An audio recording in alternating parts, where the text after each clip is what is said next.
Hey, what's up, gamers? It's time for some more Steins Gate. I'm sorry I'm dragging this game out for so long. I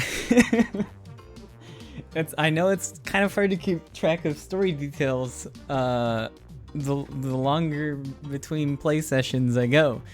But here I am, we're gonna do it. It is very long. It's like 5 hours a chapter. Give me a second, let me get the game up and we'll get started. If you weren't here last time, after a string of wacky fun science experiments with the phone wave, the wave phone,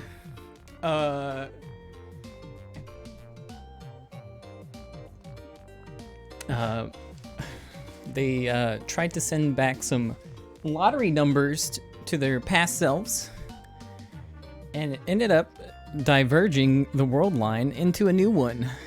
And only Okabe remembers the details of the previous world line. Give me a minute. Hold on. And I think that's about it. That's the big one. Is this right? Start?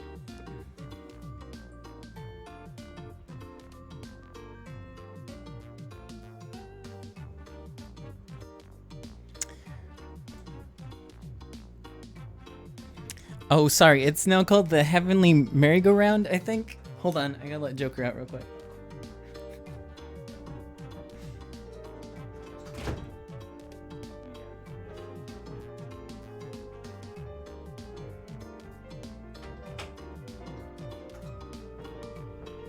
The phone wave, briefly known as the Heavenly Merry-Go-Round. Sorry for leaving you with all this overlapping sound. I need to pop up Borderless real quick.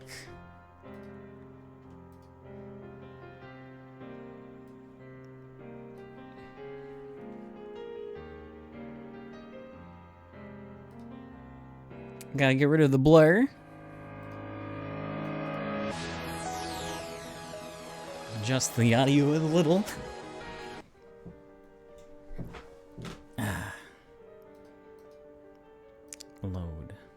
Load. Chapter 4, Chaos Theory Homeostasis.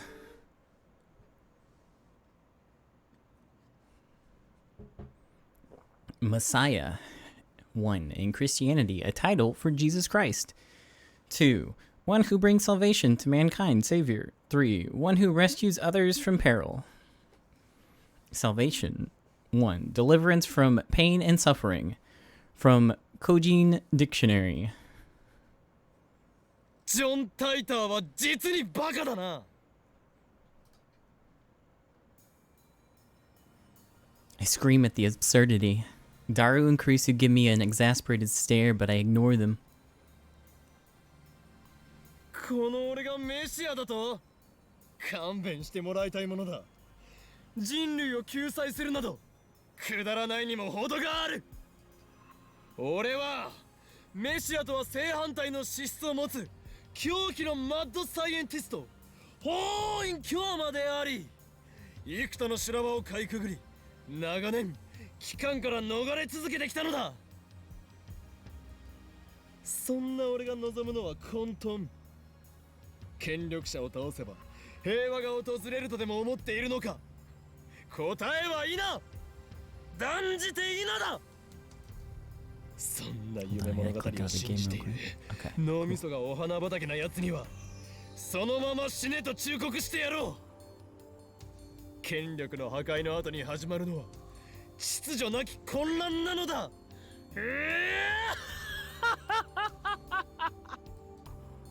あのさ、マキセ氏、オカリンは一体どうしちゃったんだぜ。さあ、数時間前までジョン・タイターと熱心にメールしてたと思ったら急に静かになって、で30分くらい前からこんな状態。なんか今日のオカリンって全体的にヤバくね。同意するわ。聞け。そこのラボメン2人、これよりオペレーションウルドを再開する。マジで？下に店長まだいるけど？案ずるな。どうせブラウン管工房はそろそろ閉店の時間だ。夜は電話レンジが作動しないはずでしょ。やってみる価値はある。検証するのだ。何時まで電話レンジカッコ仮の作動を確認できるかをな。と同時にダル、それにクリスティーナ、お前たちには D メールによって過去を変えてもらう。過去を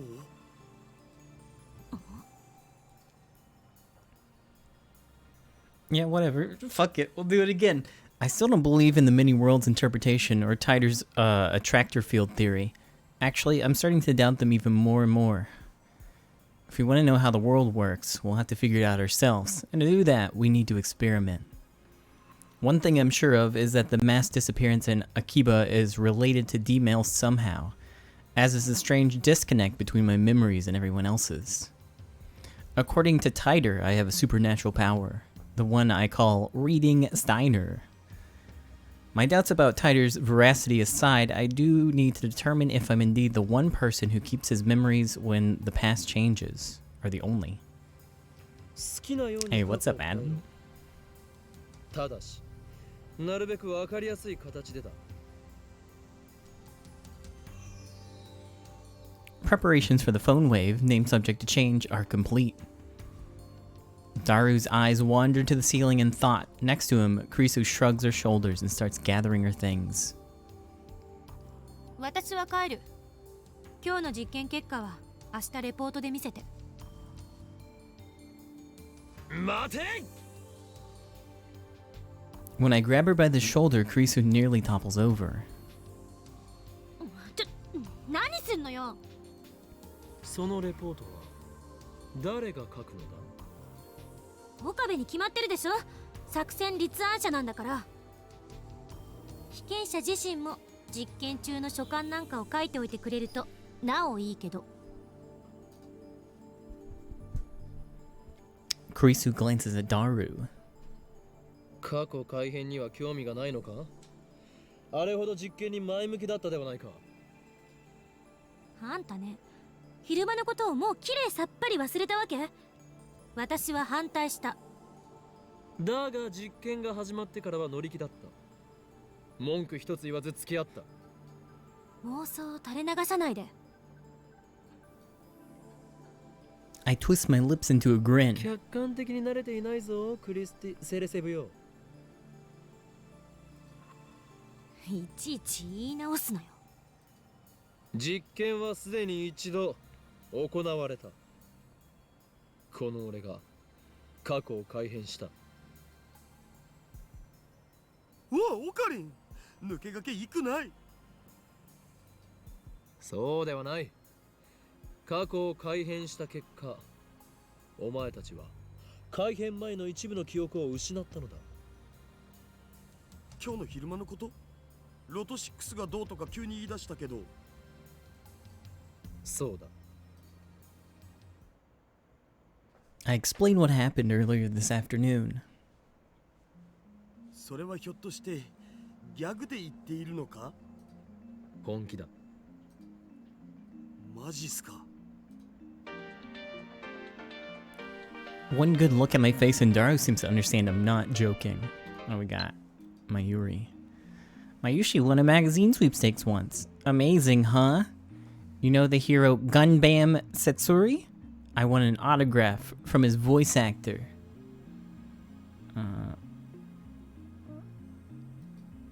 Oh no, here we go again. Gunbam Setsuri, is he from the latest Gunbam? I haven't seen it. The original is the best anyways. I don't know what it is about the patch, but for some reason I just can't click on anything anymore in the text messages. Go away, phone. Kurisu, on the other hand, has a sour look, but she's always like that. Why did everyone lose their memories? Actually, did everyone else lose their memories?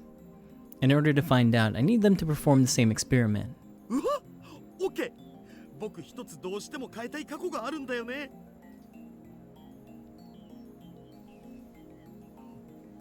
So we're the original tech. That might be it. Daru's quick to adapt as always. We've known each other for a long time. He trusts me implicitly. Or maybe he's just being faithful to his desires. なんだダイエットしろと1年前の自分に送るのかそんなメール来てもダイエットなんかしないし。Daru tells me that he wants to change the events of the Ferris Cup held at May Queen a few days ago. On that day, Daru got insta-killed by Ferris in Rhinet Access Battlers match. その結果を覆そうとフェイリスタンの作戦はほぼ完璧に覚えてるんで、その裏をつこうってことだよ。うわぁ、僕って頭良くね。Ferris is probably too good for that to work. She'll just counter his counter strategy. まあいいダルよ D メールを送る準備をよーし、僕頑張っちゃうぞ。Daru hunches over and starts typing out the mail, leaving me to input the forwarding address into the phone wave, named subject to change. I sit in front of the X68000 and take a look at my watch. It's 6:55 p.m. No way to know if the phone wave, named subject to change, will operate at this hour. We haven't figured out the exact window yet. あんた自身はどう考えてるの？記憶が継続してることについて。しつこいぞゾンビの異名は伊達ではないというわけか意味がわからない。ゾンビは死してなお人に襲いかかってくる実にしつこいのだ冗談はやめて。こっちは本気で話してるんだけど。Krisu's glare is scarier than usual. I might have wet myself a little there. 俺は D メールの送信先が鍵だと考えているすなわち未来からのメールを受け取った人間その人間だけは過去改変の影響を受けないかもしれない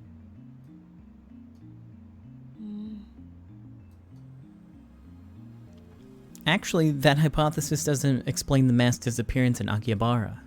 Of course, I still don't have concrete proof that the mass disappearance incident was related to D-mail. We'll never know unless we experiment. ダルの実験が終わったら次はお前に D メールを送ってもらう内容について考えておいてくれ嫌よ。 Krisu replies emphatically. 私は送らない。怖いのかそういう問題じゃない。ならばタイムパラドックスのことを気にしているのかそれもあるけど、どっちかっていうと個人的なポリシー。 A policy? 過去を変えるなんて卑怯な感じがするから。私がこれまでに蓄積してきた人生はたかだか18年だけど、それでもその記憶を改変なんてしたくない。なるほど今の自分は完璧であり不満はなくだから変えたくないとなんでそうなる？これまでの自分を否定したくないの。たとえ失敗ばかりだったとしてもそれを含めて今の自分があるんだから。電話レンジカッコ仮が完全に問題を解決して実用化されても使う気はないとジョン・タイターがタイムマシンを好きに使っていいと仮に言ってきてもどの時代に飛ぶ気もないと青い猫型ロボットが机の引き出しから出てきてもそれを使わないと Krisu nods firmly. 使わないわ。だが実験は大好きそうだな好きで悪いか？すなわち自分は高めの見物を決め、他人を実験台にして北総 M。実にマッドなサイエンティストだ。あんたね。できたお。 Krisu stalks toward me, but is pushed aside by Daru, who presents his phone with a triumphant grin. I take a look. At Ferris Cup, enemy setup. VLVVLVLL. さっぱり意味がわからない。Me neither. フェイリスタンのカードの配置だお。見ればわかるだろ上皇。オカリンたちが疎いだけ。 Well, whatever. Preparations are complete. If this works, the mail will arrive at Daru's phone 52 hours ago. Yeah, it's a card game without cards. The discharge phenomenon occurs normally. I close my eyes to shield them from the lighting and sparks. The D-mail was sent.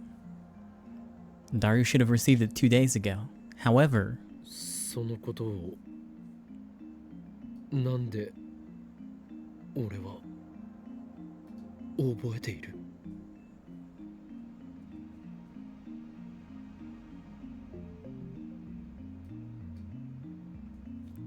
if Daru's D-mail changed the past, then the present should have changed too.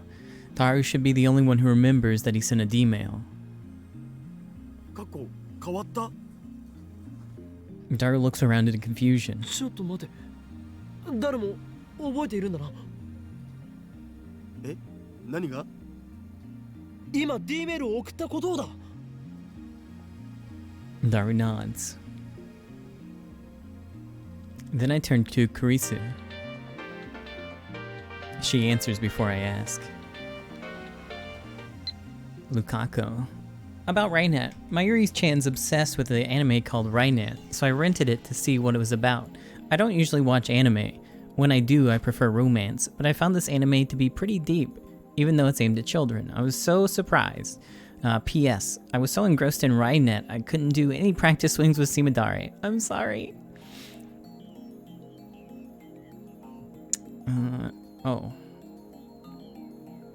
Rainet Kakeru Access Number 2. On to the future, Rainet Formation. Completely engrossed by their discussion, Kirari and Tamaru raise their voices. Just what sort of person is Kakeru? Kakeru is actually a warrior who protects the order of the internet, a net guardian. Kirari and Tamaru wanted to tell their friends how cool that was, but Kakeru forbade them due to the risk that he may have to fight with the culprit. At the time, they received news that the mystery hacker, Beesman, has attacked an online game server. Kakeru immediately challenges him using Nagaya-san's newly made Rainet card and the unique browser AlphaGate. The first use of the new Rainet card, despite his lack of experience, Kakeru successfully casts his boot spell. Why'd you send this to me? Why was this an attachment to this message? But just when Kakeru thinks that he has easily won against the cracker Beesman, who has complete control of the game server, overwrites the game system, sealing Kakeru deep within the game's loop dungeon. Kakeru is in danger. At that moment, somehow Kirari and Tamaru also server dive. They came to save Kakeru. Furthermore, the two were well versed in this game. As game players, they couldn't forgive the hacker who had taken over the server and toyed with the game players, so they decided to join forces with Kakeru. With their magnificent assistance, the Kakeru's shoot ability, they successfully defeat Beesman. And when they do, suddenly an unknown chat window opens in their monitor. It's a signal from the Tokyo Metropolitan Police Department. By any chance, are they here to praise us? They think in delight, but the police turn to them and say, "You're under arrest." Okay, cool.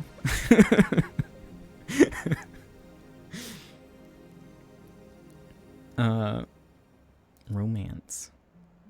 Oh, I don't know why it opened that. God dang it. Reply. That's your problem right there. You can't waste your time with romance fluff. If you have that much free time, then practice with Simadari. No. Rynet.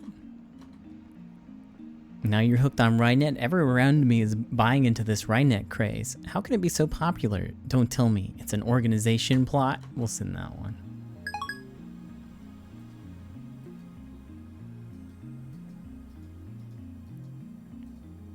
覚えてるに決まってるでしょ。何バカなこと言って。あ、そうか。岡部がさっき言ってたことが正しいなら、私とあんたは過去が変えられた記憶はないはず。ダル、お前フェイリス杯でフェイリスに勝てたのか。わかんね勝てたらフェイリスの手料理とか言っていたはずだ。それは食べられたのか。手料理とは何だった。え。わかんねえ。しょぼーん。I checked Daru's send history. As expected, the D-mail he just sent isn't there. I do, however, find the D-mail in his inbox. He received it 2 days ago, just like we wanted. This is the same thing that happened when I sent my D-mail. もしかして過去は変わってないんじゃないの？ちょっとマユシに電話してみる。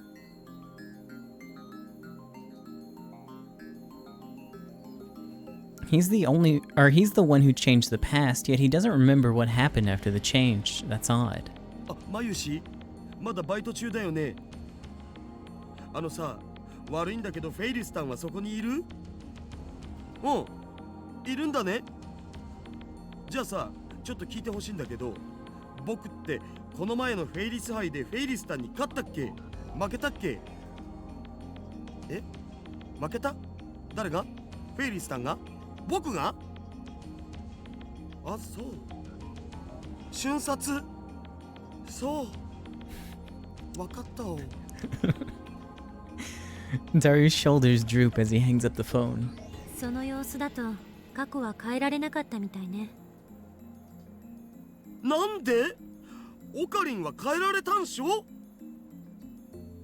橋田が送った勝つための方法って必勝法じゃないせいじゃない？有利になるってだけで。I had the same thought. Ferris is supposedly a world-class player. Daru's time travel cheat may not have been enough. 最終的にフェイリスさんが橋田に勝ったから過去は変わらなかった。そうだけどさ、ゲームの過程は変わるじゃん。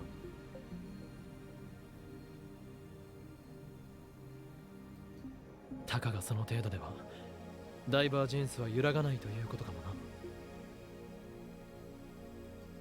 岡部が言うようにもっと分かりやすく過去が変わったって確かめられる改変にしないと実験の意味がない。あ、いえ、別にこの実験に賛成ってわけじゃないけど。いや、まだだ。まだ終わらんよ。Daru starts typing another mail. もう一度別のアドバイスを過去の僕に送ってみる。今度はもっと的確にフェイリスタンに本気で勝てるようなアドバイスだお。そんなにも勝ちたいのか。むしろそれほどまでにフェイリスの手料理を食べたいのだろう。オカリンの答えでファイナルアンサー。 Daru writes another D-mail. I don't bother checking what it says. I don't understand anyways. We activate the phone wave, name subject to change, and send the mail through, just like before.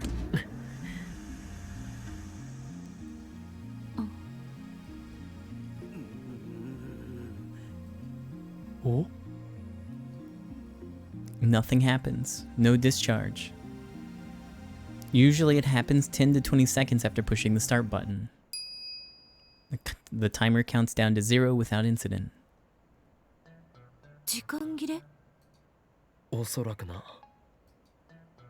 なんだよ、せっかく素晴らしいアドバイス書いたのに。やむを得ない。実験は明日に持ち越しだ。I checked the clock. It's just past 7 p.m. Looks like that's the cutoff. 昨日ホテルに帰ってからずっと考えてた。この電話レンジはどういう原理で時間移動を可能にさせているのか。 LHC と似たことが起きているのだよ。お前は言ったはずだ。LHC は巨大な電子レンジだと。電子レンジが LHC と同等の機能を持ってたら、日本は一家に一台ブラックホールになるわね。それは日本沈没ってレベルじゃねえぞ。セルンがあまりに簡単にカーブラックホールを作ってるように見えるから感覚が麻痺してるけど、そもそもブラックホールなんて人工的に作れるものじゃないし、とんでもないリスクのある代物だし、家庭の電子レンジがブラックホールを作れると思う方がどうかしてる。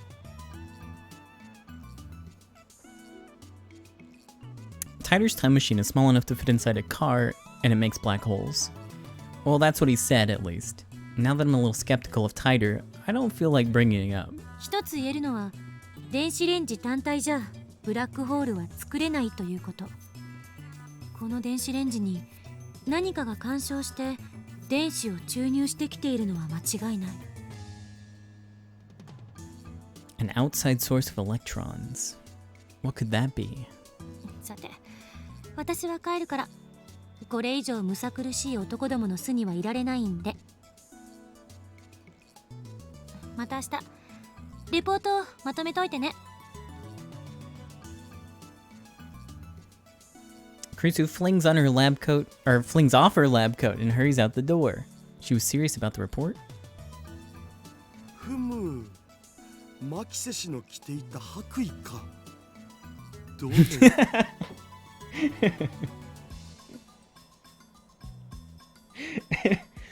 As Dara reaches for the lab coat to smell Krisu's lingering fragrance, I grab him by the neck and pull him down hard. どれではないバカが。そんなくだらないことをしている暇があったら、明日の実験でどう過去を改変するか考えておけ。 Oh, just one little sniff. There wasn't anything to do after Krisu left. I tried operating the phone wave, name subject to change, a couple more times before I went to sleep, but the discharge phenomenon simply would not occur. Now it's the next morning, and I'm sitting on the bench in front of the Brontube workshop. It's still early, but it's already blazing hot. It's as if I'm baking in the sun, sweat's dripping off my chin. We're supposed to be experimenting today, but not a single labman has arrived yet. After waiting impatiently for a while, the first person I see is...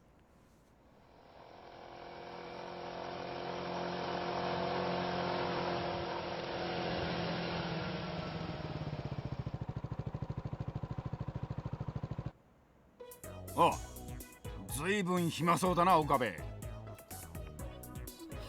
おはようございます、おかりんおじさん。The Tenoji pair come riding in on a moped. 俺はおじさんではない。兄様と呼べ。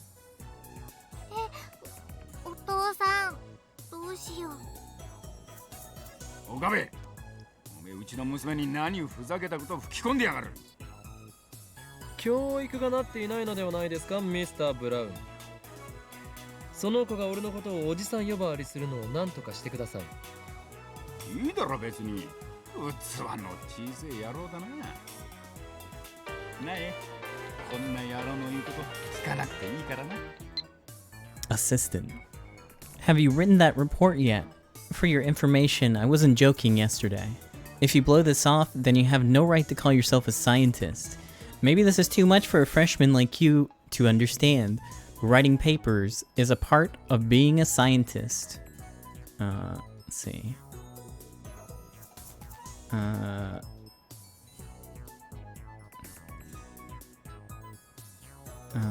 Understand.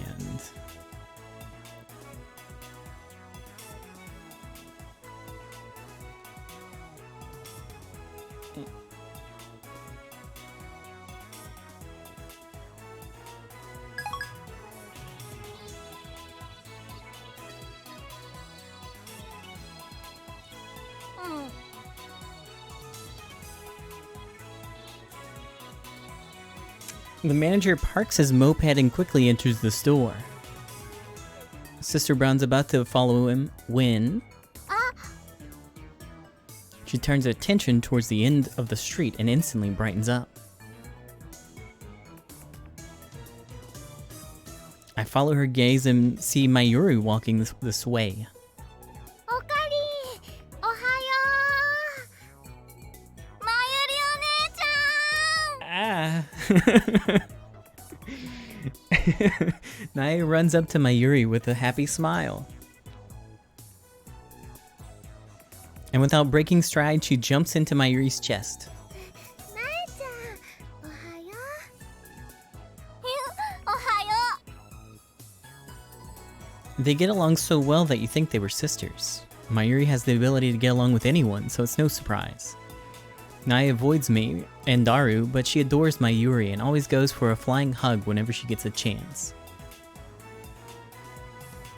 Daru sometimes complains about that.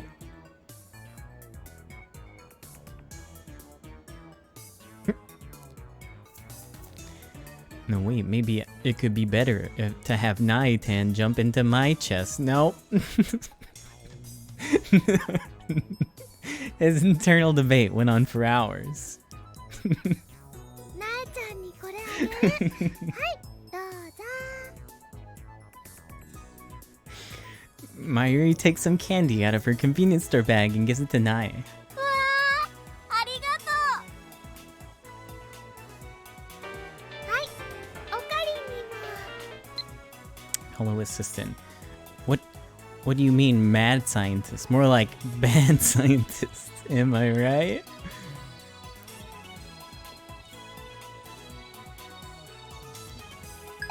Got him. Absolutely destroyed. I'm the assistant now.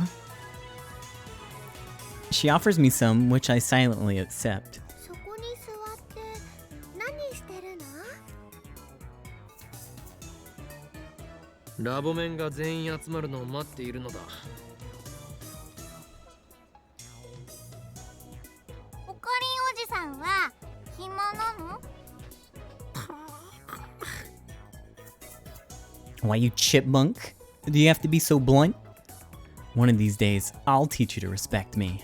違うよなえちゃんあのねおかりんはきっとなんか難しいことを考えてるんだよああそう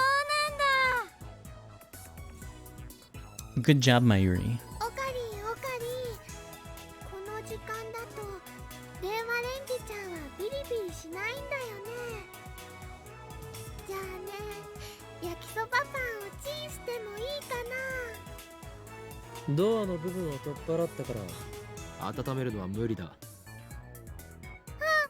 そうだったがっかりだよちなみにねおかりんは朝ごはん食べたいいや。だったら一緒に食べる焼きそばパンは冷たいまま食べるとしてラーメン缶なら湯煎で温められるし Canned ramen. Ramen packaged in a can like a drink, sold in vending machines. Unlike regular ramen, the noodles are made of konjac. Konjac? なえちゃんも食べるう Cognac? ん朝ごはん食べてきたそっか Liquid ramen. Nai waves and then heads back inside the Brawn Tube workshop.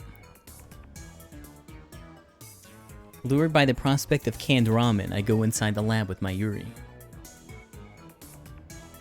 The stagnant air makes the room hotter than outside, and I didn't read the rest. I don't remember how to get the frickin' log. まだ Hold 来な on. いのかな I'll do it. Here I go.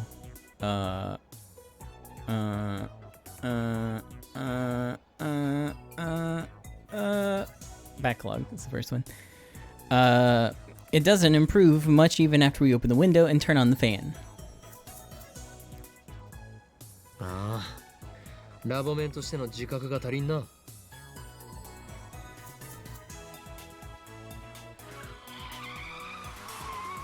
Just then, the sound of a braking bicycle comes from downstairs. When I look out the window, I see part-time warrior arriving. She immediately notices me and looks up and waves. Like you could do better. Aren't Americans supposed to be funny? What have they been teaching you over there? Hang on. Hold on just a second. My little hand hurts, so I'm going to put on my hand voice because I can't clicky the mouse. Okay.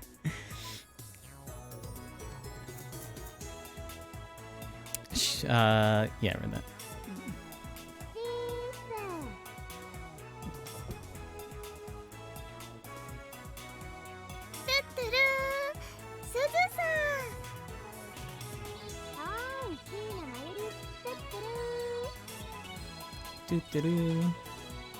I seem to have hit it off. Like I said, Mayuri gets along with everyone.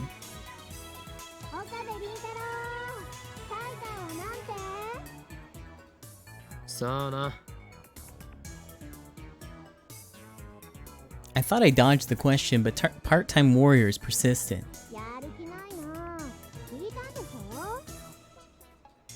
聞いたが、奴の言うことが正しいかわからなくなった。そうなの？どの辺が？ Why is she so flustered? そうか。あのバイト戦士め、タイターオタか。I guess there's an otaku for everything. ああ、クリスチャンだ。 Oh no. Mayuri leans out the window to wave her hand. Kurisu's walking towards the lab.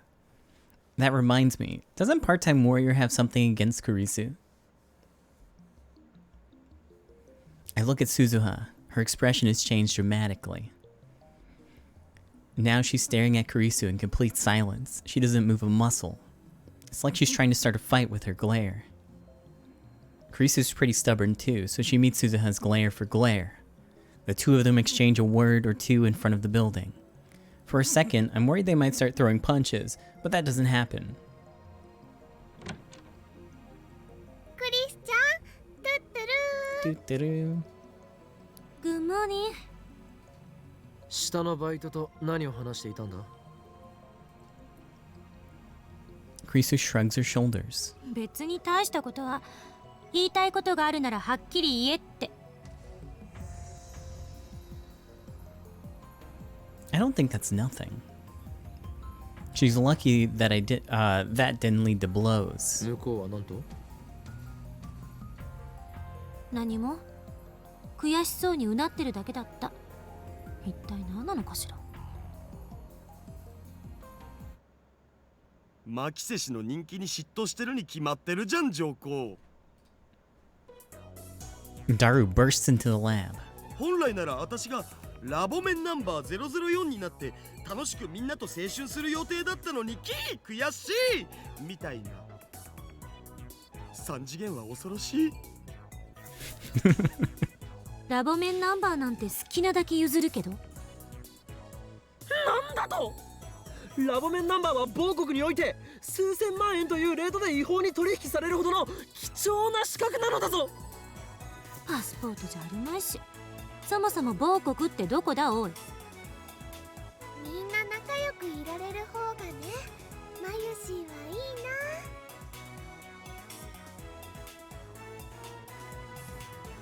な。 Well, I don't really care about their little quarrel anyways. Only one thing interests me now, the mystery of D-mail. We begin experimenting immediately. Even though it's still morning, the electrical discharge occurs on demand. Things look favorable today. That reminds me, we haven't talked to Mr. Braun yet. Maybe we should come up with an excuse first.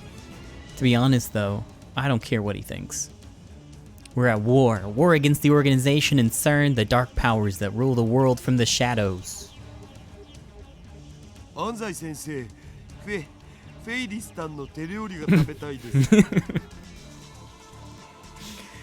The coach from a famous basketball manga. On the internet, users parody a certain quote from the manga in order to express desperate desire. Anzai sensei, I want to blank. Another oft-quoted line, this one spoken by Anzai sensei is, if you give up, it's game over.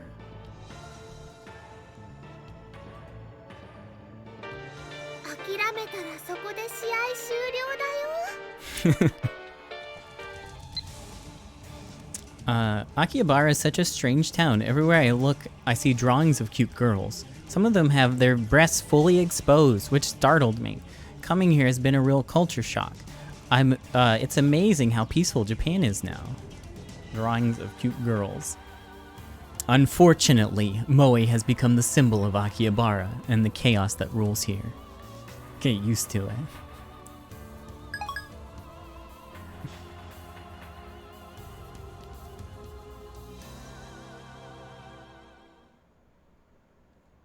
Unfortunately, Daru's second D-mail fails to change the past. I get the feeling Rynet matches are difficult to cheat your way out of like this. Not to mention that we're limited to 36 bytes of text. Looks like we have to give up on Daru. He's gone to drown his sorrows in the internet. Alright, so who do we experiment on?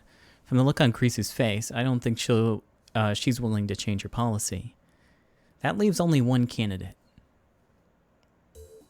マユリよ、次はお前に過去を変えてもらおう。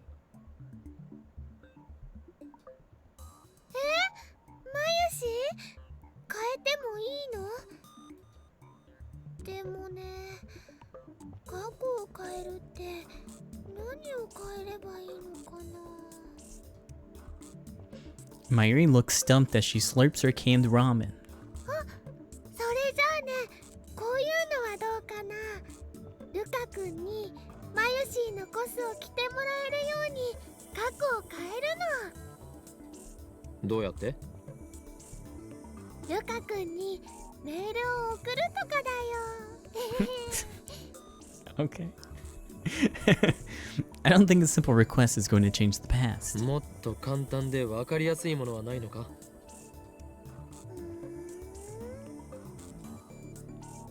She slurps more ramen. そのラーメン缶を使おう。 Looks like I'm the only one with ideas. 1時間前のマユリに D メールを送るのだ。今日はおでん缶が食べたいとな。そんな誘導に乗るほど単純なことじゃない気が。わあ、それね、すごくいいかも。え？今日もね、自動販売機の前で10分くらい迷っちゃったんだよ。おでん缶にしようかな、ラーメン缶にしようかなって。つまり後押しがあればマユリは必然的におでん缶を食べたくなるというわけだな。よし、それで行くぞ。うん、わかった。じゃあ過去を変える前にラーメン全部食べとかないと。 Mayuri starts shoveling the ramen into her mouth. 食べておかないとどうなるの？もったいないもん。あ、そうね。Krisu clearly doesn't know what to say. Mayuri really is a ditz. I'm used to it by now, of course.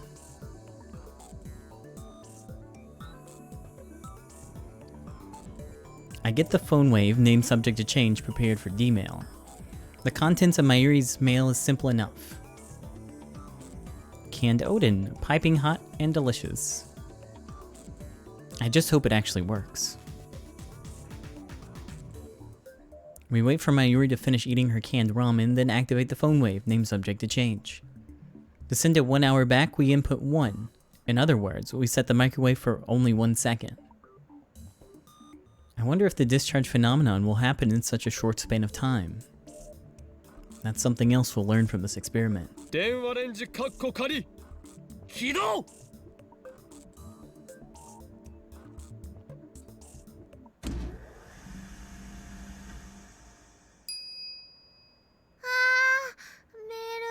遅れてないよ。 And there wasn't enough time to blink. 1秒じゃ放電現象は起きないか。データ通りだけど貴重な実証データが取れた。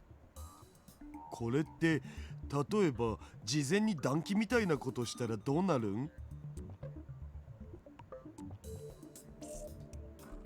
暖気？つまりさ、1秒じゃ放電現象は起きないわけでしょ。だから事前にメールを送らずに30秒ぐらいレンジ動かしとくんだお。その後間を置かずにタイマー1秒でもう一度動かす。そしたら1秒でも放電現象起きそうじゃね？根拠は？ネス。Okay. マユリよ、もっと他に何かないのか？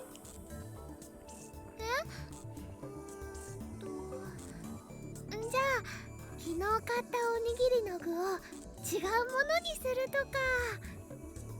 お前は昨日食べたおにぎりの具の種類を覚えているのか？おかか。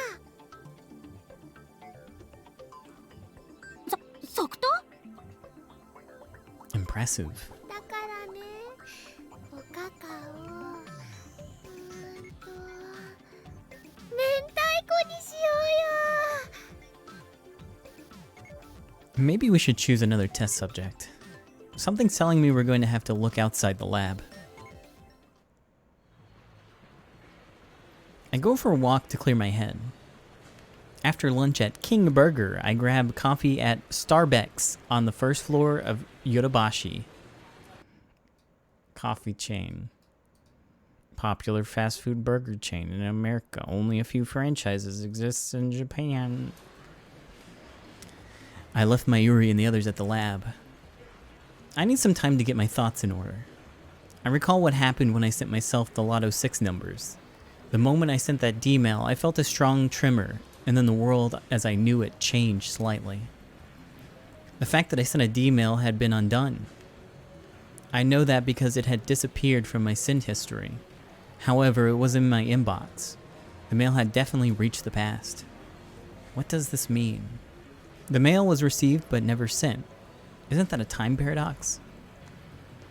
Is that the reason why everyone else lost their memories? Why did that happen? The butterfly effect? That's not an answer. Changing the past changed the world. Titor spoke of divergence. When divergence changes, are people's memories reconstructed to match their new world line? Then how come I remember the previous world line even after the past changes? My deliberations are interrupted by an incoming mail. I don't have time for this, I guess. It's just a mail, so I can reply to it later. I concentrate on my coffee. However, all these mails. There's no doubt about it. It's gotta be Kiryu Moeka, the mail demon known as Shining Finger. How can she be so shy in real life and persistent in email? There's something wrong with that woman. I sigh and open my mail reluctantly. Can I send a D-mail too, please? Nani? Please reply. I'm a lab mim too, right? Pretty please. She wants to send a D-mail. That reminds me, yesterday I made Moeka lab mim 005. That means she's qualified to participate in our experiments. Moeka seems serious, so she might meet my demands. Most importantly, all the other lab mims are completely useless when it comes to D-mails. I still haven't been able to verify whether or not I can keep my memories if someone else changes the past. いや、しかし。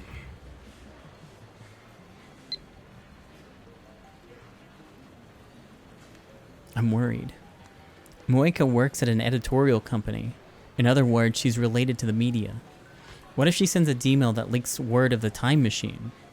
We'd be flooded by press. Gone will be the days of lurking in the shadows. My location will be exposed to the organization. Of course, sooner or later, we're going to have to announce our findings to the world. But in that case, I'd rather choose a national newspaper or TV network to cover that event rather than some shady magazine. That way, it'll spread faster throughout Japan, nay, the world. Either way, something tells me it's better not to go public with Moeka.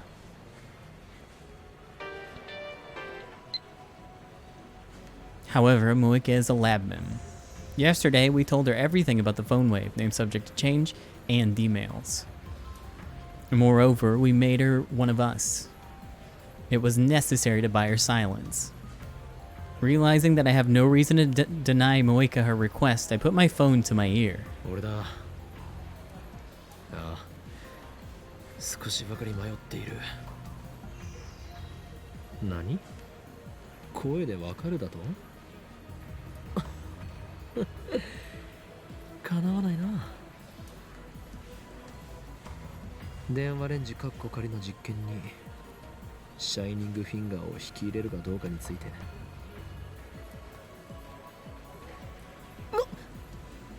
バカな！あの女を生贄に捧げろというのか。確かに世界に混沌をもたらすためなら I guess we have to do it. 犠牲はやむを得ない覚悟だか。いや、問題ない。むしろ迷っていた俺が情けない。マッドサイエンティスト失格かもしれんな。ああ、これは俺にとってむしろ典型とも言える申し出。まさにシュタインズゲートの選択となるだろう。エルプサイコングルー。 It's decided. I type a reply to Moeka's mail. Indeed you are, LabMim 005. Shining Finger, report to the lab at once. After sending it off, I hurry back to the lab. When I get back to the lab, Moeka is squatting at the bottom of the staircase. She's not sitting on the bench. I guess that crouching while holding her knees is this particular woman's favorite position. She's staring at her phone like usual. Once she notices me approaching, she slowly stands up. But she doesn't look at me. ありがとう。何がだ？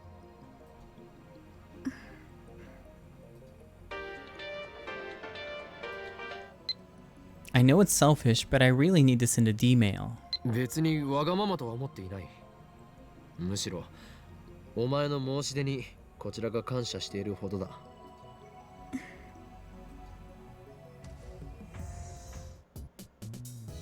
Once we enter the lab, I get all the lab mims to stop what they're doing and then tell them about Moeka's situation. いいと思います。萌香さんもラボメンだもんね。Daru and Kurisu don't object either. で、桐生氏はどんなメールを送るつもりなん？俺からの要望としては、過去が変わったかどうか確かめることができるよう、シンプルで分かりやすい内容にしてもらいたい。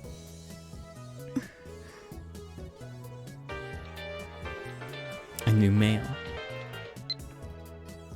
I'm sorry, there's one more thing. I want to keep my message secret. Why does she have to explain every little thing with a mail? No, more importantly. 内緒だと？どういうことだ？何？どうしたのよ。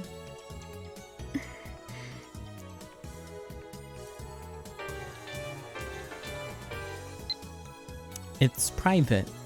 It would be embarrassing if anyone knew. いや、そういう問題ではなかろう。Kurisu peeks at my phone from beside me. なるほど。気持ちはわからなくはないけど、これはあくまで実験だと割り切ってデータの収集を優先すべき。ほう。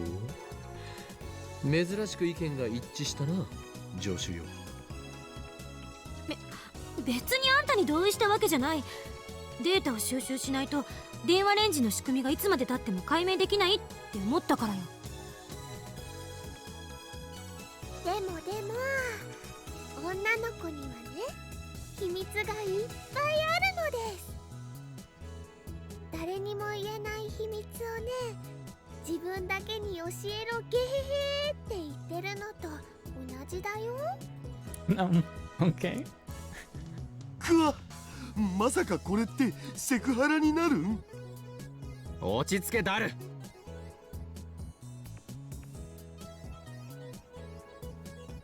I turned to Mayuri and Moeka, who appear to have formed some kind of mainstream girl alliance. メールの内容にプライベートに深く関わることを書けと強制した覚えはない。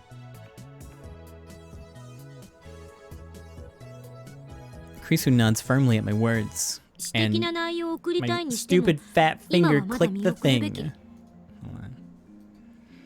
Hold on. Looks like she doesn't intend to join this mainstream girl alliance. タイムパラドックスの問題も完全に解決されたわけじゃないし、もっと慎重に慎重を重ねないと。私的な内容は NG。 少なくとも非公開にしたいという話は受け入れられないわ。あなたに悪意がなくてもメールの内容次第で時間軸に深刻な影響をもたらすかもしれないんだから。第三者にメールを見せてその内容について問題ないか吟味すべきよ。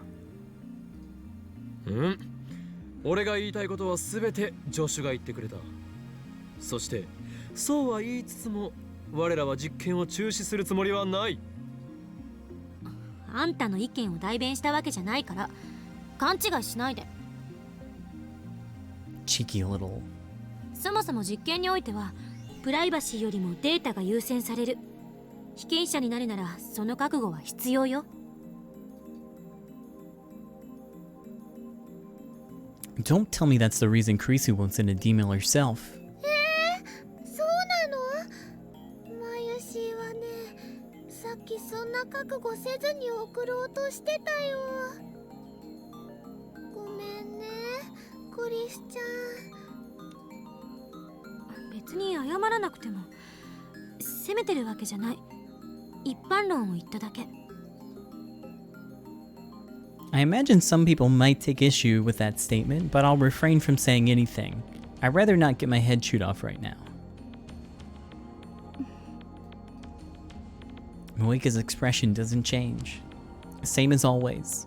I don't know what she's thinking. お前はすでにラボメンだ。俺たちを信用してもらわないと困る。プライベートな要件は後日にしてもらおう。もしできないというのならばお前に見せてやらねばならなくなる。この俺、法王院教魔の中に眠るまがまがしき狂気の力をな。Oh.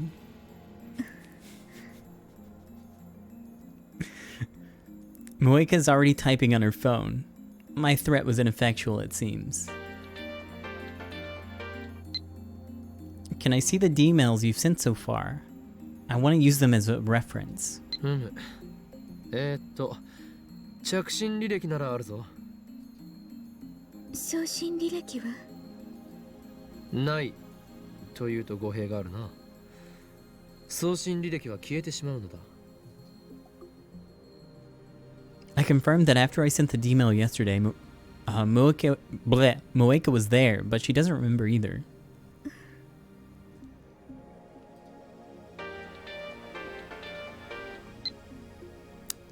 I don't need to see the history, and I'll show you the message before I send it. Is that okay? Looks like she understands. I show the mail to Kurisu too. 萌香さん、無理しないでね。 Is that supposed to be encouragement? Mayuri sounds concerned for some reason. じゃあさ、どんな内容を送るん？そもそもオカリンの言う簡単で分かりやすい過去改変ってハードル高すぎ。何を言う？お前たちのレベルが低すぎるだけではないか。案はある。 Moeka murmurs. ほう、これは期待できそうだな。具体的に説明を頼む。Moeka then invokes her power once more. Ultra fast typing, the power known as Shining Finger. About 4 days ago, I bought a new phone. But now that I've tried it, I think I should have stuck with the old one. So I want to use a D-mail to tell myself not to buy a new phone. If we do that, the phone I'm holding will change, won't it? シャイニングフィンガーは実に有能だな。まさにラボ面の鏡。 This should make it easy to tell whether the past has changed. Looks like the 3 useless members have no objection to Moeka's superior idea. We have a look at Moeka's phone. It's purple and gaudy. There's no strap, and it's not like the deco phones popular among mainstream women nowadays. A cell phone with decorations on it, primarily popular among young women. Swarovskis or rhinestones can be pasted on the phone surface for added decoration. お、それって先月出たばっかの GG01 じゃん。GG01？ 最新機種だよ。確か液晶部分が着脱式でいろんなバリエーションのアタッチメントを選べるんだよね。今品薄でどこ行っても入荷待ちだけどよく手に入ったな。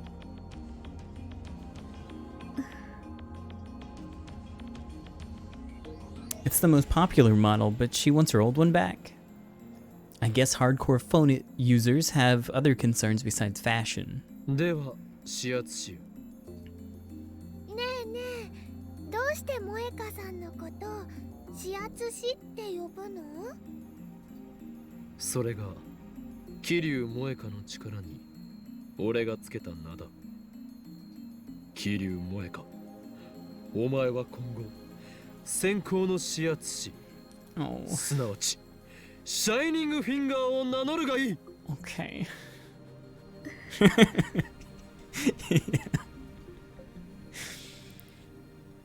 Moeka shakes her head expressionlessly. 何？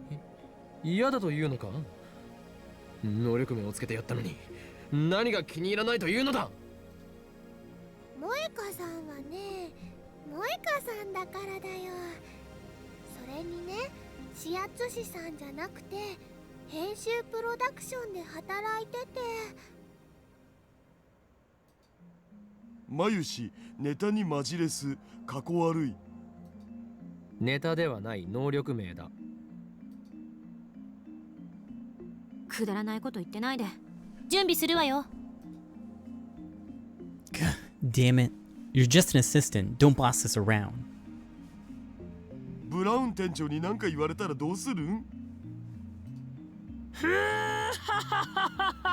ミスター・ブラウンごとき恐れるな。奴が怒鳴り込んできたらこの俺が蹴散らしてやる。マジで？オカリンかっけー。そこにしびれる、憧れる。 That's a powerful looking Daru. 実は口だけだったりするんでしょ。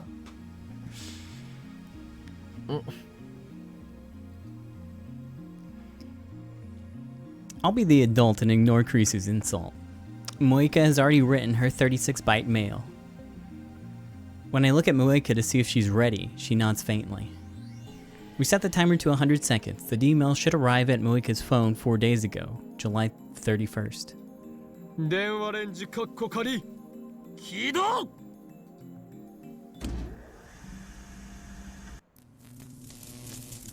About 15 seconds after activation, the discharge phenomenon occurs.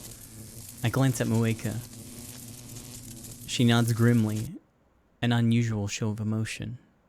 And then she presses the button.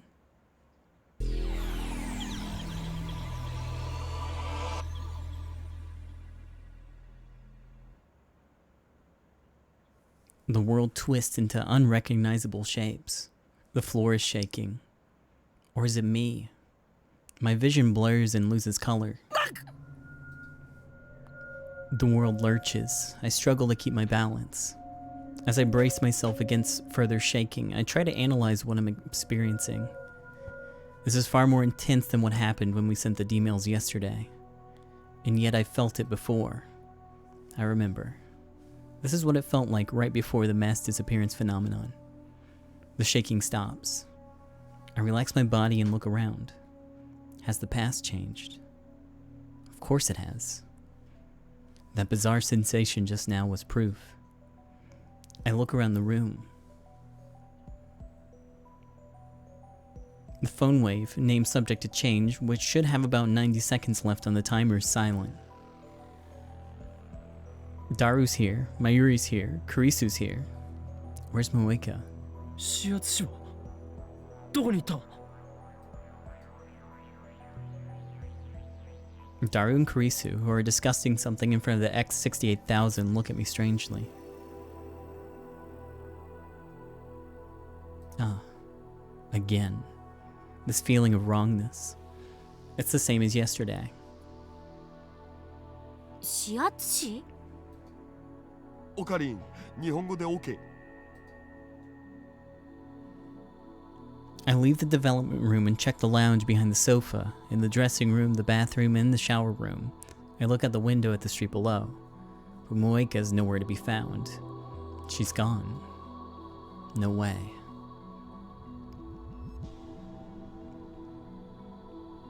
This is exactly what happened on the streets of Akiba. Why did she disappear? Because I experimented on her? Where did she go? Did I erase her from history? Did I banish her into the space between dimensions? I start quivering in horror at the magnitude of my error. In a daze, I step up to Mayuri, who's eating a banana. I grab her shoulders and shake her. 桐生萌香は今の今までここにいただろう。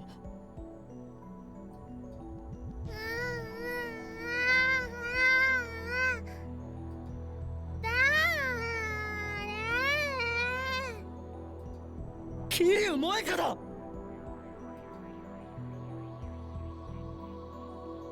Daru and Kurisu give me a strange look as well. それ誰？聞いたことない。そんな。 So I did erase Moeka's existence. No, that can't be. I won't accept that I killed her. 岡部、まさかまた？またってどういう意味だ？昨日も似たようなことがあった。私たちの記憶にないことをあんたは覚えていた。なんだっけ？そうそう、リーディングしたいな。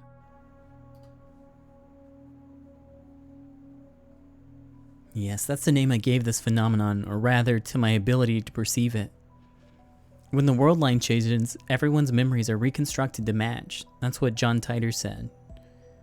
But somehow, I alone retain my memories even after the past changes. I named this power Reading Steiner, Kurisu remembered.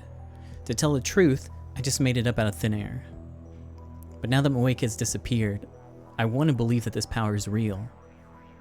It's only their memories of Moeka that disappeared, not Moeka herself. I need to contact Moeka. I need to make sure that I didn't erase her very existence. But I don't know her phone number. The only way to contact her is by mail.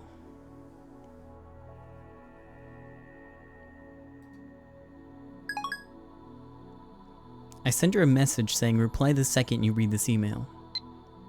Now all I can do is wait for a reply. Please reply. オカリ大丈夫？顔真っ青だよ。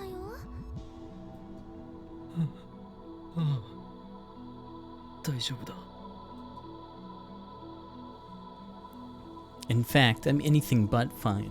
I'm fighting desperately to deny the possibility that I've erased Moeka from existence. 助手よ。今の実験のこと、どの辺まで覚えている？今、実験をしたことさえ覚えてない。たった今、あんたは D メールを送ったのね。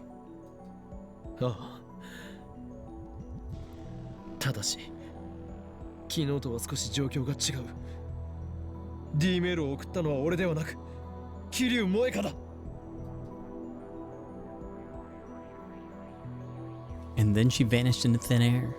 Which reminds me, when I sent the Lotto 6 mail yesterday, Daru teleported from the development room to the lounge. Moika might not have disappeared. She probably just teleported somewhere. I hope that's it. In an attempt to calm myself down, I checked my phone's history for mails Moika and I exchanged.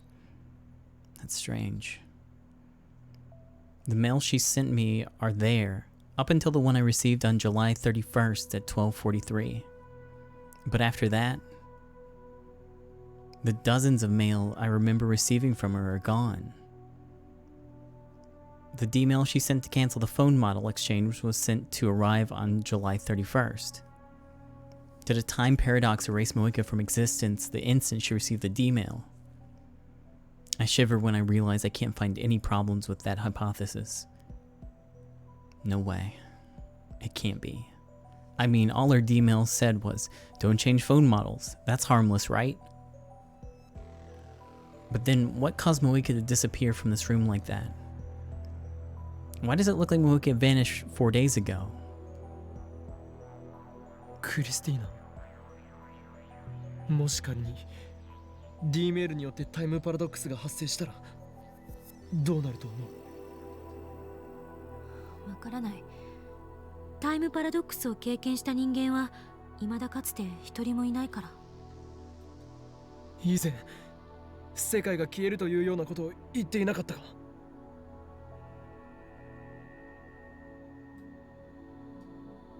あくまでそういう説もあると言っただけ。もしかしたら何も起きないかもしれないし、某映画みたいにパラドックスに対する歴史の修正が入るかもしれない。ドクター・ホーキングは時間順序保護仮説でタイムパラドックスが起きる可能性の行為はそもそも実行不可能だとしてるし。Boy, it's time to learn about chronology protection conjecture. In quantum mechanics, a theory proposed by Stephen Hawking that states that time travel is impossible. According to Hawking, any attempt to travel through time will be prevented by quantum effects, as successful time travel requires infinite field energy, which is impossible to obtain. In other words, the law of causality, and by extension, the chronology of time, or timeline of the universe, are protected by quantum mechanics.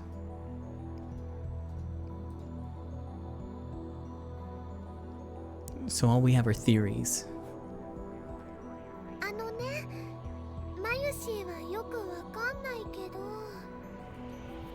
今もマユシーやオカリンたちがちゃんとこうしておしゃべりできてるっていうことはね、きっとそのパラドックスは起きてないんだよ。萌香さんっていう人もね、マユシーは知らないけど、きっと大丈夫。さすがマユシ、アホの子だね。マユシーはアホの子じゃないよ。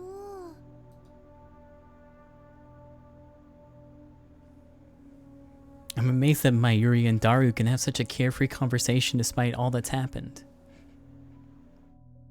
They don't realize the gravity of the situation. We might have erased someone's very existence. In fact, if Moika really had vanished, then this means that the phone wave, named subject to change, is also responsible for the mass disappearance phenomenon I witnessed in Akihabara.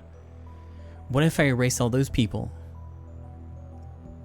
I don't want to consider such a frightening possibility, so I desperately shake the thought out of my head. Huh?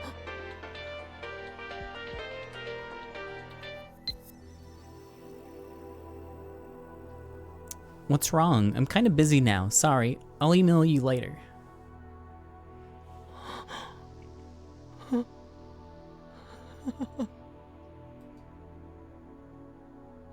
My body goes limp from relief.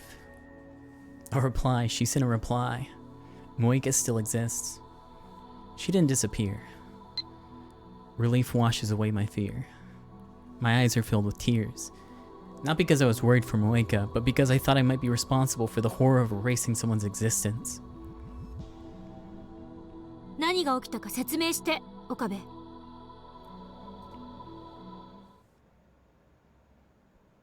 Urged by Kurisu, I explain everything that just happened.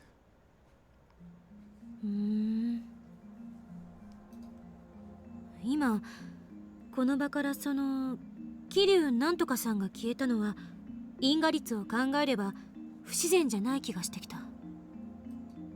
どういうことだ？詳しい経緯はわからないけど、過去を改変したことで今回の場合は7月31日以降今日までの4日間の桐生さんの行動が微妙に変化した。その結果、今この時間には桐生さんはラボには来なかったというふうに再構成された。 So that's why it looked like she teleported. I'm reminded of the teleporting gel banana. Sorry, banana. But I guess it's not the same thing. Moika didn't become a jellyman after all. そんなことありえるん？なんとも言えない。 D メールを送った事実も抹消されてしまうなら、その D メールは誰が送ったのかっていうパラドックスになるし、それともう一つ、岡部に起きていることが消せない。何？リーディングシュタイナーのこと。ちなみにその造語、恥ずかしいからやめた方がいい。お前の個人的見解は必要ない。I'm finally able to joke with Kurisu again. Well, maybe she wasn't joking, but that's none of her business. さっきのあんたの説明じゃ D メールを送ったのも受け取ったのもあんたじゃなかった。なのにあんただけが世界線が変わる前のことを覚えている。でもこれってあんたのただの妄想じゃない？脳内嫁ですね。わかります。わかるな。お前のような変態紳士と一緒にされたくはない。桐生さんって人はもともと存在しなかった。あるいは桐生なんとかさんは実在するけど、その人が D メールを送った事実は妄想だった。え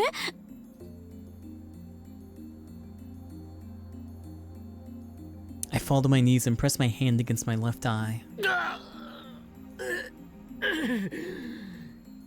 左目がこのマガンレイディングシュタイナーがうずく。オカリ大丈夫？ My Yuri peeks anxiously at my face, but I lightly push her aside. ダメだ。前より俺に近づくな。今の俺はお前を傷つけてしまうかもしれん。でもオカリすごく苦しそうだよ。釣りっしょ。そうよね。大丈夫だ。このうずきはいつものこと。すぐに収まる。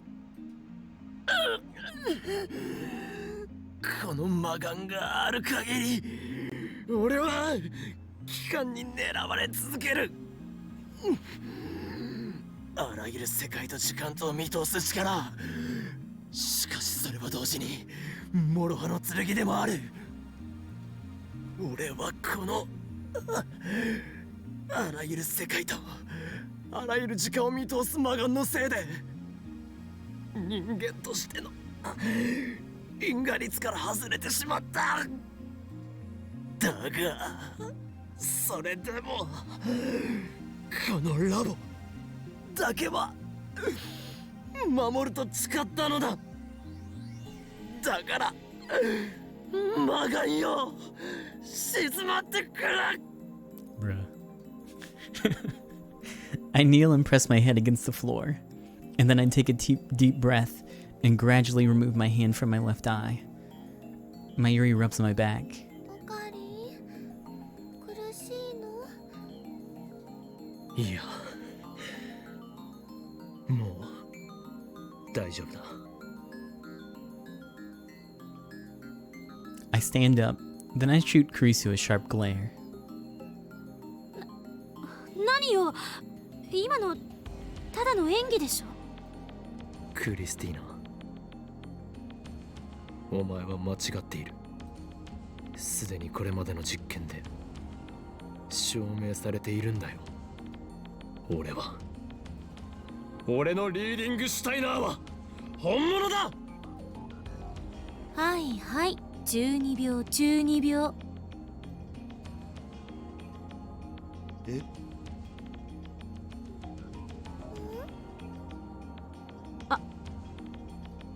なんで私に注目してんのよ。見るの禁止。 In any case, I've successfully deflected Kurisu's questions about reading Steiner. I don't feel able to answer right now. My emotions are a jumble, just as they were before or after Tider called me the Messiah. Is this power real? If it is, then what does that make me? An unknown power sleeps within me. The thought sends a chill down my spine.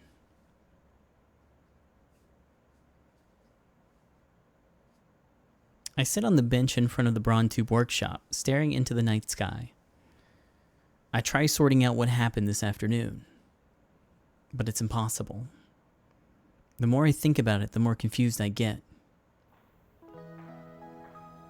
And then I hear footsteps coming down from the second floor. Soon Mayuri and Kurisu emerge. 帰るのか。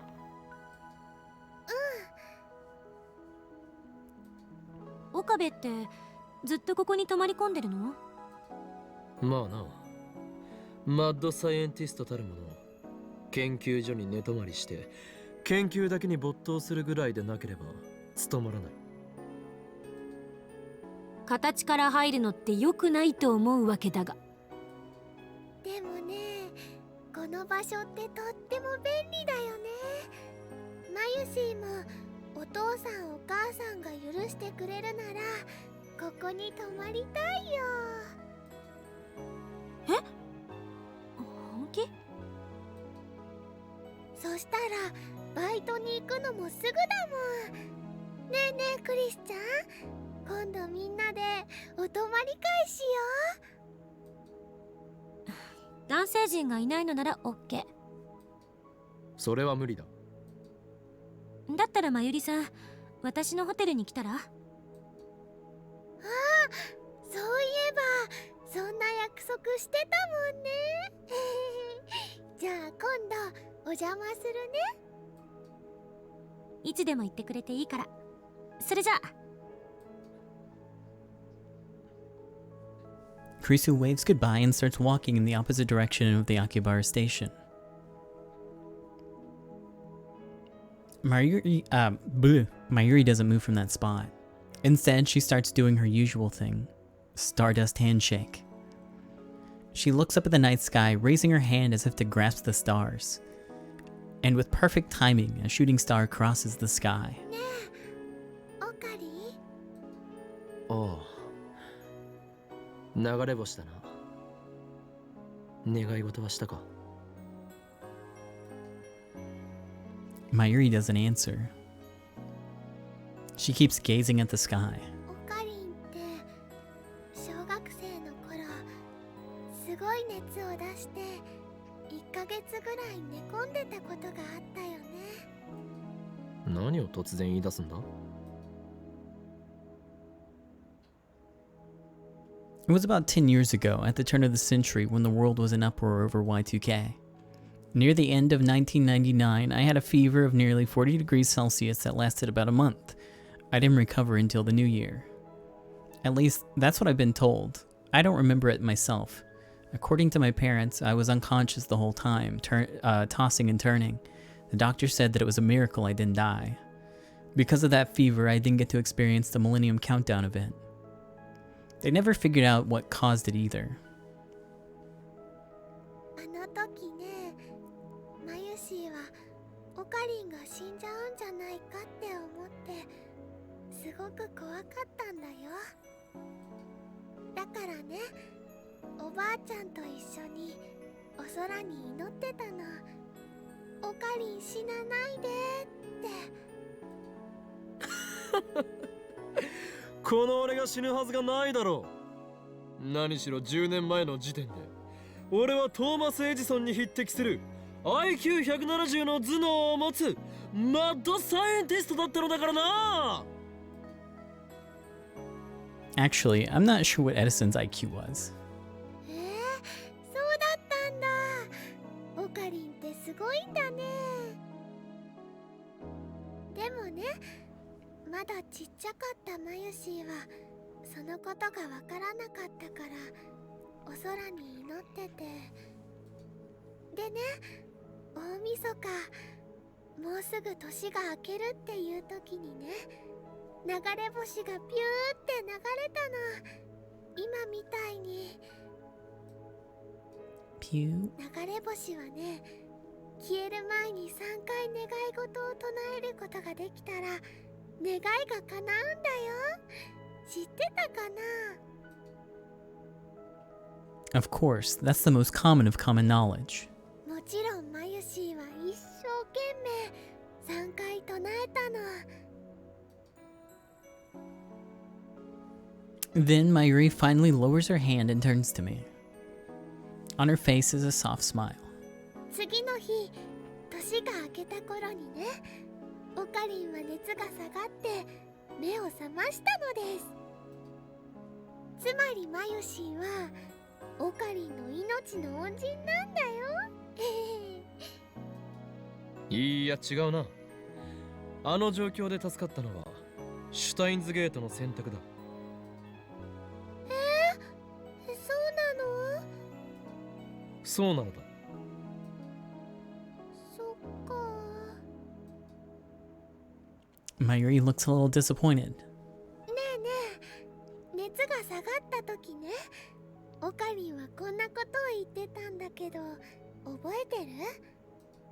急に見ているものがぐにゃぐにゃしてきて、立っていられなくてフラフラして、んで体がビクってなったって。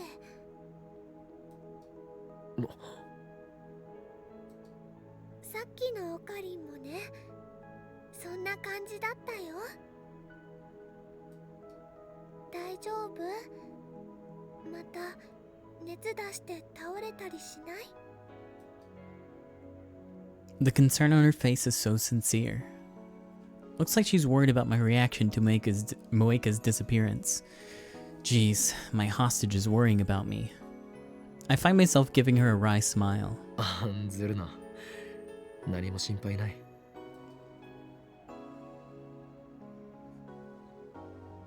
As I brush her worrying off with a shrug, I think back to what happened 10 years ago.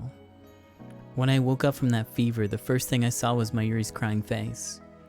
She's right, I vaguely remember describing my collapse that way.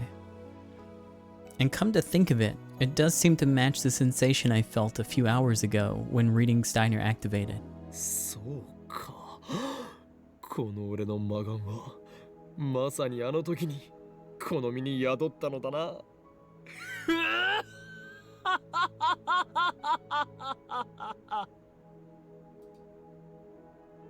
So that's the choice of Steins Gate. I really was born with this power. No wonder John Titor thinks I'm the Messiah. My maniacal laughter echoes into the night.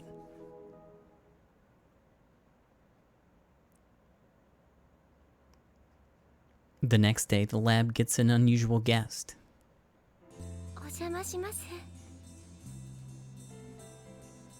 おお、ルカシじゃんか。こんにちは、橋田さん、岡部さん。ルカ子、妖刀さみだれを持ってこないとは何事だ。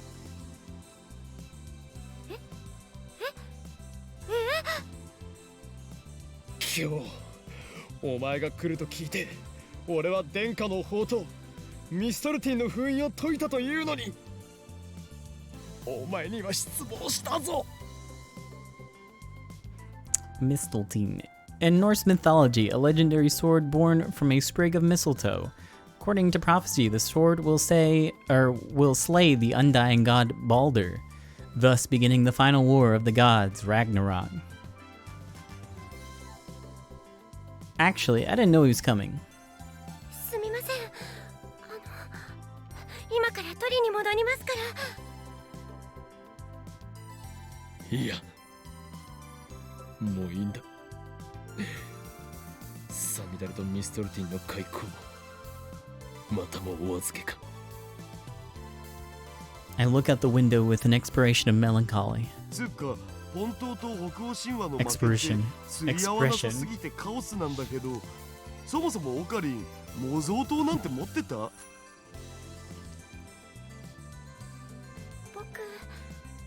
どうしたら。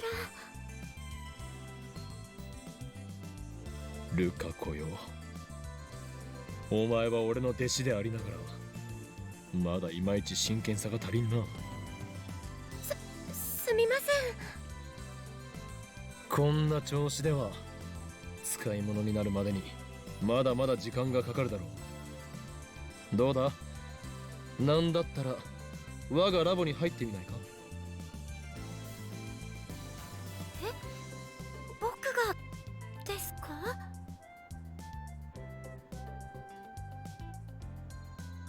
Lukaku looks at me blankly. でも僕どんくさいですし、科学とか機械とかよくわかりませんし、きっと足を引っ張っちゃいます。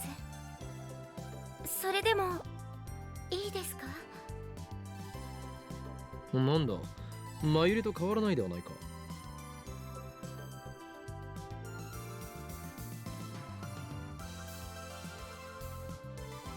ルカ君ならね、大歓迎だよ。でもね、ルカ君をラボメンにするならマユシーはオカリンに一つ条件があるのです。ルカ君をいじめないことっていう条件。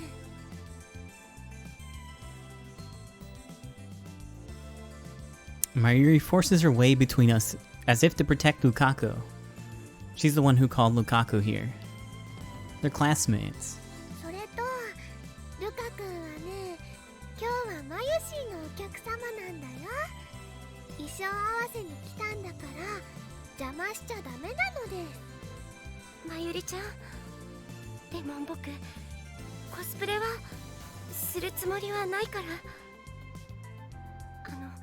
本当に衣装合わせだけでいいんだよね。サイズが合ってるかどうかの確認だけだよ。 It looks like Mayuri forced him to come. As far as she's concerned, pretty boys exist only to make her cosplay fantasies come true. じゃ Mayuri shows off the costume she made.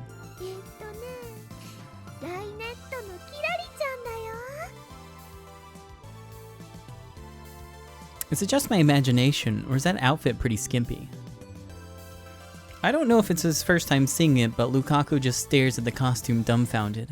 とりあえず完成度は 70% ってところなんだけどね。今この場でルカ君に試着してほしいんだ。ここで着るの？これを？ Lukaku glances at me and Daru, then looks down to hide a blush. 無理だよ。お願い。Here's where I, as Lukaku's master, ought to help out. 我が弟子よ、衣装というのは己を変革するためにも重要な要素の一つだ。それを着ることでお前も成長できるかもしれんぞ。早速袖を通してみるがいい。岡部さんまでそんなことを。僕こんな恥ずかしい格好できません。そこで恥ずかしがるからダメだというのだ。そうだよ。きっとね、とっても可愛くなるよ。それに真由里はお前に来てもらうために一生懸命そのコスを作っているのだぞ。眠る時間も大好物のバナナを胃袋に入れる時間もジューシー唐揚げナンバーワンをチンする時間も削ってひたすらチクチクチクチク針と糸を動かしミシンを走らせていたのだぞ。その努力には報いるべきだ。そうですけど。 The good-natured Lukaku's already bending to the power of my words. さあさあさあ、ルカ君変身しよう。変身。ちょっと待って。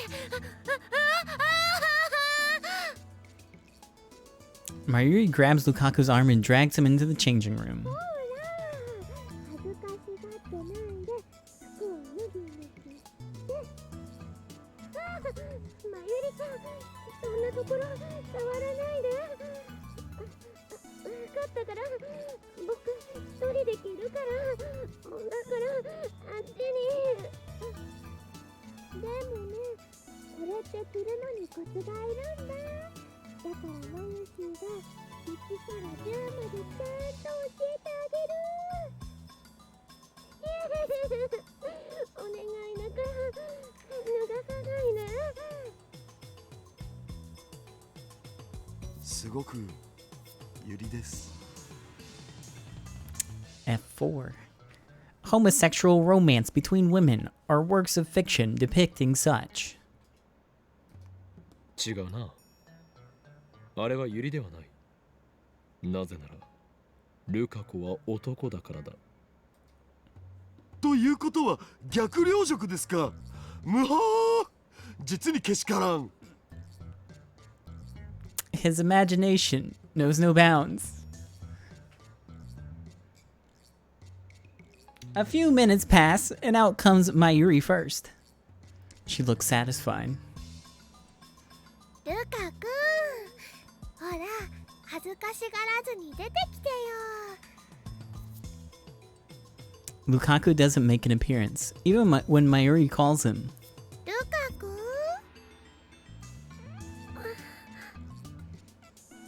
Finally, a nervous Lukaku comes out of the dressing room.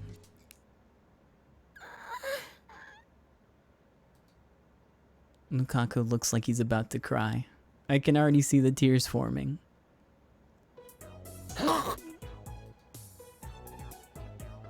Isn't that skirt a little too short? Those bare legs are truly captivating. Wait, oh god. I'm looking at a guy's legs. What the hell am I saying? Why are his legs shaved? What's going on here, Lukaku? マユシーは感動だよ。やっとルカ君に来てもらえた。恥ずかしい。男なのに女装なんて。あのね、可愛いは正義なんだよ。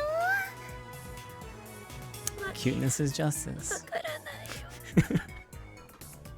さすがはまゆしの仕事だな。服もモデルも互いに引き立て合ってる。3次元においてはフェイリスタン最強説を唱えている僕だけど、このルカ氏に対してはついついローアングラー化したくなるよ。 Low angler. Cameramen who photograph female cosplayers and idols from a low angle can be found where cosplayers congregate, such as Kamima or Akihabara's pedestrian heaven.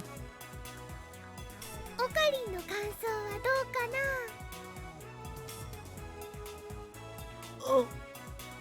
な。そうだな。 When urged to talk, I nod vaguely. I'm fascinated, but it's mortifying to admit that. Lukaku is Lukaku, yet Lukaku is a man. Male. A man just shouldn't be fascinated by another man. I whip out my phone and put it to my ear. 俺だ。今強烈な精神攻撃を受けている。いや、機関の差し金ではなく、むしろこいつはこの町を守護する大いなる巫女の末裔で、まずい、心が侵食されている。It's too late.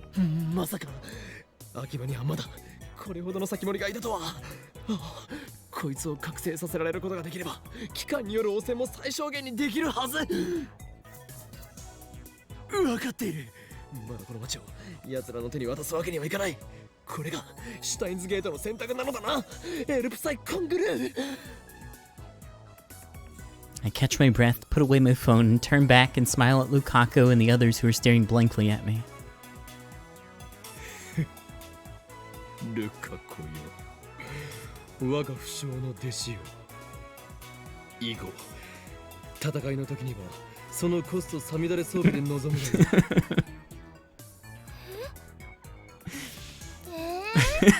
ヒラリちゃんは刀は持たないよ。むしろね、ウーパーを持つとぴったりだよ。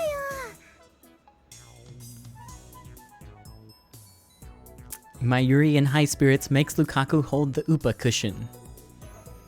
His lips tremble as he reluctantly accepts the cushion. He clearly doesn't know what to do with it. 機関による魔の手はこの秋葉にまで迫ろうとしている。 I pretend not to notice Lukaku's distress. お前はこの混沌渦巻く首都を守る先森、柳林神社に生まれし巫女よ。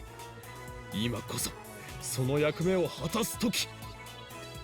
わかるか、ルカ子よ。故に俺は常にお前に厳しく接しているのだ。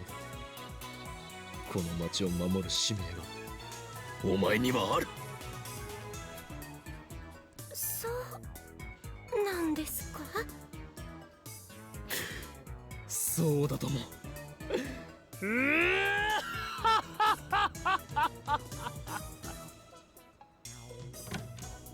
その下品な笑いやめたら。外まで丸聞こえだぞ。恥ずかしい。Kurisu enters the lab with those remarks. She's coming in late, like she's a company executive or something. クリスチャン、トゥットゥルー。やってくるなりこの俺に生意気な口を叩くお前は助手ではないか。助手じゃない。何度も言わせるな。だいたい痛い毛で気弱そうな女の子をおもちゃにして調子に乗ってるなんて最低だわ。そう思わないの？痛い毛で気弱そうな女の子をおもちゃにするだと？いちいち反応するな、変態。 That's right, Christina doesn't know Lukaku's a guy. Correcting is a pain, so I don't say anything. Part-time warrior. It sounds like you're having fun up there. Was that a girl scream I heard? You're not doing something dirty, are you? Do Tokyo people have loose sexual morals? I don't really understand that stuff. Something dirty.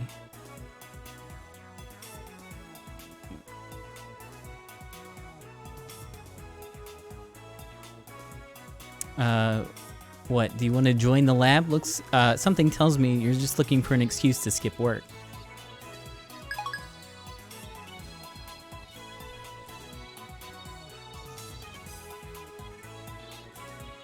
それにしても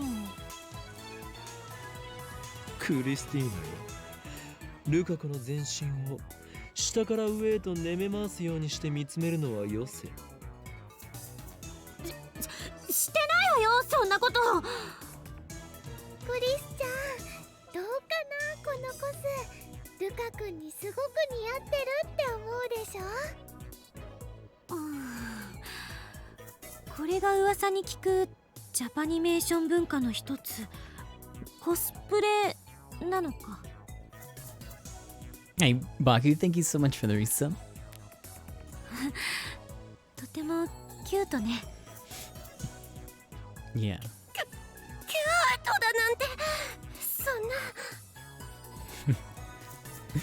な。 Lukaku's eyes are getting wetter and wetter. どうしてそんなに悲しそうなの？あなたはとても可愛いんだから、もっと自信を持つべきよ。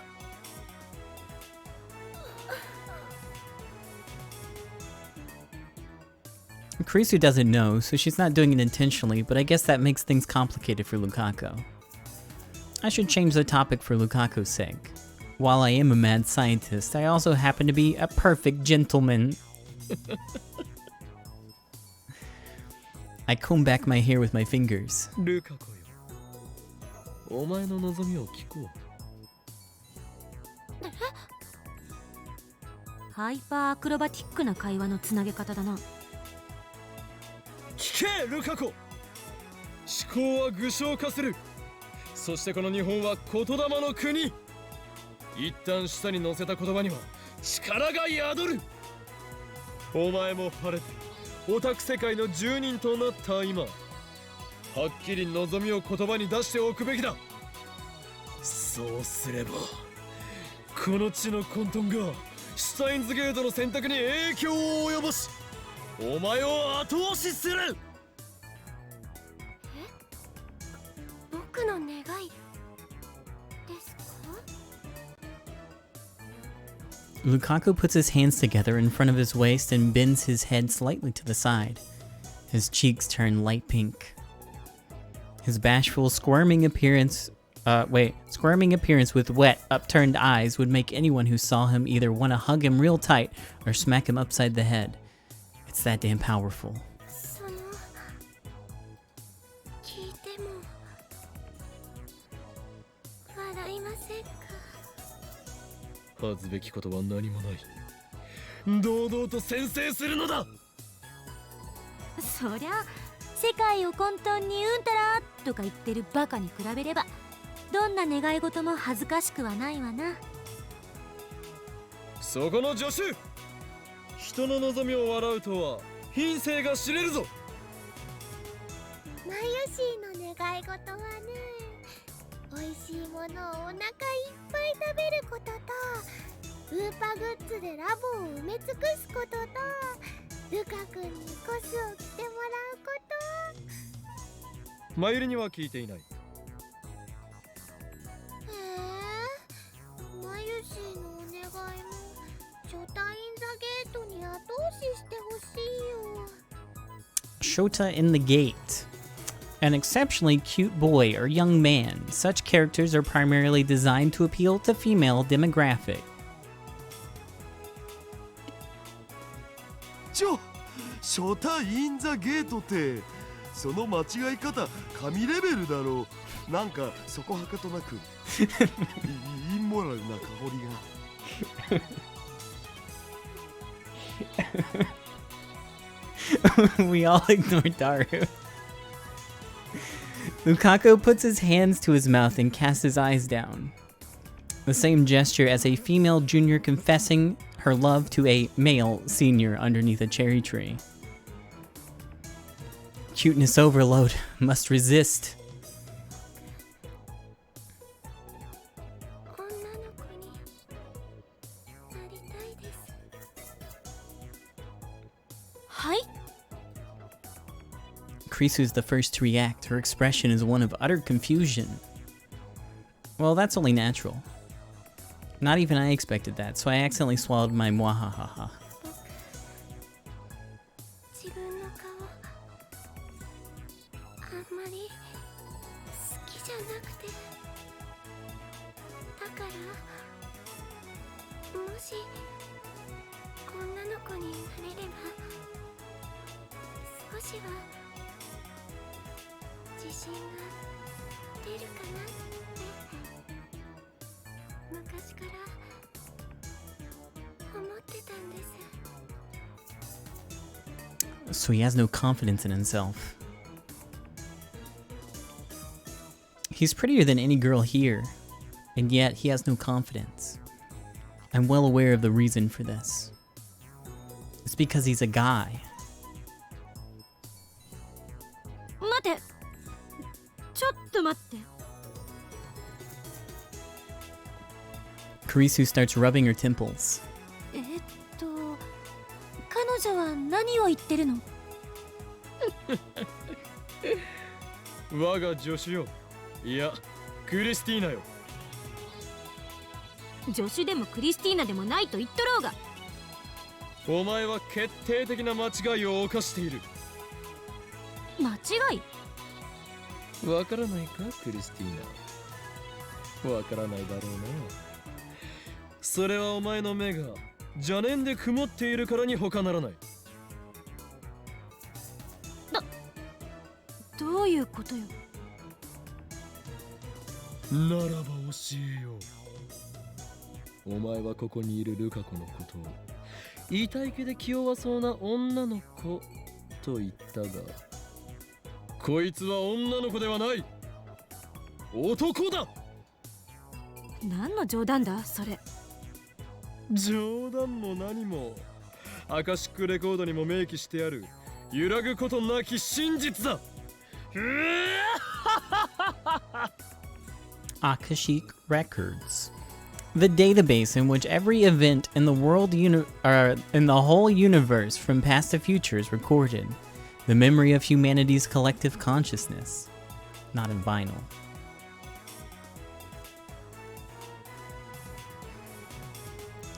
Kurisu looks at Daru and Mayuri as if seeking help, but they nod with a knowing look in their eyes. As for Lukaku himself, he's just hanging his head in shame. これは釣られてもいいネ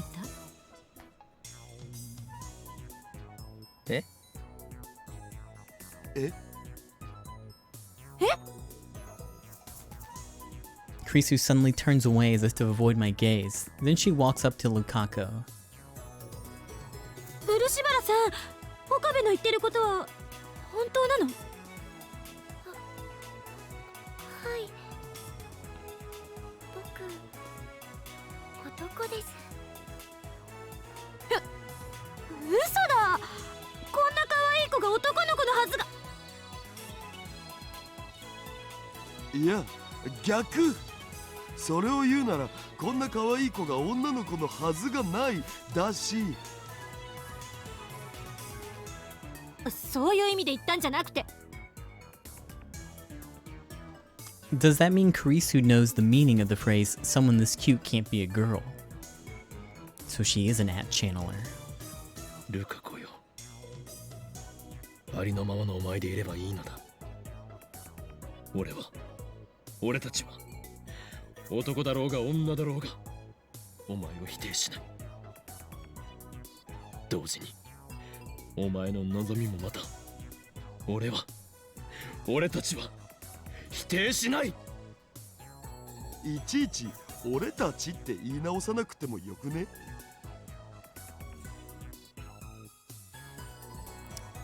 Kurisu, unable to calm down after learning the truth, starts touching her own face and checking her hair in her pocket mirror. あたふたしているな、クリスティーナ。自分よりずっと女の子らしい男がいたことがそれほどショックか？認めるわ。私は彼女じゃなくて、彼に比べれば乱暴な言葉遣いだし、態度も悪いし、可愛げもない。これってショックで3日は寝込むレベルよ。 Looks like she's seriously depressed. クリスちゃんも可愛いよ。フォローはいらない。ますます惨めになるから。己の欠点を顧みることができる人間はいずれ強くなる。クリスティーナよ、お前もいずれ立派な女性になれるだろう。今はまだ若いだけだ。あんたに説教される言われはないぞ。前言撤回だ。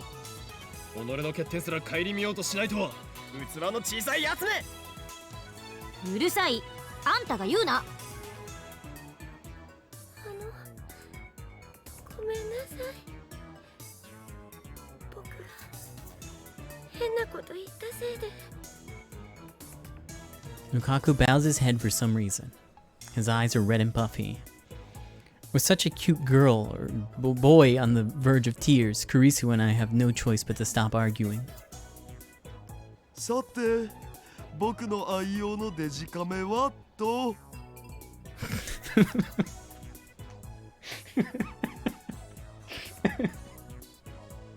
おもむろに撮影会の準備を始めるな、変態。先生、ローアングラーになりたいです。 But still, it was just a whim to ask for Lukaku's wish. I hardly expected this to happen. So that's how Lukaku thinks of himself. しかしルカ子よ、その望みどこまで本気なのだ？ If he's truly desperate, then having a sex change operation is probably the best way to go. Judging by his current looks, Lukaku could become the star of Tokyo's LGBT community. Nah, screw that. He could even become a TV personality. 例えば夜眠りについて朝目覚めたら女の子になっていたみたいな、そういうのが憧れなんです。夢見すぎですよね。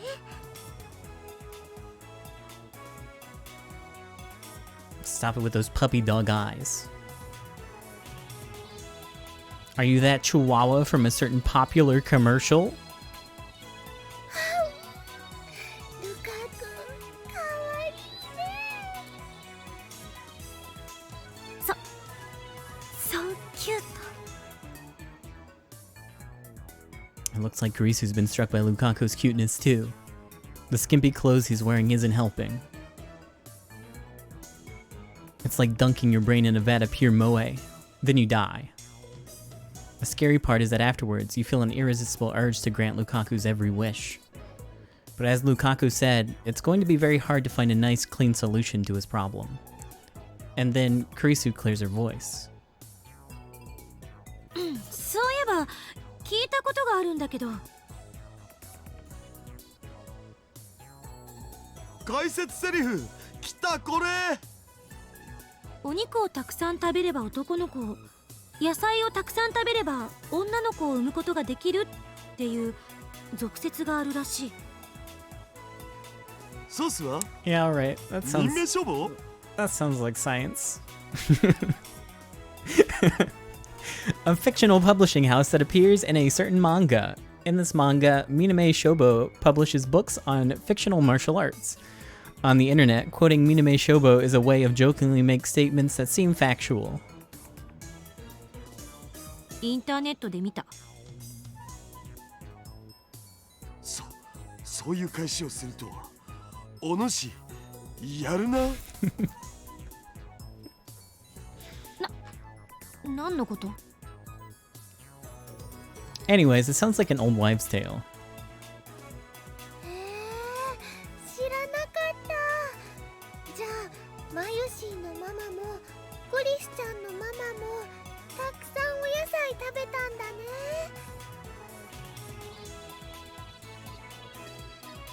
Only Mayuri's impressed. マユシーはジューシー唐揚げナンバーワンばっかり食べてるから、将来子供を産むときは男の子なのかな。ねえねえ、バナナはお野菜に含まれると思う？ I think those are a meat. Mayuri is full of questions. I'll leave her to them. それなら狩猟で暮らしていた原始人たちはどうなるのだ？彼らはおのずと男ばかり産むことになり、男女比のバランスが偏ってしまうではないか。そうなれば人類がここまで繁栄できていたかも怪しい。別にそれが正しいって言ってるわけじゃない。なんとなく思い出しただけよ。いちいち噛みつかないで。俺は噛みついてなどいない。クリスティーナよ、その説検証してみる気はないか？どういうこと？思い出せ。俺たちの手には電話レンジカッコ仮があるではないか。電話レンジちゃん？チーンってしたら男の子か女の子かわかるの？ No way in hell. いや、あ、そっか。Looks like Kurisu's got it. They don't call her a genius for nothing. 漆原さんのお母さんが妊娠中の時期へ D メールを送るのね。Yep. いかに野菜をもっとたくさん食べろという内容でな。Lukako, who doesn't know what D-mails are, and Mayuri, who's just a little dumb, tilt their heads in confusion at the same time. やってみる価値はあると思わないか？それは今さら偽善で取り繕おうとするなよ、クリスティーナ。俺は知っているぞ。お前がマッドサイエンティストの素質を持つ実験大好きっ子だということ。誰が実験大好きっ子だ。違うのか？違わないけれども。That settles it. ちょい待ち。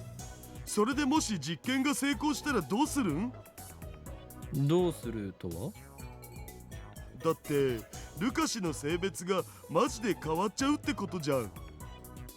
それがルカ子の望みだろ？いやそうだけど、もし性別が変わったらルカ氏が生きてきた16年間の歴史が改変されるんじゃねってこと。それについて誰が責任取る？それは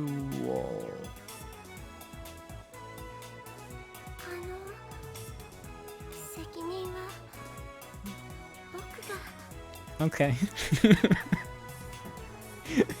Lukaku raises his hand timidly. マジで言ってる？よ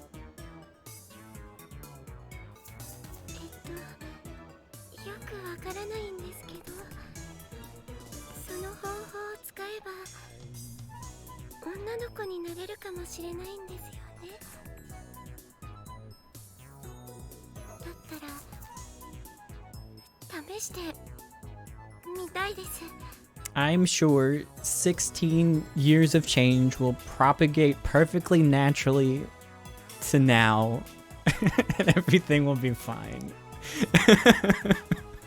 どうかお願いします、師匠。 He bows his head to me. マユリ、お前の意見は？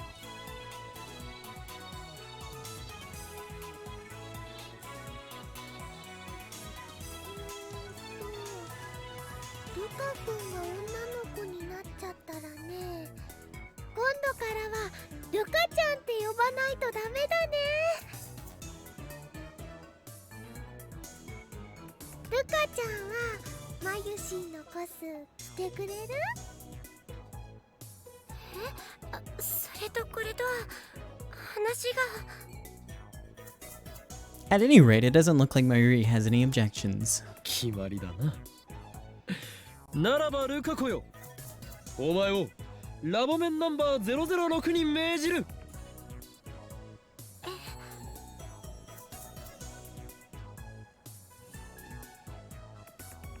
ではレンジカッコ仮は我がラボの最重要機密事項だ。それを使う以上、お前はラボメンとならなければならない。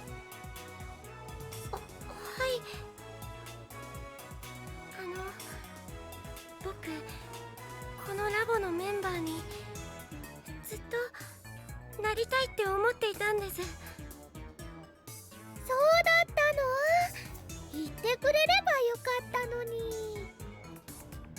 言い出す勇気がなくて。それに僕、さっきも言ったんですけど、機械のことさっぱりわからないですし。そんなこと気にしなくていいんだよ。だってね、マユシーもさっぱりだもん。 That's not something to be proud of, Mayuri. ではルカ子は今この時よりラボメンとなる。異論のある者はいないな。はーい。 Krisu raises her hands. 私ラボメンナンバー004を返上したいので代わりに漆原さんを004にしてあげて。は却下だ。他には？あ、 Mayuri and Daru ask what happened to 005, but I ignore them. Moeka will always be 005 in my heart. No other objections emerge. All members are in favor. ではルカ子はラボメンナンバー006となる。以後ラボに忠誠を誓い、ラボの発展のために全力を尽くせ。はい。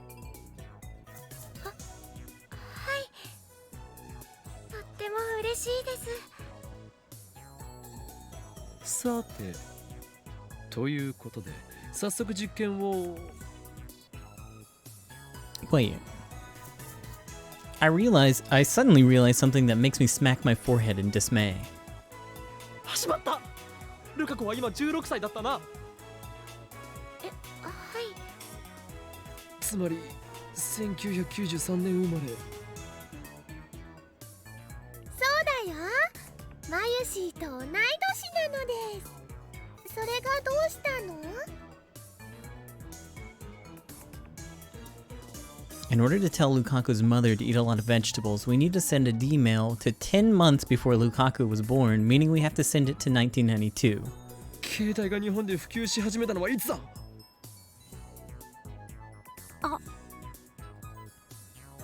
Looks like Kurisu and Daru figured it out. Daru goes to Google it. 96年ぐらいっぽい。メール機能が実装されるのはさらに遅いかも。つまりルカ子の生まれた年の時点では携帯は一般化されてないということ。ルカ子の母親も持っていない可能性がある。もしそうならメールを受け取ってもらう手段が存在しないではないか。ああ、そっか。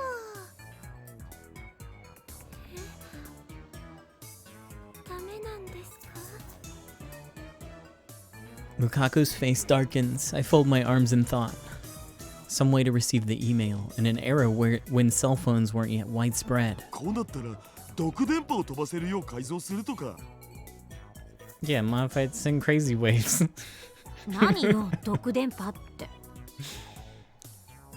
ちょっとヤバい人たちだけがユンユンと受信できるんだ。電波っつうか、電波？特に春先によく見られる。Yep, pretty moe. 毒されてるのはあんたの脳みそだろ。いいよ。もっと罵ってくれて OK だよ。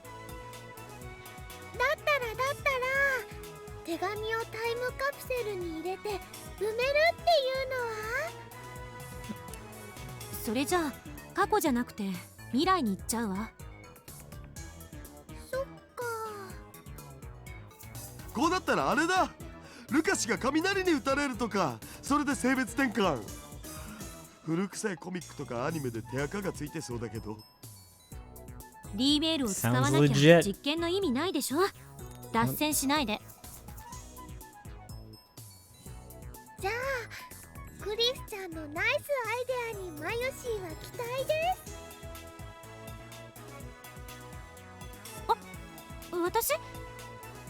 私はそうね、高速を事情倍ほど上回るロケットを開発すればあまりの速さに時間が逆行してとか。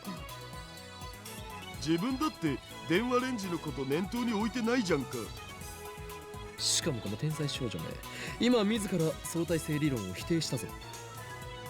単なる冗談でしょ。本気にしないで。まったくどいつもこいつも使えないな。だったら自称 IQ170 の灰色の脳細胞、狂気のマッドサイエンティスト法王院さん、代案をどうぞ。ふむ、頭の片隅でひらめきつつあるぞ。ひらめけの精神だな。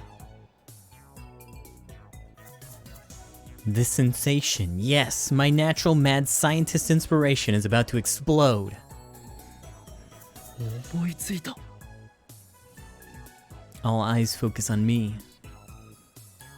With a broad grin, I proclaim, 携帯がなければポケベルに送ればいいじゃない。 send it to a pager. The heck's a pager? An early method of receiving wireless messages. In Japan, service started around 1968. After support for text data was added in the 1990s, pagers grew rapidly in popularity among high school girls. However, pagers were soon replaced by cellular phones, and pager service was eventually terminated in 2007.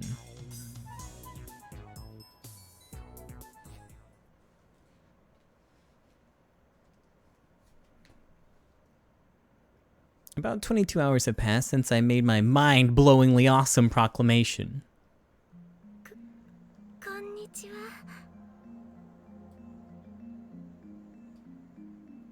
Luca enters the lab shyly, just as he did yesterday. He gives me a bashful smile when our eyes meet. お母さん、ポケベルを持ってました。ああ、よかったね、ルカ君。これで前に進めるわね。ルカ氏女の子バージョンか。燃えるの確定。Mayuri, Kurisu, and Daru are already on standby.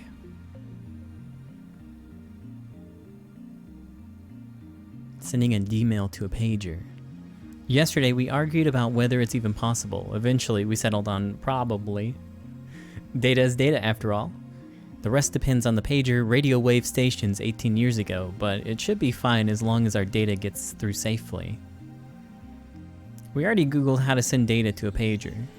For the pagers back then, you would first enter the other person's pager number, then, if in the Kanto region, enter *2*2. After that, you would enter the numbers to send. That's how it worked, apparently. Pagers in 1992 could still only send numbers. Phone number display functions were also yet to be implemented. So if your number was hidden from the other person, so your number was hidden from the other person by default. A few years later, pagers started to implement Japanese character displays, enabling functionality similar to that of email. Therefore, the D-mail Lukaku's about to send, it's technically not a mail, though it has to be sent in numerical form. Naturally, I have a conversion table for that on hand. You can find information even from 18 years ago if you just Google it.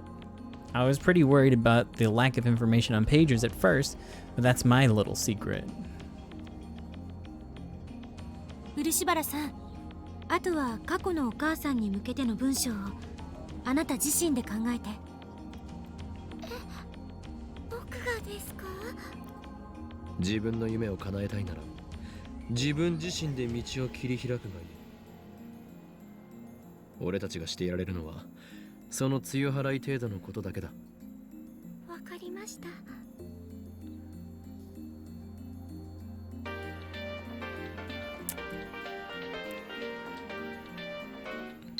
Ferris.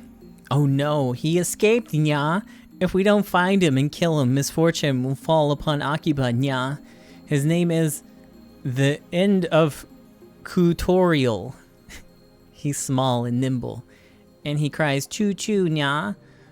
Come here quick, Ferris needs your help, nyan. He. A rat? Help.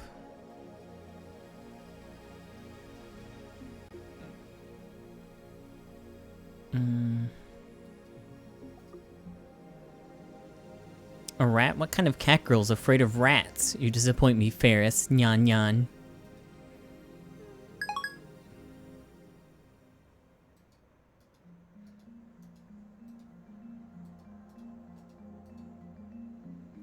The number we're sending are 1-byte characters, so we can send 36 of them. The pager's number-to-letter conversion system uses 2 numbers to correspond to 1 Japanese character. Furthermore, first you need to input *2*2. That means you can only send 16 hiragana characters. Lukaku, understanding everything, takes out a notebook to begin writing drafts for a pager message. I show Lukaku the site I found. It reads pager number and letter conversion. Pager typing is commonly known as two-touch typing or pager input. It's somewhat different from cell phone input. You choose the consonant and then input the vowel. The consonants are A, K, S, T, N, H, M, Y, R, W. The vowels are A, I, U, E, O. Basically, to input ke, you press 2 to input the consonant K. Then you press 4 for the vowel E. 結構めんどいな。僕はてっきり831831831って打てばいいんだとばかり思っていたよ。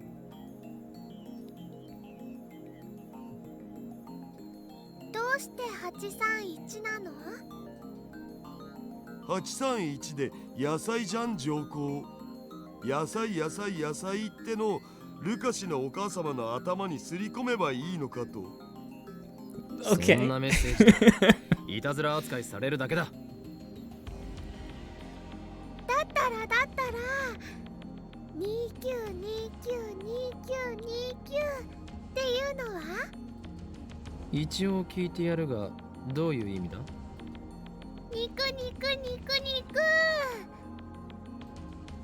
肉好きにさせてどうする？違うよ。それだけ肉って連呼されたらね、逆にお肉見るのも嫌になって野菜を食べようって気になるかもしれないよ。Yeah. あるわねえよ。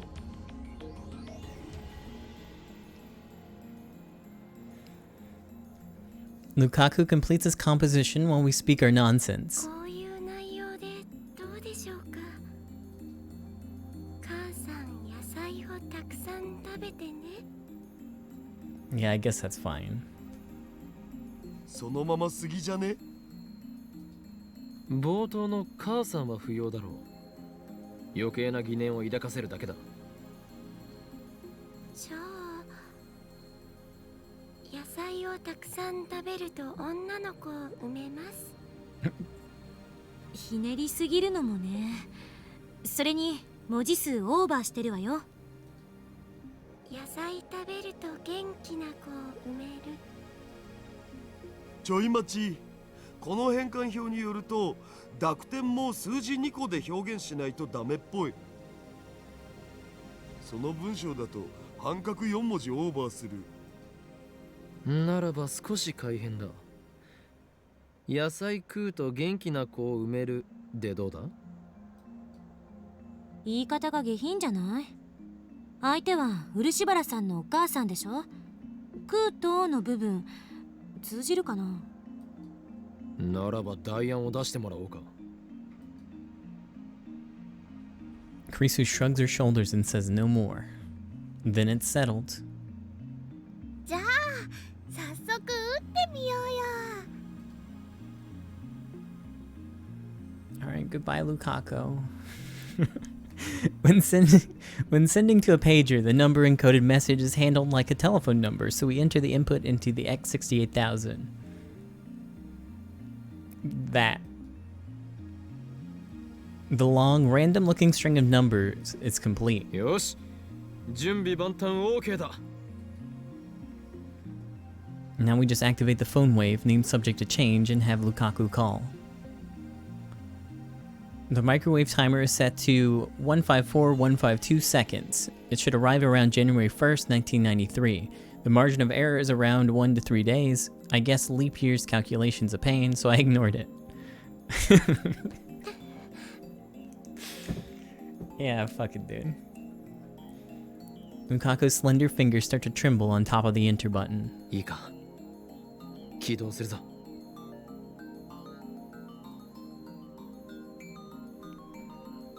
Lukaku looks at me with with tears in his eyes, then nods faintly.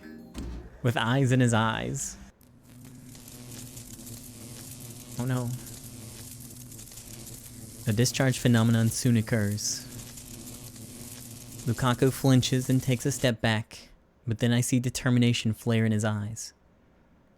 He sets his jaw and pushes the enter button.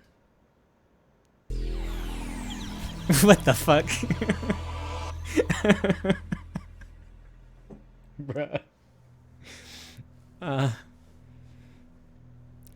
A wave of dizziness hits me again. I place a hand on the table to support myself. The dizziness slowly fades. Little by little, color returns to the world. Reading Steiner activated again. Did the world line change? I look around the room. Unlike what happened with Mueka, Lukaku's still here. He blushes when he notices my stare. 岡部さん、そんなに。ないでください。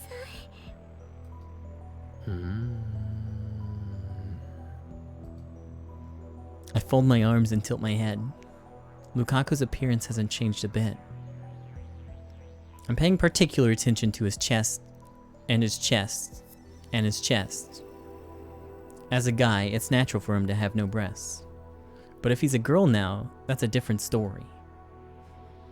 That washboard isn't tiny breast level. It's no breast level. これは失敗か。 So they eat lots of vegetables to give birth to a girl thing Kurisu talked about was nothing but fringe science. Whoa!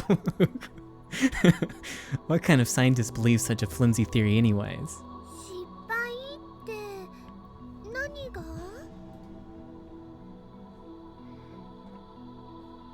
Everyone, including Lukaku, looks at me in confusion. 何って、お前たち揃いも揃ってボケているのか？たった今この電話レンジカッコ仮で。 I slap a hand over my mouth as soon as I start talking. That was careless of me. As our previous experiments proved, the activation of reading Steiner means that the world line has changed. And I'm the only one who carries his memories through the change.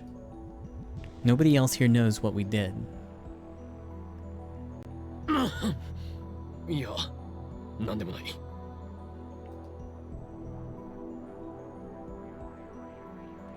Afterwards, Mayuri and Lukaku happily go out shopping for lunch at a neighborhood convenience store. クリスティーナよ、一つ聞きたいのだが、ルカ子は。今度はどんな変態的行為を考えてるんだ。あんたたち変態コンビは油断も隙もないな。変態コンビじゃねえ。僕たちは変態紳士コンビだ。 Yeah. どうでもいい。ほんと、どうでもいい。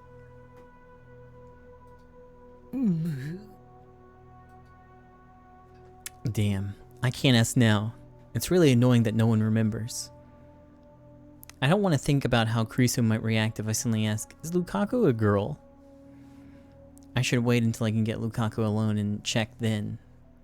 But considering how his appearance hasn't changed at all, it is very likely that the sex change failed. In that case, what did Lukaku's D-mail change? It's just like the Moeka experiment. The result is different from what we expected. The real problem is that we have no control. After I leave the lab, I head to May Queen to think. Daru sits in front of me, waiting impatiently for Ferris to bring our order. ダルよ、D メールについてどう思う？すごいような、すごくないような。すごくないと思った理由は？フェイリスタンとのライネット勝負の結果を改変できなかったお。 Now that's a selfish reason. 何度かの実験で分かったが、D メールの精度はまだ信頼できるレベルには達していない。運の要素が絡んでくるのは装置としては欠陥だ。もっと送り手側がコントロールできるようにならなければ、実用性が低いままのガラクタに終わる。 For starters, there's the problem of how I'm the only one who can recognize the changes. Who we got? Mayuri. Wow, remember how we were talking about Joy-san before? Well, I just saw him on the street. The real thing. I got to shake his hand. What are you talking about? Who's Joy-san? An assassin from the organization? Wait, when was that? Joy-san, who's that?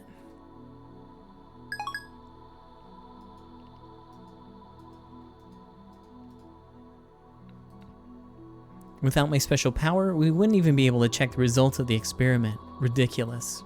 確かに結果出てないよな。 No, I know nothing about the story for this. I haven't seen the ロトシキス当てるって anime. 件はどうなったん？ This is my first experience with this franchise. I guess there's other games too. 保留中だ。Although it was Lukaku's mistake that cost us the prize, he wouldn't have been in a position to make that mistake if I hadn't asked him to buy the ticket in my stead. Why did I do that? It's as if Steins Gate guided the money away from my grasp. No, I need to think positive. この法院京馬ともあろう男がこんなところでつまずいていられるものか。俺は諦めたりはしない。なぜなら俺がマッドサイエンティストだからだ。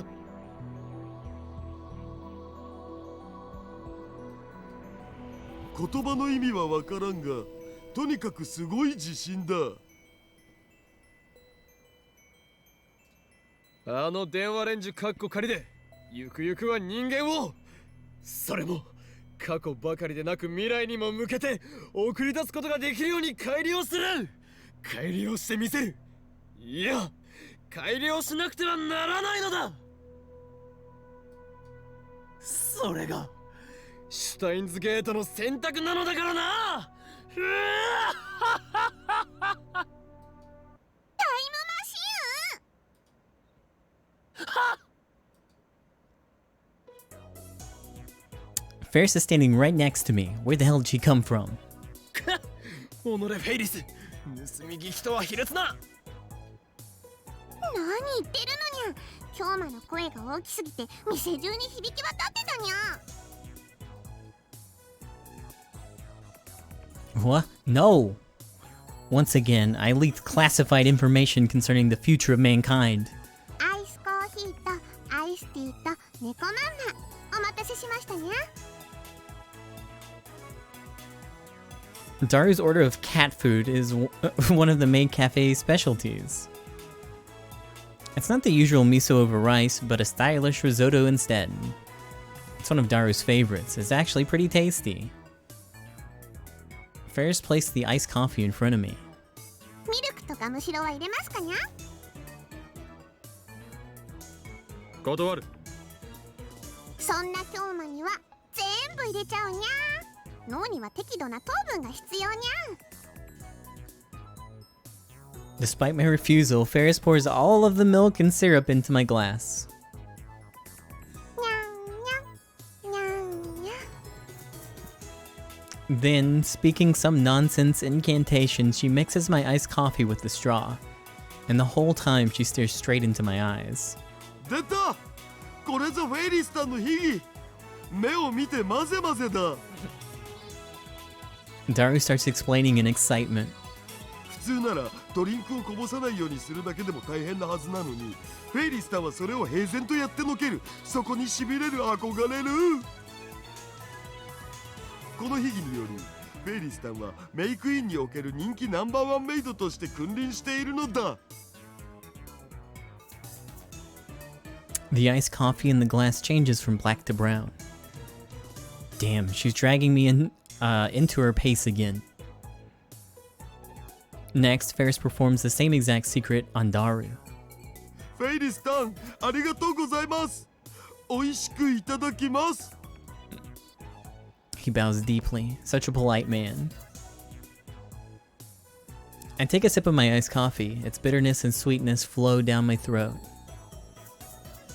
When I look up, I see Ferris standing next to me, her silver tray in front of her waist. なんだ、何か用事か。続きを聞かせるにゃ。京馬とダルにゃ面白そうなお話してたにゃ。タイムマシンがどうとかって。フェイリス、とっても聞きたいにゃ。 She gives me a babyish look with upturned eyes, but I firmly reject her. 極秘事項だ。部外者には明かせん。さっき店中に響き渡るぐらい大声で話してたのはどこの誰にゃ。だ、ダルにゃ。フェイリスに教えてほしいにゃ。Oh. She's targeting Daru now. Don't underestimate him, Ferris Nyan Nyan. Daru is my most trustworthy right-hand man, the wizard-class super hacker. He won't be tricked into divulging classified information. 実はメールを過去に送れるっていうすげえマシンを作ったんだお。主に僕が。 And he's broken. Women are scary. それってつまりタイムマシンってことにゃ。そういうことになるかな。タイムマシンを作ったなんてすっごいにゃ。フェイリスはダルニャンの頭の良さにキュンキュンしそうだにゃ。マジで困ったな。うへうへ。 Dumbass. What's with that grin? フェイリスはタイムマシンに乗って時間旅行するのが夢なのにゃ。僕がいつか連れてってあげるよ。だる、安請け合いするな。ところで昔から疑問だったんやけど、時間ってどんなものなのかにゃ。何？よく時間を川に例えて過去から未来に向かって流れてるとか言うにゃ。でも本当にそうなのかにゃ。もし川の流れだとして過去と未来に挟まれた現在はどこにあるのにゃ。それは点なのか線なのか、そもそもどこからどこまでが現在なのにゃ。そういえば漠然とイメージはあるけど真面目に考えたことはないな。現在は川の上に浮かぶ葉っぱだ。それは過去から未来へと流れに沿って動いていく。そんじゃその葉っぱに全ての人間が乗ってるって考えればいいのかにゃ。死んだら葉っぱから落ちるってことになるのにゃ。Hey, thanks for the resub. そういうことだろう。その葉っぱのある地点より川の上流は過去、下流が未来と定義できる。ふにゃー。でもその葉っぱは人間にとっての現在にゃ。というと？人間が時間に単位を作って観測してるから葉っぱは現在だってわかるにゃ。けど例えば全宇宙すべての生き物が絶滅しちゃった世界だと現在を観測できる存在がいなくなっちゃうと思うのにゃ。その場合どこが現在になるのにゃ。神様とか宇宙の意志とかが観測するんじゃね。じゃあもしその神様が4次元的存在だとしたら過去にも未来にも自由に行けることになるにゃ。Four-dimensional space-time is comprised of three spatial dimensions, plus the fourth dimension, time. Three-dimensional beings, like humans, can only move in the three spatial dimensions. A four-dimensional being, however, would be able to move through time as easily as humans can move through air.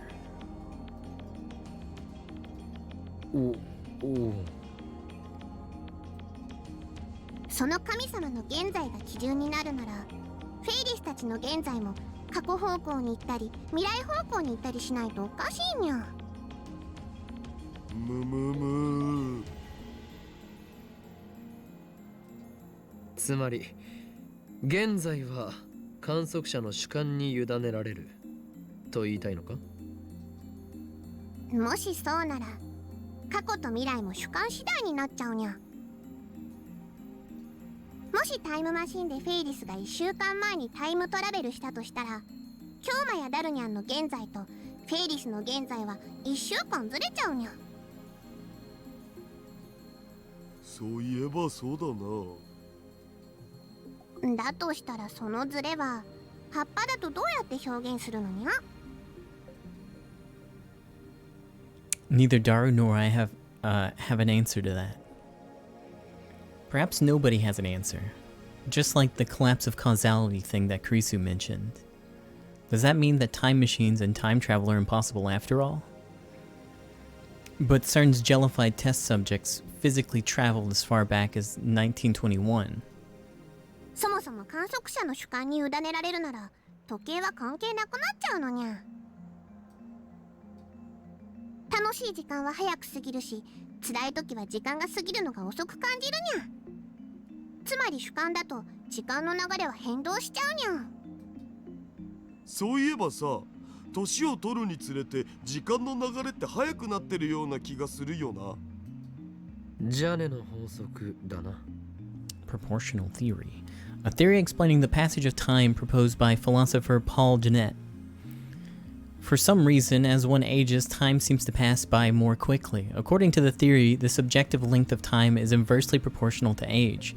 For example, 1 year is 1/7 of a 7-year-old's life, but only 1/70th of a 70-year-old's life.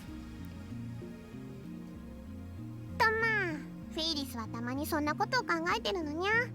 だから安易に時間を川の流れに例えるのはちょっと違うような気がするのにゃ。考えれば考えるほどこんがらがってきたわな。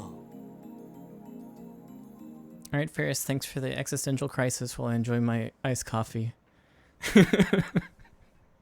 The strict definition of time, similar to the question of where is the self, is one of humanity's eternal questions. Countless renowned scholars have left this question unanswered. There's no way amateurs like us can answer it. But there's one thing I can do.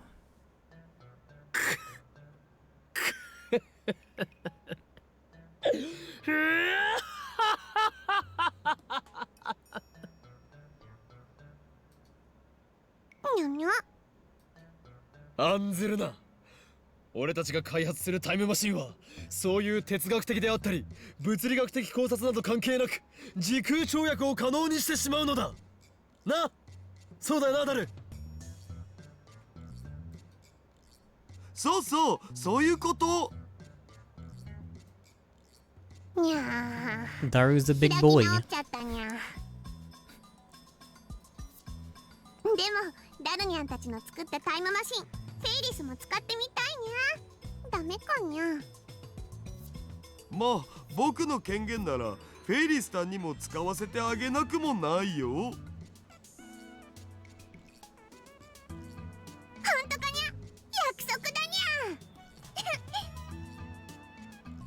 ダル、勝手なことをほざくな。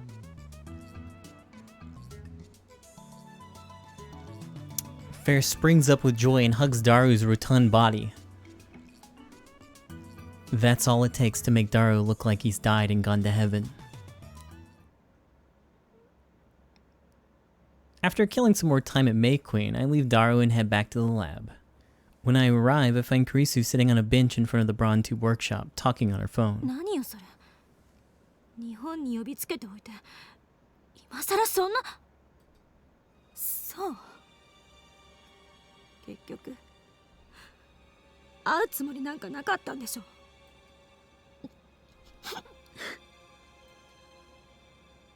The street is dark and her hair is covering her eyes, so I can't make out her expression. Right from the sound of her voice, I can tell that she's crying.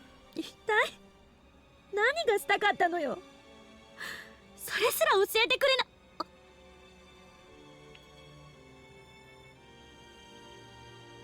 Kurisu lifts her head in surprise. She must have just noticed me. She falls into an awkward silence, then turns and walks away. It looked like she was crying. I wonder if she got into a fight. Who could have made her cry like that? Oh well, her boyfriend! Even a friendless, experiment-loving girl like her can get a boyfriend. No. There's no way such an arrogant, abusive girl could have a boyfriend. But in that case, who was it? A sibling? Or maybe her father, who she hasn't seen in 7 years? I'm afraid to ask. Kurisu's scary when she snaps. The memory of her baleful glare sends a shiver up my spine. I hurry to the 2nd floor. When I'm safe in the lab, I start browsing at channel. It doesn't look like Tider has made an appearance today.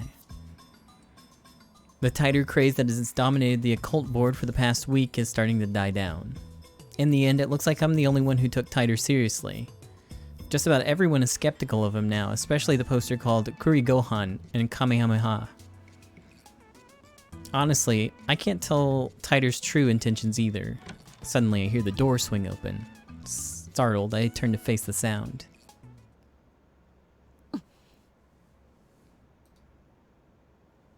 Kreesu's standing there glaring at me. Her eyes are red. So she was crying. Why'd she come back? 私はおうおう別に泣いてなんかないからな。 Okay. いやどう見ても泣いてただろう。いい加減なこと言わないで。証拠はあるの？目が赤い。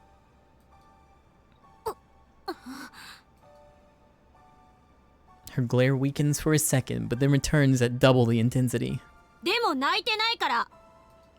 論理性のかけらもないな、クリスティーナ。In fact, she's not acting like herself at all. Did she come here just to claim that she wasn't crying? She should have just gone back to her hotel and cried into a pillow instead of coming here to make excuses. とにかく泣いてない。わかった？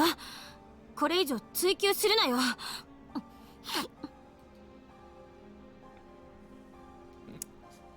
That sniffle tanked any credibility she might have had. Even now, instead of going back to her hotel, she plops onto the sofa and hugs Mayuri's Upa plushie to her chest like a little girl. For the next few minutes, she just sits there, pouting and staring at the wall.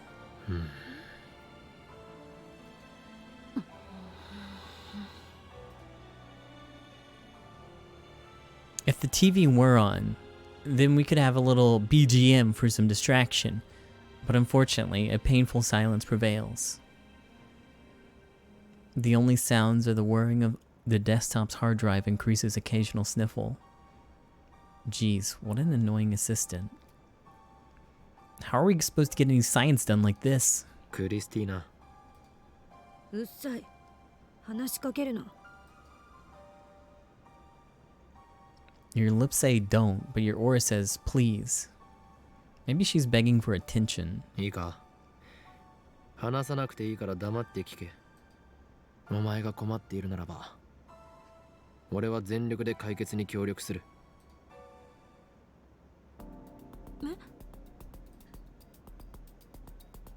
Kreesu looks at me blankly. 俺だけじゃなく、マユリもダルも、おそらくそう言うだろ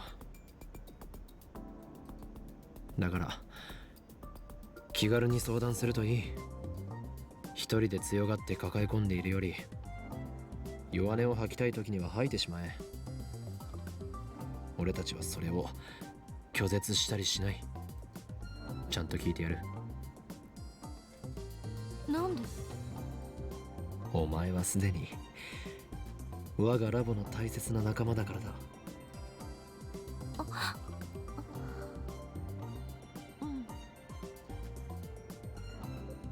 For some reason, Kreesu blushes and hangs her head. She hugs the Upa so hard, his face caves in. Oh no! 悪かった。ちょっと気が立ってて。別に今話さなくてもいい。話したくなったらいつでも言え。俺が聞いてやる。She nods softly. Looks like my sincerity has reached her.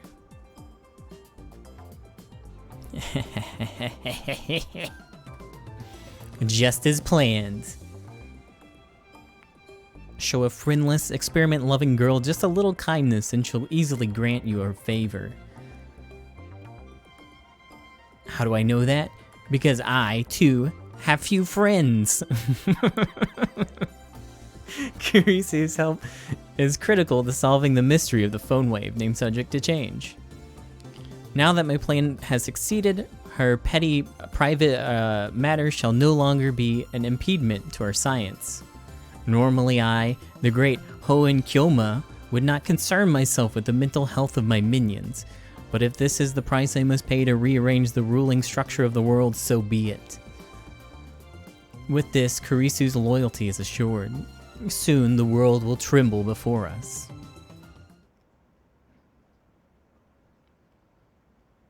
I spent the next morning doing laundry at the nearby laundromat. When I returned to the lab just past noon, Daru, Mayuri, and Kreesu have all assembled. 土曜日なのにご苦労。研究熱心なラボメンばかりで頼もしい限りだ。そうよね。I'm gonna think. Ferris. There's a lot I don't know about myself, nya. Why does Ferris have cat ears when other people have people ears? Why can Ferris only speak in Nyanyanian? Where is my home? The Chinchilla Star? I want to know the truth. That's why I have to go nya to where all the answers can be found. Nyanyanian? Quit talking like that. That's annoying. Oh, no. Too bad your homeworld has already fallen to the great Hoenn Kyoma. Yep. They're gone. Sorry, idiot. Dead.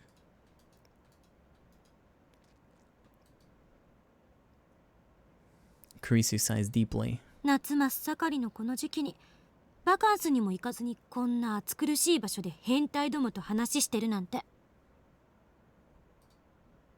どこで選択を誤ったんだろう。She's really giving us a verbal beatdown. 涙を拭け。友達が一人もいない実験大好きっ子よ。泣いたらんわ。だいたいメールで呼びつけたのはあんただろ。いかにも俺だ。だが律儀にそれに従い、こうして時間通りにラボへ来たのはお前の意志だ。クリスちゃんはね、本当はとっても素直で真面目な女の子なんだってマユシーは思うな。Mayuri smiles as she eats some nuggets from McD's, a fast food hamburger chain boasting top market share based in America. そんなクリスちゃんがね、マユシーはとっても愛おしいのです。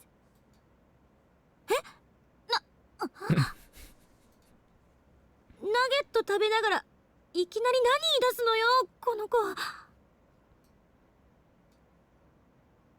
Don't let it bother you. That's just Mayuri's nature.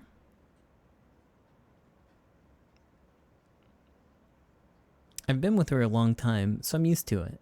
ユリフラグですね。わかります。A metafiction term refers to a common method of foreshadowing particular events. For example, a blank flag means that sometime in the near future blank will happen. Death flags and romance flags are the most frequent.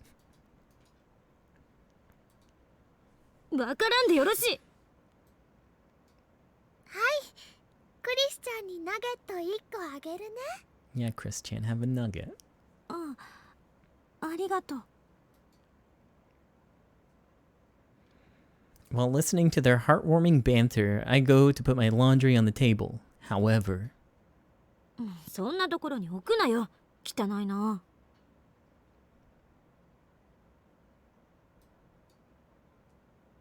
洗濯済みだ。知るか。年頃の女子がいる前にパンツを含む洗濯物を堂々と置くのはデリカシーなさすぎだろって言ってんの。俺のパンツが気になってしょうがないのならばそう言え。気になってなんかないわよ。2人ともパンツ言うの禁止。マユシーは食事中なんだよ。そうは言いつつも口にナゲットを運ぶ手は止めないのな。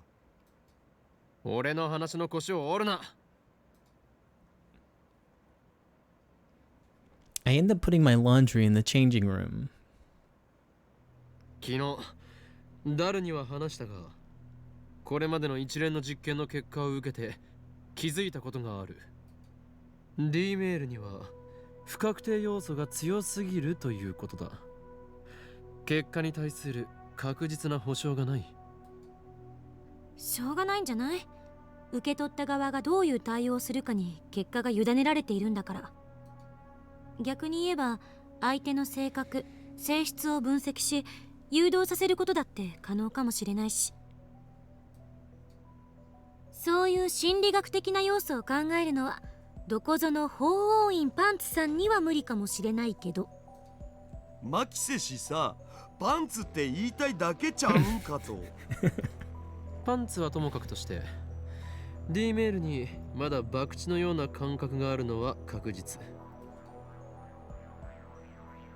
I need a more reliable time machine before I can expose CERN in the organization and plunge the world into chaos. そこで今回諸君に集まってもらったのは他でもない。本日の円卓会議の議題は、またいつの間にか円卓会議にされてるし。そんなに円卓会議やりたいならせめて円卓を買ってきなさいよ。違うよクリスちゃん。この前オカリンが言ってたけど、円卓はみんなの心の中にあるんだって。まゆりさんって本当に純真な子なのね。でも岡部の言うことはあんまり真に受けない方がいい。そうなの？円卓の定義など今はどうでもいいのだ。それよりも議題は D メールではなく、セルンと同じように物理的タイムトラベルを行う方法を模索したいという件についてだ。バカ言わないで。 That was fast. And she's glaring at me even harder than she was during the whole underwear thing. セルンがあれだけの大規模な装置を使ってすでに9年もかけてるのに、まだ成功すらしてないんだぞ。私たちにどうにかできるわけないじゃない。ゲルオカリンになっちゃうね。ゲロカエルン的な？つうかあれなんで流行ったんだろうな。Garo Froggy. Fictional. A series of plush straps featuring an ugly yet ugly cute frog character, which became a fad among high school girls in Shibuya 1 year ago. These girls would often carry one or more of them on their cell phones or bags. After the Shibuya earthquake, the series, which had been releasing over one New Year Garo Froggy a week, was cancelled, and their popularity faded rapidly. I feel like I already read about Garo Froggy. あ、いいや。 No, that's probably a 笑い事じゃ text. なく。諦めるには早すぎるのではないか。我らはすでに D メールという人類史上初の快挙を達成したではないか。だから史上初じゃないって。セルンの方が先じゃね？人類史上初の時空を超えるメール。それを成し遂げた俺たちに不可能という文字はない。根拠のない自信ね。そもそも D メールが使えるようになったのだって単なる偶然じゃない。未だにリフターに代替しているものが何なのかすら解明できていない。それが解明できればいいのだろう。全然ダメ。セルンですら解決できていない問題にはどう対処する？局所場指定ができないんじゃどこに飛ぶかわからない。何もない宇宙のど真ん中に飛ばされるのはごめんだお。That is a problem. If you can't control where you'll end up, your time machine's worthless. いや、ちょっと待て。D メールは局所場指定をしていないぞ。にもかかわらず、きちんと指定先に届いている。これはどう説明する？言われてみれば。メルアド指定してるからちゃんと届いてるんじゃね？そうなのかな。携帯の電波なんて何千万キロも離れた場所から捕捉できるとは思えないけど。電波が届かないところにいますってなるんじゃないかなってマユシーは思います。 I stare at my phone. あるいは携帯電話はブラックホールとホワイトホールを兼ねているのかもしれん。White holes. The reverse of a black hole. While nothing can escape a black hole, everything is ejected from a white hole. The existence of white holes is hinted at theoretically, but their existence is considered impossible to prove. As a result, they have never been observed. 憶測で物を言うべきじゃない。そんなの根拠ゼロよ。ワームホールができている可能性は？未だかつてワームホールの実在が確認されたことはない。 I groan. Kurisu and Daru fall silent. The problem has them stumped too. Mayuri's the only one smiling. She probably doesn't understand and is just smiling because she feels like it. いずれにせよ、厳然たる事実として D メールは過去に届いている。それがセルンに対して俺たちがリードしている点だ。タイムトラベルについても D メールを応用すれば実現の可能性はあるのではないか？でもさ、D メールじゃ36バイトプラスアルファのデータ量しか送れないじゃん。人間を丸々物理転送させるなんてマジ無理。It's the same problem that CERN is having, and the reason their subjects turn into jellymen. ゲルオカリンになりたければ止めないわよ。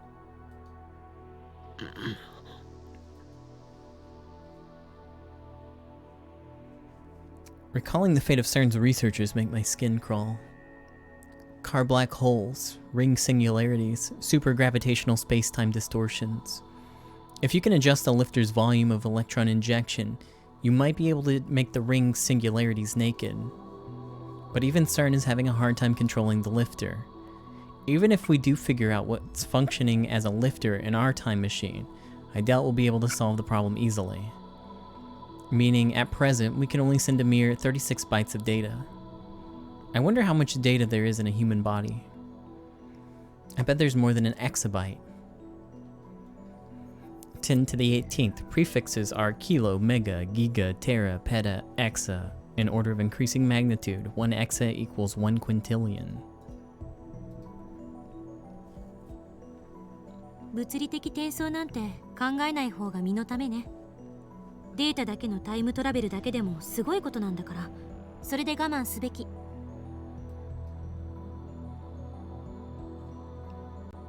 Sending data through time is enough, huh? 世の真理を探求する科学者とは思えない後ろ向きな発言だな。身の丈に合ったことを考えろって言っている。真理を探求するならしかるべき頭脳と設備とお金を揃えないと。少なくともセルン並みにはね。こんな貧乏サークルじゃ志だけ高くても何もできない。前から思ってたけど、電話レンジはちゃんとした研究機関に持ち込んで専門家に委ねるべきよ。セルンがタイムマシンの研究を極秘にしてるなら、私たちはきちんと公表して人類の未来のために役立てなきゃ。もし公表すれば機関のやつらに俺の存在を気づかれる。あのね、こっちは真面目に話してるんだぞ。冗談言ってる場合じゃ。それに俺たちはセルンをハッキングした身だ。奴らは人体実験までしている非常な連中。その背後には国家の枠組みさえ超えた強大な権力も見え隠れする。もし電話レンジカッコ仮を公表すれば、俺たちは消されるかもしれん。映画の見過ぎじゃない。300人委員会という名前が実際にセルンの資料にあった。そうだけど。Crease's tone weakens. なんだかマユシーは怖いよ。ハッキングがバレたらガチで僕たち消されそうだよね。バレるようなヘマはしてないけど。それにこれが何よりも問題なのだが。I lower my voice and look hard at each of them in turn. 公表してしまったらもう好き勝手に D メールが送れなくなるではないか。あんたね。この夢の装置をそう簡単に手放すものか。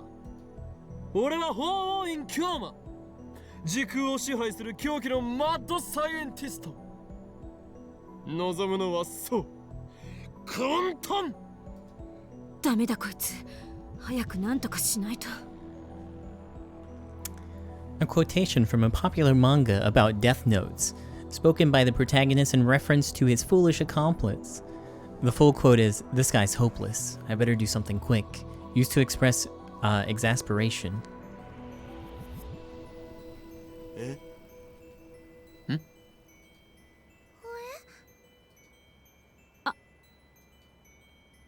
Everybody freezes. クリスティーナ、お前アットチャンネル。うるさい。それ以上言うな。そんなわけないから。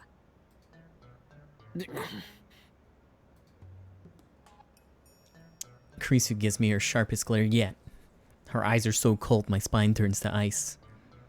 I nod and allow what I was going to say. Or swallow, oops. そういえばダルよ。セルンへのハッキングはその後さらに進んだか？ He did say that it would take time to learn how to use the IBM 5100.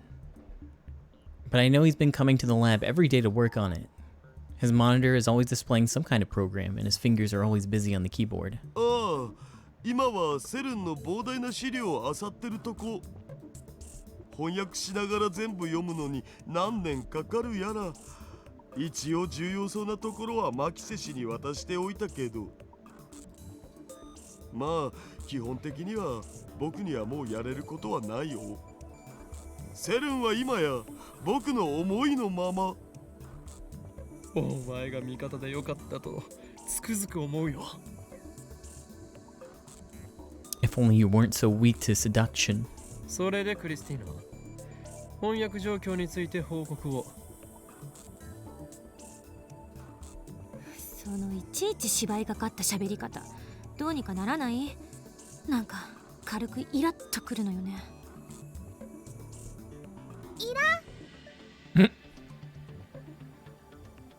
Mayuri takes a cute, idol-like pose and smiles for some reason. クリスちゃん、あのね、オカリンの幼なじみとして教えてあげると、オカリンの喋り方はね、そのうち慣れちゃうよ。そのうちっていうのが10年後じゃないことを祈るわ。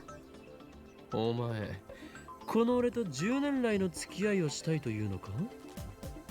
それはつまりこのラボに骨を埋めるという意味。皮肉よ、皮肉。そうか。ではさっさと報告しろ、クリスティーナ。でなければお前のことをネラーと呼ぶ。違うっつってんでしょ。 She glares at me again. My blood goes cold. 一応時間を見て翻訳は進めてるけど、今のところタイムマシンに関する目新しい情報はなし。やっぱりセルンも問題の解決策を見つけようと四苦八苦してる。 Maybe I'll have to wait another 24 years like Titer said. ダル、他に成果は？成果じゃないけど、今セルンは実験の真っ最中みたいでさ、ちょうど LHC がフル稼働してんだよね。そこに割り込んでこっそり使わせてもらえないかなって模索中。嘘。 Krisu's stunned. Honestly, so am I. それってすごいの？すごいどころじゃない。とんでもないことやらかそうとしてるわね。スーパーハッカー、恐ろしい子。A quotation from a classic manga about glass masks, used to express amazement at someone's incredible skills. おい、クリスティーナ。お前わざとだろ。何のこと？ She's an ad chandler, no doubt about it. でもまあそれができるようになったところで使い道なんてないだろうけどな。作戦は順調だな。第3段階にはいつ入れる？第3段階って何ぞ？セルンがひた隠しにしている禁断の領域、そこに隠された闇を暴くことに決まっている。日本語で OK。 IBN5100 で構築されたデータベースがあっただろう。そこへのハッキングにはもう着手したのかと聞いているのだ。Daru frowns. ああ、それは無理って言ったじゃん。IBN5100 さえあればなんとかなるんだろう。なる。でも逆に言えば、だからこそ手も足も出ないわけで。ん？ What? Oh, fuck.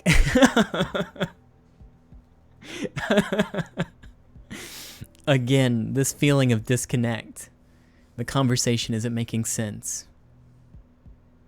IBN5100 は俺が手に入れてきただろう。まだ触ってもいないのか？え？手に入れてきた？いつ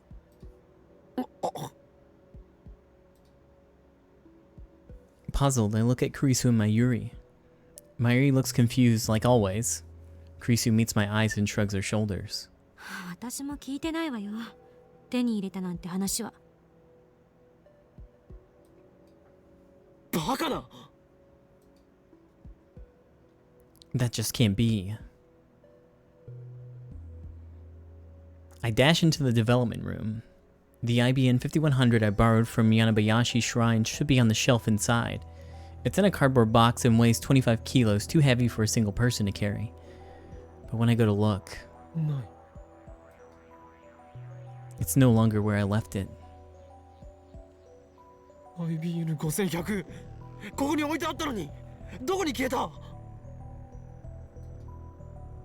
Everyone looks at me in surprise. 何を鳩が豆鉄砲食らったみたいな顔している。柳林神社に奉納されていた伝説のレトロ PC だ。お前たちもよく知っているだろう。そんなの知らないよ。柳林神社に奉納って、そんなアホな。幻覚でも見てたんじゃない？最近暑いから。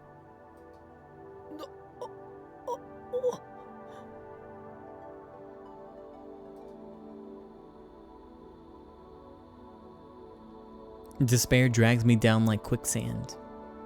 We can't hack the database without the IBN 5100. Who stole it? The organization? CERN? CERN is a possibility. Maybe they noticed our hacking and stole the IBN 5100 from the lab. No. Even if they could steal the IBN 5100 from the lab, they can't steal Mayuri and Daru's memories of it. What happened? Kiryu Moeka. Maybe I should check with her first. Could someone other than Moeka have stolen the IBN 5100? I considered the possibilities. The next name that comes to mind is... まさかジョン・タイターか。そうだ、タイターの目的は IBN5100 を手に入れることだった。すでに俺は何度かコンタクトを取っている。しかしどうやって俺の個人情報を手に入れた？ While I'm trying to decide whether I should send the mail, Kurisu tells me to calm down. A high school girl is chiding me. She dares make a fool of Hoin Kyoma. Irritated, I explain the purpose of the IBN 5100 and how I came to obtain one. During that time, I also send Moeka a mail for confirmation.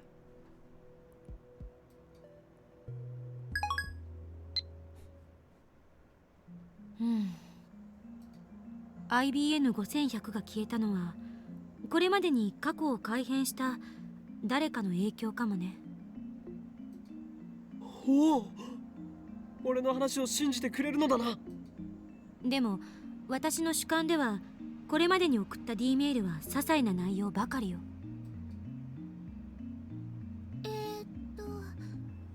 最初に電話レンジちゃんがタイムマシーンだって気づくきっかけになったメールだよね。オカリンは変態って内容で送ったよな。あとは D メール実験で私が岡部の携帯に何十通も送った。でもどれも中身のない文面ばかりだから、あれで過去を改変できるとは思えない。僕も2通送ったお。フェイリスタンとの勝負に勝てる秘策を書いた。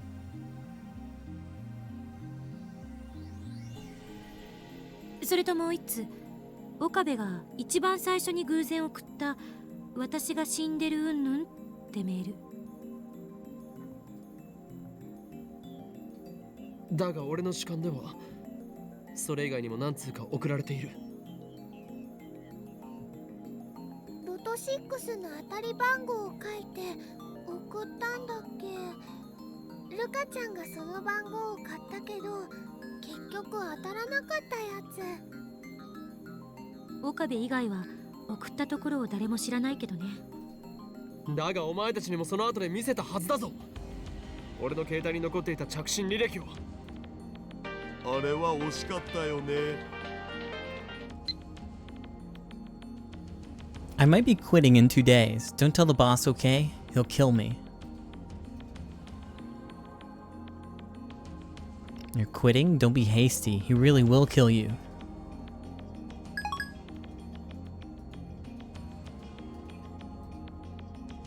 それぐらいじゃないかな。いや、まだある。萌香とルカ子が D メールを送っている。そうだった。でもそう主張しているのは岡部だけなのよね。私も橋田もまゆりさんも誰も知らない。まゆしはなんだか頭がこんがらがってきちゃったのです。だから言っているだろう。世界が改変される前と後で記憶を連続して持っていられるのは俺だけなのだと。それであんたの主観ではその IBN5100 はいつ消えたの？ついさっきの話なの？確実にこのラボにあったのはいつまでの話？それは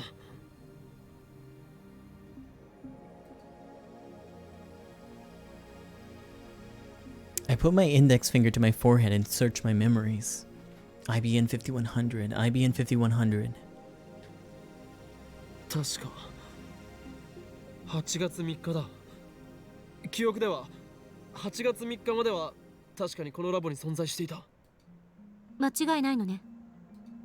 と思いたいが。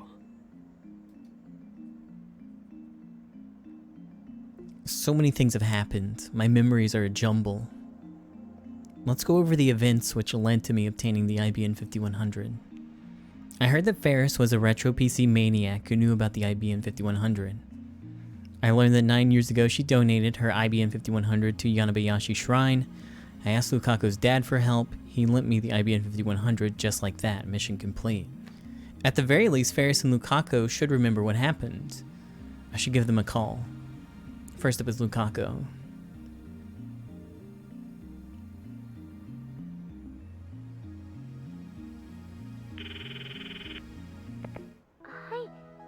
岡部さん、こんにちは。おとといは恥ずかしいところ見られちゃって、忘れてください。恥ずかしいところ？コスプレを。 Oh, that? That was just Lukaku getting embarrassed for no reason. それより IBN5100 について聞きたい。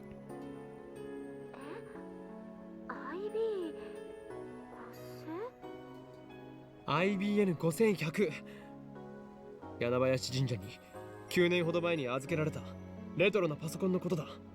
知っているな？はい。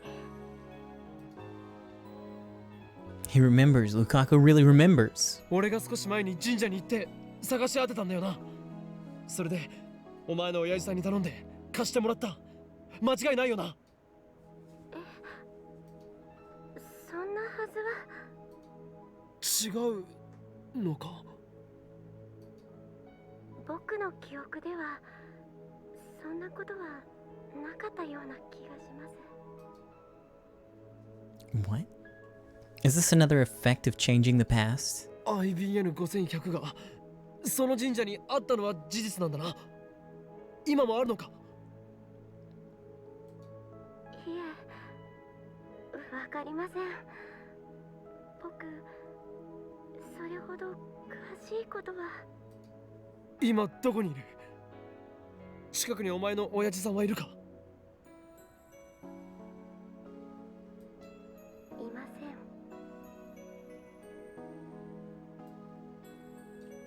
そうか。わかった。急に電話して悪かった。はい。すみません。お役に立てなくて。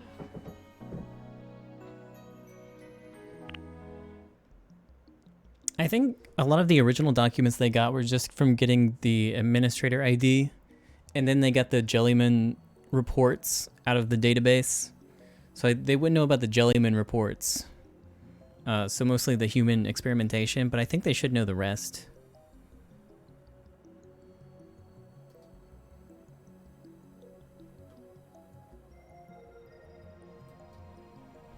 I need to check to see if it's still there or not.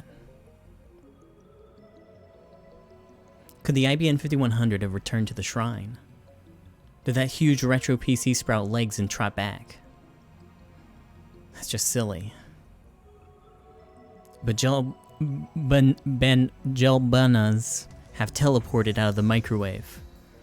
It really fucks me up when I have to say banana with only one na. Bana. Moika also instantly moved from the lab to somewhere else. Considering that, it's entirely possible that the same thing happened to the IBN 5100. Maybe I should go check later. Next is Ferris. By the way, I haven't told Ferris my phone number. I'm afraid that if I talk to her on the phone, she'll drag me into her usual nonsense. So there's only one option.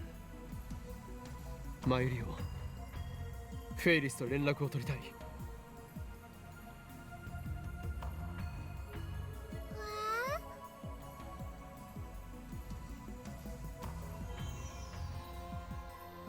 Moeka also did send her message to August 3rd, so.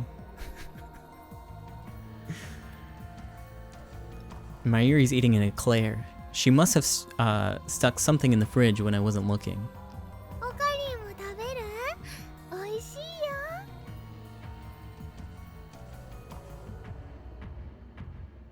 Now that she mentions it, Kurisu and Dara are eating too. まったくのんきな奴らだな。このラボで不可解なことが起きたというのに。すべて岡部の妄想って可能性もあるわけだし、慌てたってどうしようもない。It's not just a delusion, it's not. フェリスちゃんに用事があるの？今日お店に出てるかな？今日のフェイリスタンはバイト休みだお。Well done, Daru. You know Ferris' schedule better than her co-workers. I award you the title of Ferris Stalker. マイレは奴の携帯番号を知っているだろう。連絡を取ってみてくれ。いいよ。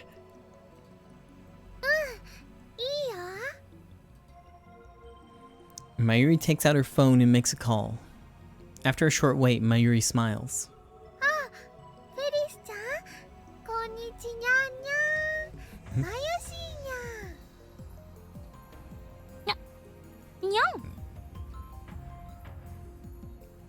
Alright, this is the first time Kurisu has heard Mayuri speak Nyanyanian. 休みなのにごめんね。あのね、おかりんがフェリスちゃんとお話ししたいことがあるんだって。変わってもいいかな？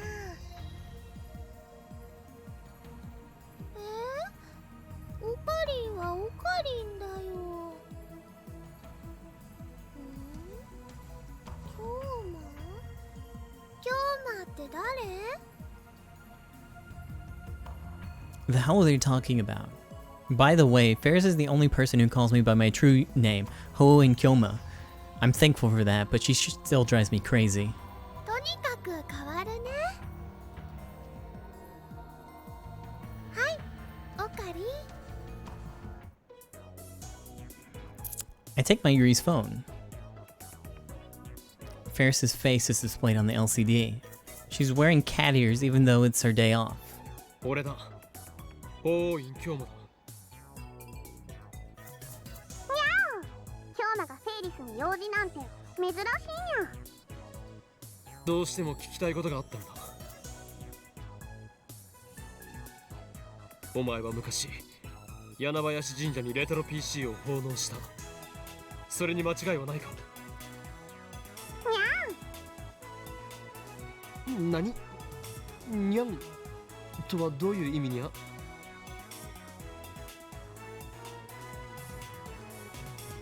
Ah, crap, I started to talk like her. Kurisu burst out laughing. Looks like she heard. 間違いないにゃっていう意味にゃ。IBN5100 っていう名前だって知ったのはすごく最近やけど。何？最近知ったとはどういう？ダルニャンに教えてもらったのにゃ。She either has very sharp shoulders, or maybe she's wearing a skin-colored dress.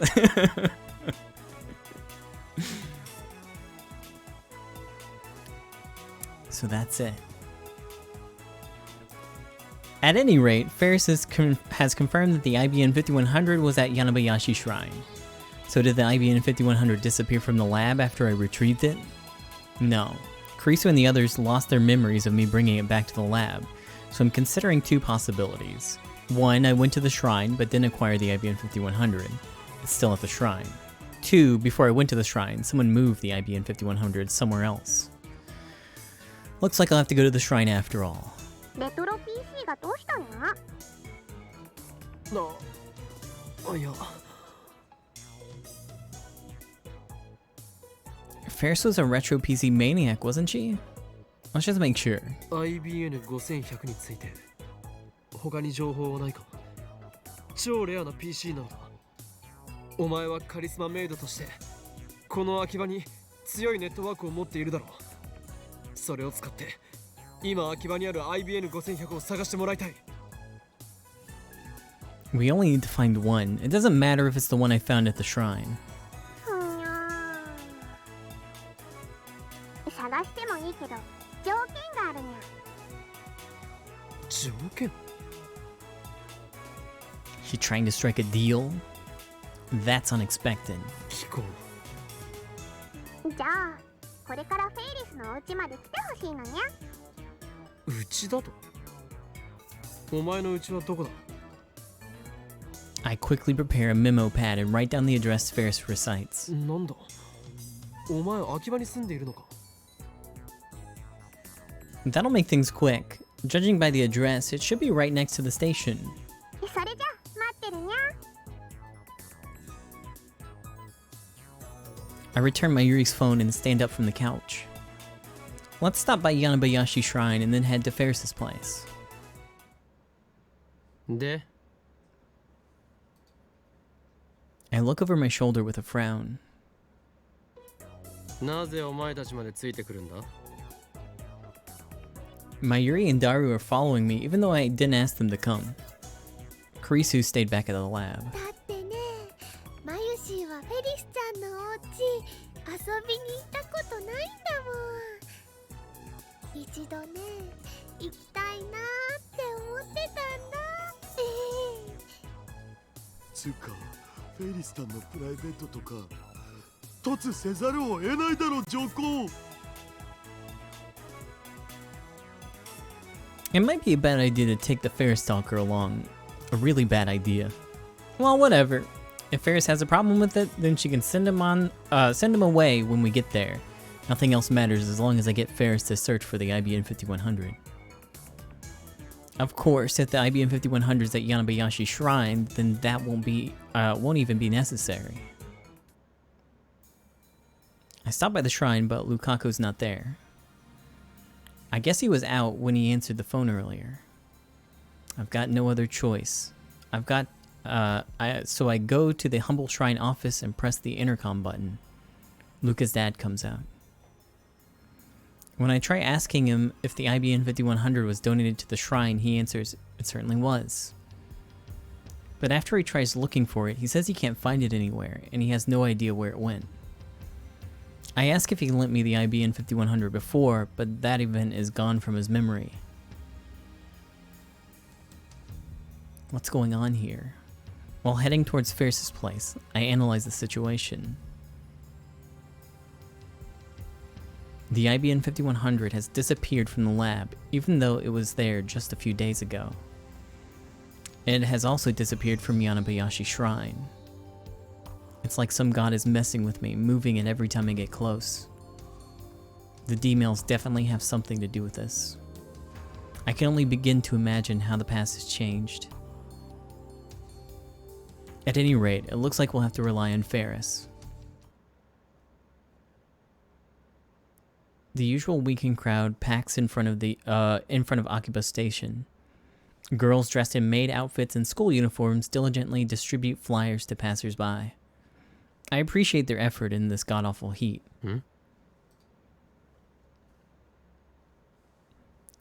After a few melanin-boosting moments walking in the sun, I come to a sudden stop. どうしたの？ I've caught sight of a woman squatting on the side of the road, hugging her knees and typing on her phone. That's gotta be LabMem 005, Kiryu Mueka. Wait, is she still a LabMem? My Yuri and Daru don't remember her. Well, whatever. なんという幸運。 There's something I need to ask her. I run up to Mueka. おい、シアツシ。 Nice phone, asshole. Hey, shining finger. I try getting her attention, but she's stuck in her own little world. IBN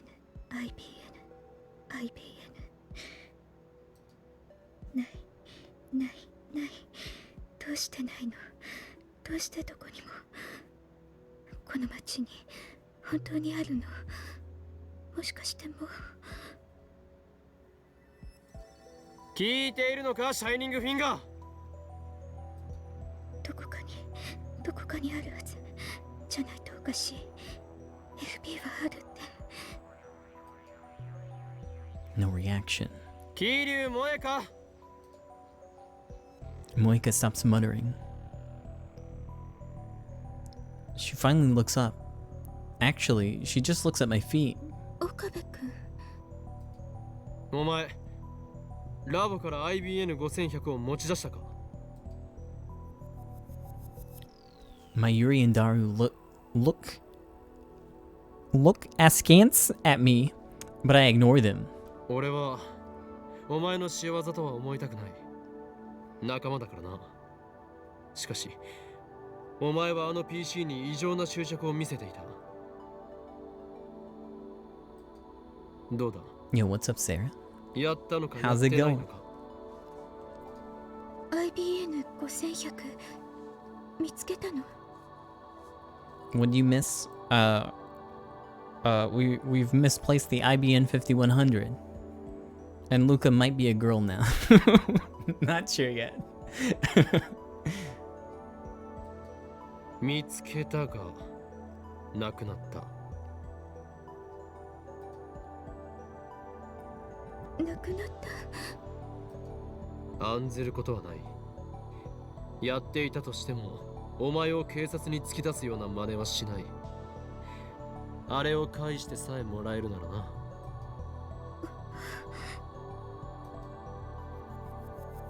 The normally expressionless Moeka frowns in bewilderment. 知らないのか。 Moeka shakes her head faintly. Then she looks down and begins operating her phone at high speed. You're not making any sense. Please explain. Did you really find an IBN 5100? Where? She really doesn't know. If the IBN 5100 has been stolen from the lab, then Moeka would be my first suspect. But the IBN 5100 disappeared from Yanabayashi's shrine, not the lab. It can't have been Moeka's doing. So it was the D-mail? Or perhaps it was the work of CERN. すまない。指圧しよう。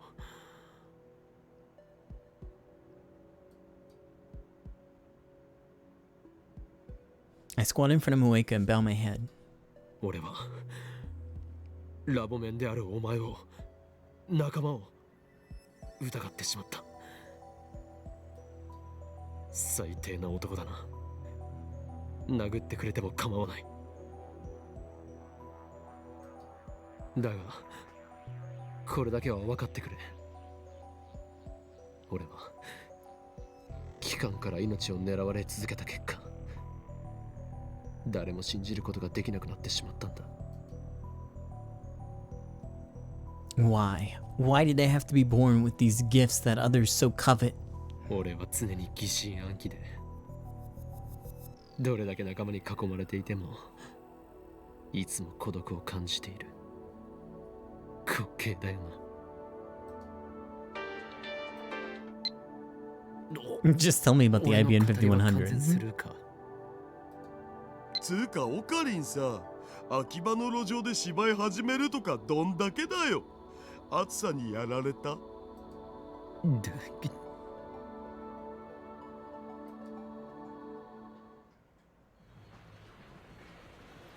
So Moeka doesn't know I had an IBN 5100. And judging by her responses, she hasn't found one either. I feel like I'm getting farther and farther away from my goal. 前から思ってたんだけど、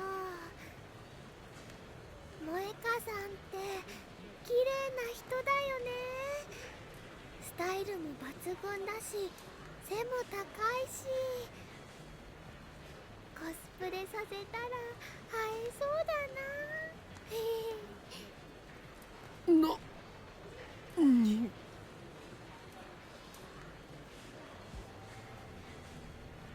For a second, I doubt my ears. I approach Mayuri. お前、マイカのことを知っているのか？知ってるよ。なぜ知っている？ I grab Mayuri by the shoulders and shake her. Her head bounces back and forth.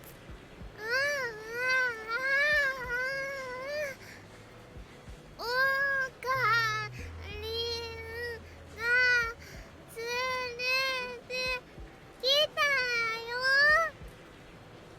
よ。俺が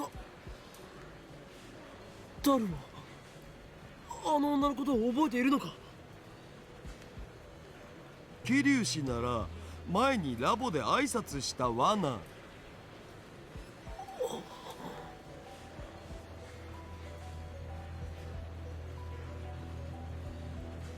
After Moeka sent her D-mail, Mayuri and Daru and Krisu have behaved as if they never met her before. But now both Mayuri and Daru know her. Does that mean Moeka's past was reconstructed again? Given the timing, it has to be Lukaku's D-mail that did it. But all he did was tell his mother to eat a lot of vegetables. How can that be related to the lab mim's knowledge of Moeka? Is this another example of the butterfly effect? The cause doesn't match the effect at all. ねえねえオカリン、それよりそろそろフェリスちゃんのお家に行かないとね。きっと待ちくたびれてるよ。That's true. Let's think about the Moeka issue later. Right now, we should look for the address written on the memo pad. 時にマユリ、フェイリスの本名は何て言うんだ？バッカ、オカリン何言ってんだ。フェイリスタンの本名はフェイリスニャンニャンショー。それ以上でも以下でもないじゃん。現実逃避はよせ、ダル。フェイリスニャンニャンは所詮源氏名だ。うわ、最悪っすよ。なんで純真な男たちの夢を壊そうとするかな。Quit grumbling. You just can't handle the truth. でまゆりどうなの知らないのマユシーが教えちゃってもいいのかな。特に口止めされているわけでもないんだろう。それにこれから自宅に行けばすぐにわかることだぞ。そっか、そうだよね。その代わりね、他の人には内緒だよ。例えばメイクインに来るご主人様たちとか。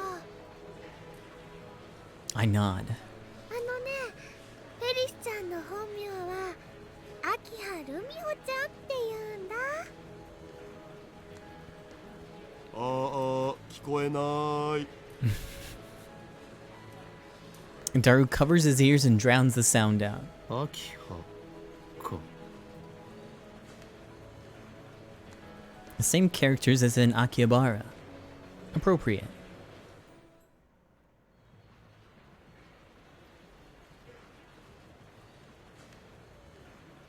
Our destination turns out to be the high-rise apartment next to UPX.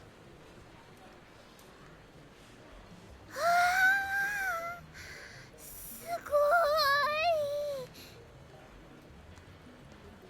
ごい。マジで超高級マンションだと。 We stand there for a while, staring wide-eyed at the towering building before us. According to the address Ferris gave me, she lives on the top floor, all the way up there. 住所聞き間違えたか。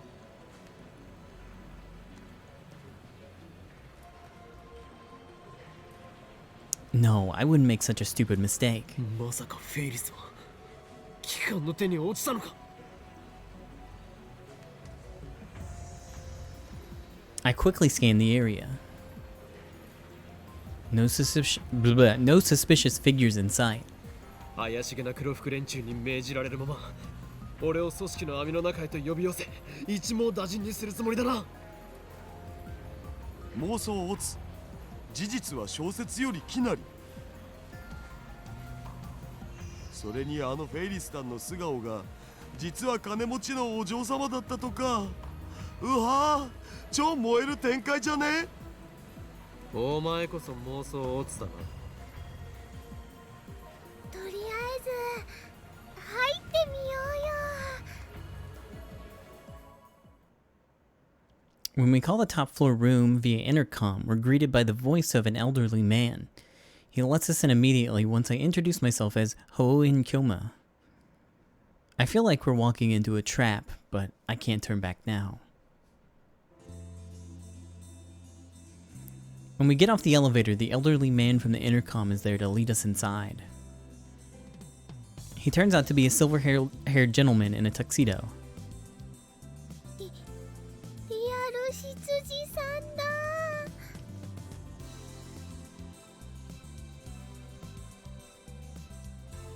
He does indeed look like a stereotypical butler. He fits the bill so well, you wouldn't think he was anything else.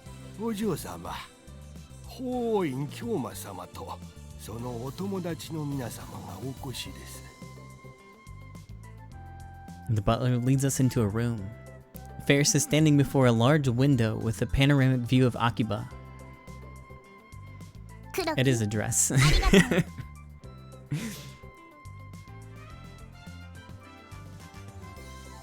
I've never seen her wearing anything other than the usual maid uniform, so it's refreshing to see her in her plain clothes.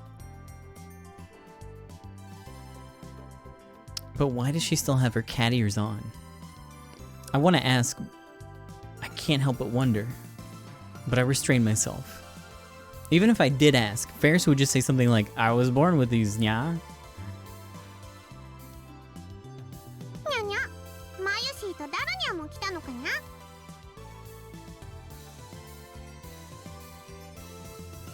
Ferris's eyes twinkle when she sees my Yuri and Daru behind me. フェリスちゃん、こんにちにゃんに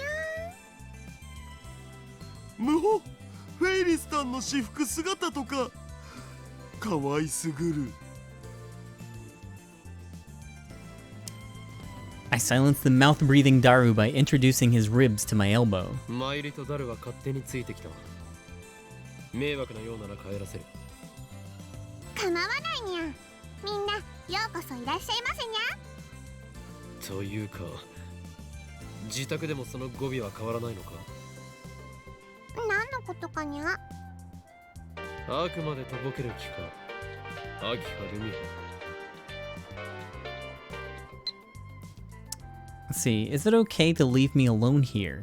I'm an outsider, remember? I could steal all of your precious future gadgets.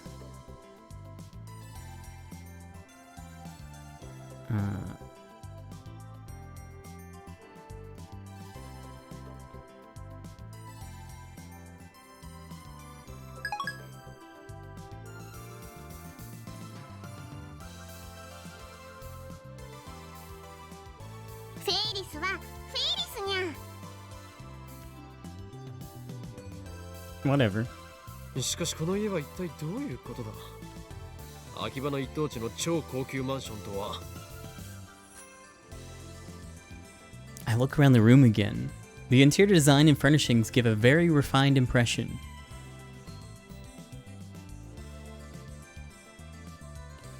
It's elegant without being ostentatious. Actually, it's kind of like a model home. There's nothing to suggest that this room is lived in. No dirty clothes, no used dishware, not even a speck of dust. That butler, or maybe even some real maids. Or wait, that butler, or maybe even some real maids. If there's a butler, there have to be maids, right? Must be constantly cleaning up. Speaking of the butler, he disappeared. I didn't even notice him leave. He's clearly a master butler if he can move so quietly. フェイリス。お前一体何者だ？だからフェイリスはフェイリスにゃ。 Ferris says it so nonchalantly. とぼけるな。ちゃんと説明しないならば帰らせてもらう。なんという偉そうな態度。僕たちってフェイリスさんにお願いしに来た立場じゃなかった？ふにゃー。じゃあもうちょっとだけ詳しく話すと、この辺の土地はもともとうちのものだったのにゃ。はあ？ What did she just say? This land originally belonged to her family. そっか。だから秋葉さんなんだね。 Mayuri's exclamation connects the dots in my head. 秋葉という姓。まさか秋葉原の代々の大地主の名だとでも言うのか。 Ferris nods with a proud expression. So she really is a rich girl character. ちなみにフェイリスは秋葉の都市開発計画にも結構な発言力を持ってるにゃ。 Ferris wriggles her slender waist and makes a gesture like a cat washing its face. 秋葉の各ショップに萌え文化を積極的に導入するようお願いしたのは他ならぬフェイリスなのにゃ。 Oh no. うわー、すごい。フェイリスは子供の頃からそういう会議に出たりしてるのにゃ。 So basically, the chaotic changes in Akiba are all the result of this cat girl's whims. What a monster. でも今の話は内緒にしといてほしいにゃ。 Ferris's expression suddenly darkens. なぜだ。知りたいのかにゃ。 Ferris approaches me with a bewitching expression. それは Ferris gently strokes my cheek with her cool, slender fingers. I feel myself falling under her spell. And then she grins. フェイリスはフェイリスだからにゃ。 Damn you, cat girl. How dare you make a fool of me? というわけでみんなにはこれまで通りフェイリスラブの大ファンとして接してほしいに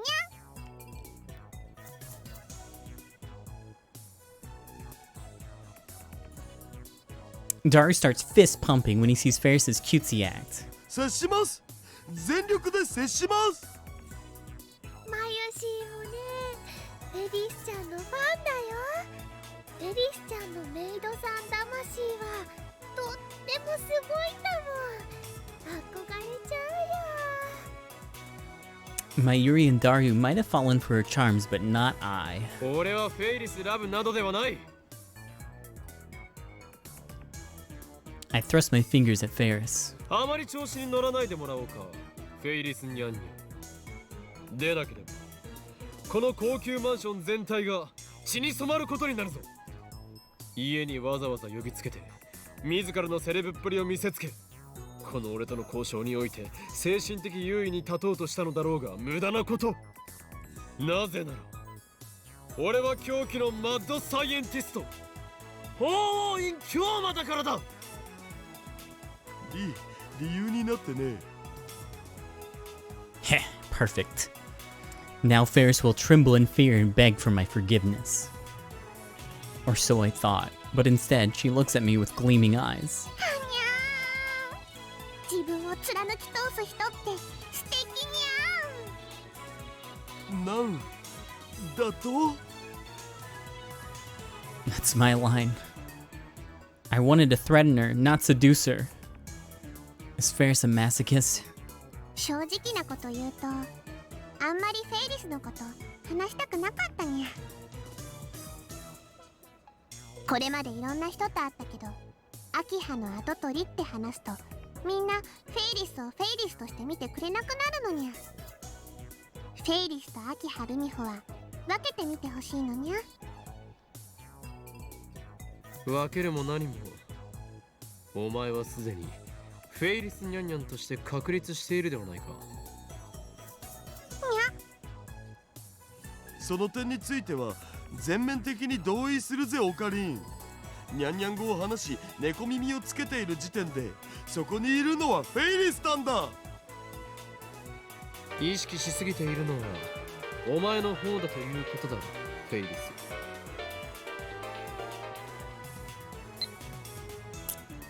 It's a disgrace to be thought of as your partner. People will start doubting my character. Anyways, finish your errands and get back here. Then why do you keep coming to the lab? In truth, you're so happy to be a lab mim that you can't help it. Isn't that right?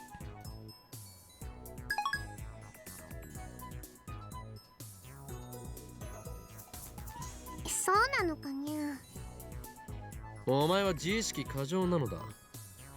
俺にとってお前はどこまで行っても勝てる気がしない猫耳メイドでしかない。にゃ、ありがとにゃ、今日な。 Why is she thanking me? Well, she's probably admiring my incredible magnanimity. Now then, let's finish this idle gossip and get down to business. それでフェイリスよ、IBN5100 を探す代わりにお前が要求する交換条件とは一体何だ。よく吟味して条件を出すことだな。俺の右手は一度解き放たれるとあらゆるものを破壊し、後には何も残らないとだけ言っておく。大丈夫にゃ。 Ferris points at the cat ear sticking out of her head. この猫耳にはあらゆる能力を完全無効化するニャンニャンクリアという力が備わっているのにゃ。 Whoa.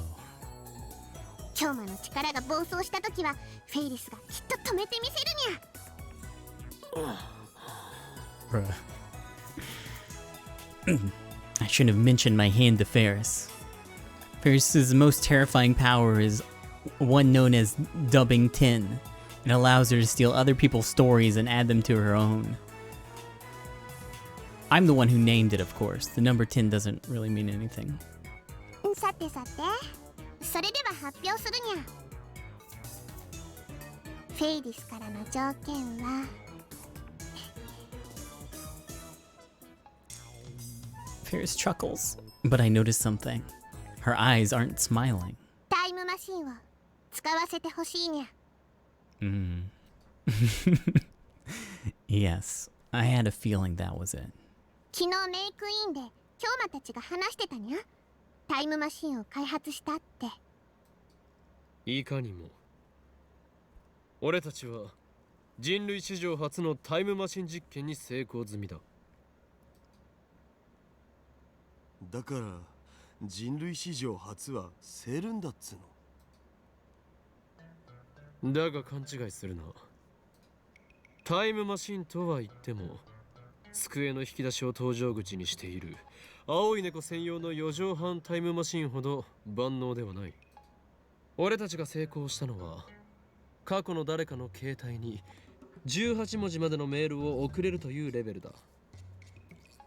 ただしこれだけでもノーベル物理学賞ものであり人類の歴史を塗り替える超絶スーパーな発明だがな。過去の誰かにメールが送れる。それってとってもすごいにゃ。ぜひフェイリスにも使わせてほしいにゃ。Ferris jumps up and down with joy. タイムマシンは我がラボにおける最重要機密事項だ。どうしても使いたいというならばラボ面になってもらう必要があるが。ラボ面って何かにゃ。マユシーたちのサークルの仲間になるっていうことだよ。マユシー的にはね、フェリスちゃんがラボ面になってくれるのはとっても嬉しいな。右に同じくというか Fuck, we're like 4 hours into this chapter and it still doesn't feel like it's anywhere close to finishing.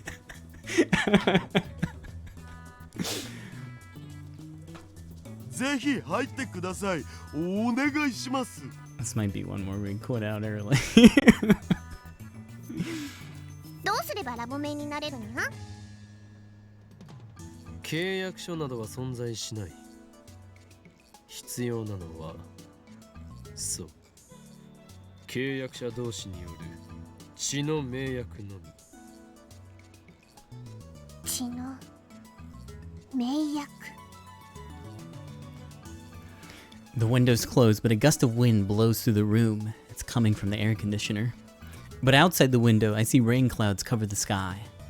I hear the rumbling of thunder inside my brain. 何時フェイリスニャンニ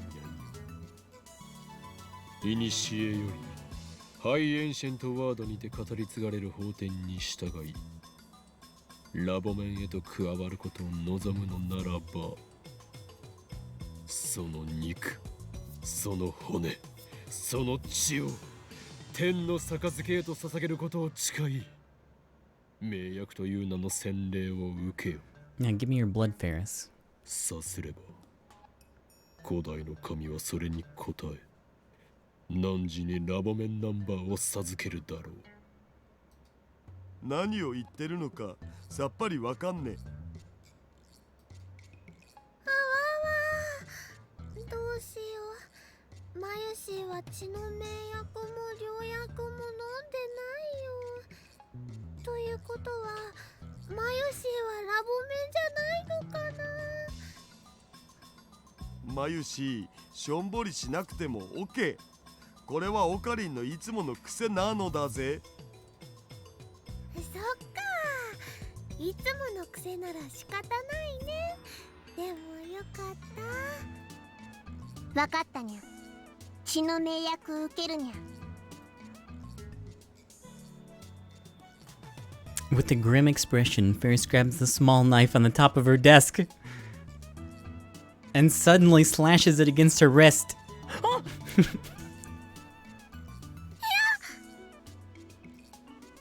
いや、ペーパーナイフっしょ。にゃはは、ダルニャの言う通りにゃ。She surprised me. I clear my throat and pull myself together. ではフェイリス、お前をラボ面ナンバー007に認定する。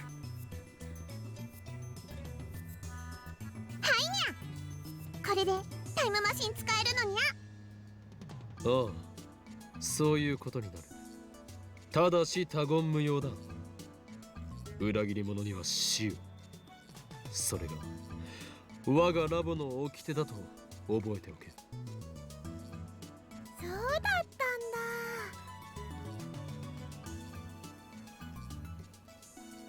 だ。だからオカリンのこの場だけの思いつきだって。ありがとにゃー、今日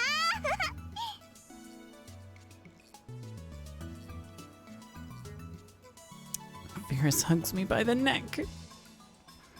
A very sweet aroma tickles my nose. And something very soft tickles my... オカリン、てめえ、僕も電話レンジ作ったのに。そうなのにゃ。じゃあダルニャンも。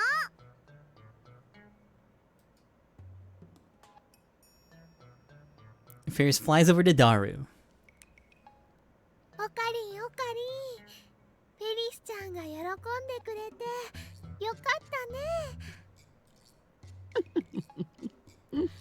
マユリ、お前は実に無邪気だな。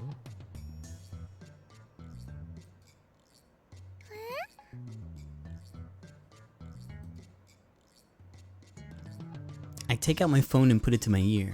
俺だ。ああ、フェイリスはまんまと俺の思惑にはまったよ。所詮17歳の小娘ということだ。 Damn.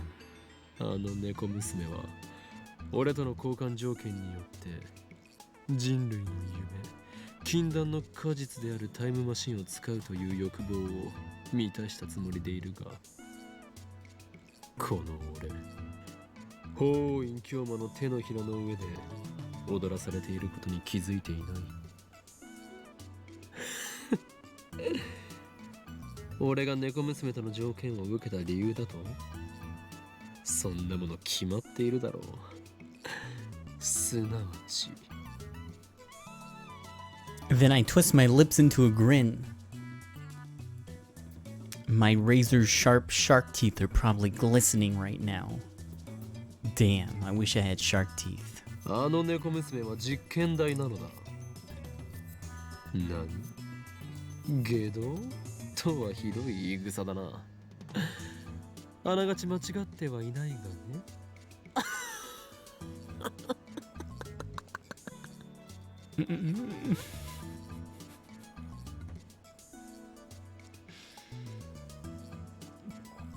Our D-mail experiments have reached a standstill.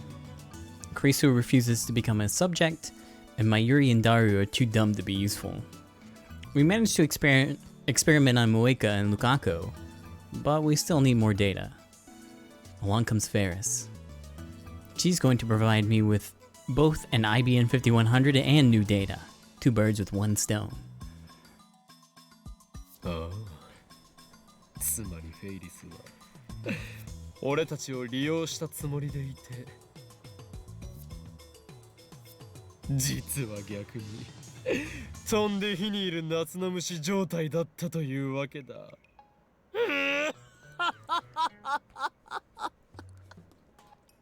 では予定通りに次の実験に移行する。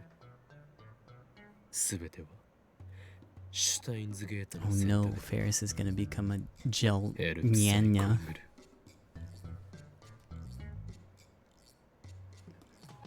Someone taps me on the shoulder after I put away my phone. Right after that, they blow into my ear. 今誰と電話してたにゃ。 Ferris is behind me.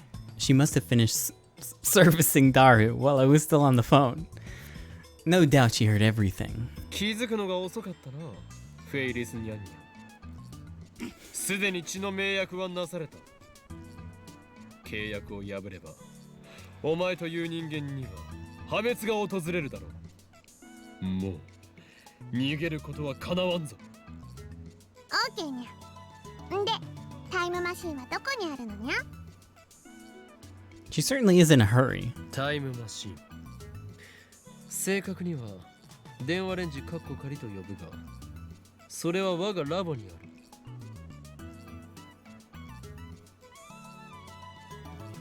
This time we'll make use of the phone wave named subjects to change's original function and send the D-mail by remote control. Kurisu should still be in the lab. I'll leave the setup to her. I asked Ferris where she wants the D-mail to go. She says that she's sending it to her father 10 years ago. I take down his email address. The destination is April 3rd, 2000. It has to be at 9 at 8 a.m. that day. So we use an online calculator to factor in leap years, resulting in 86,168 hours. ということはね、86,000秒も動かし続けないとダメなの？電話レンジちゃん疲れちゃうんじゃないかな。いや、実際にその秒数を動かすわけではない。Our previous experiments have confirmed that.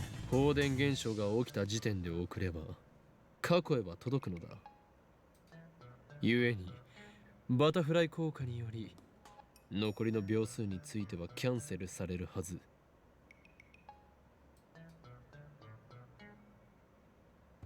The fact that the D-mail was sent is erased, leaving behind only the mail and the recipient's phone. At least that's what our experiments have shown so far. Now let's call Kurisu.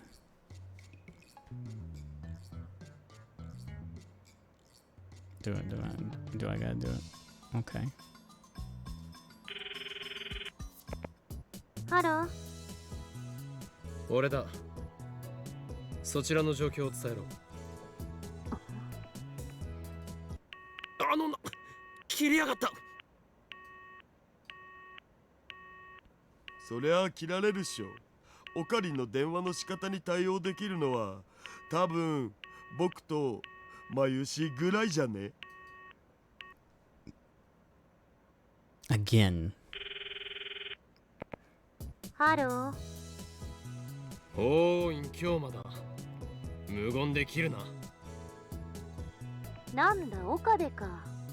てっきりいたずら電話だと思った。こっちの番号は表示されているだろう。いきなり意味不明なこと言われたら怖くなって切るわよ。それはつまりこの俺法院京馬の狂気ぶりにイフを覚えたというわけだな。それなら仕方な。あいつまた切ったぞ。だからオカリンの電話に対応するスキルは僕とマユシしか持ってないと何度言えば。 I quickly redial. ハロー。岡部倫太郎ですけど、電話レンジカッコ仮の設定を少しいじってほしいんです。初めからそう言えばいいのよ。でも電話レンジ使うの？ブラウン管工房の店長さんに怒られるのは嫌なんだけど。これは貴重な実験のためなのだ。わかるか助手よ。お前がミスター・ブラウンに怒られる。ただそれだけの犠牲によりタイムマシンという人類の夢は完成を見るのだ。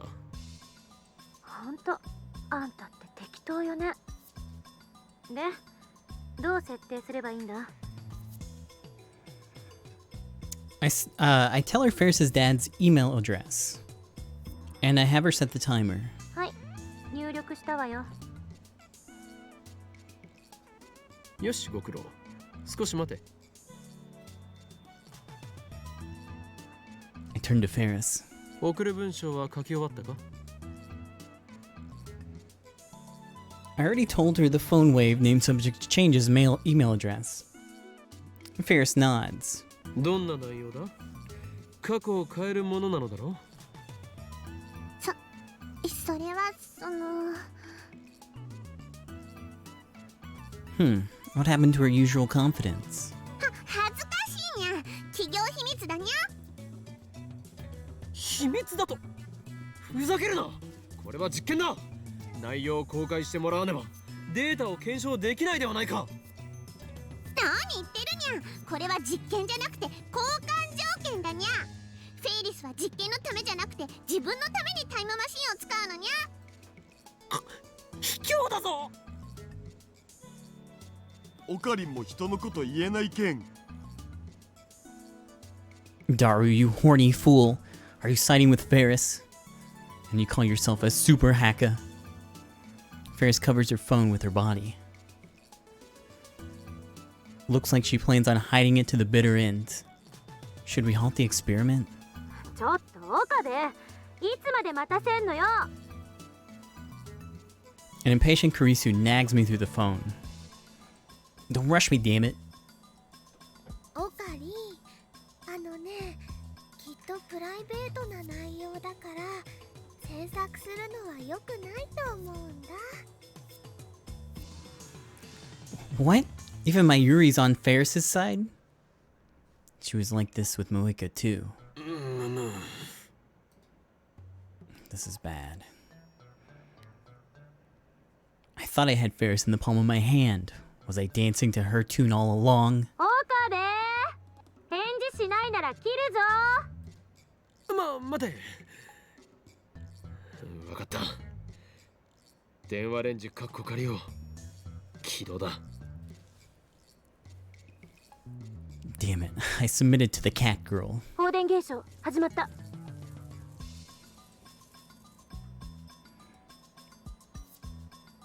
I nod to Ferris after getting Kurisu's report. Ferris puts her finger on the send button and... ポチッとにゃ。 Well...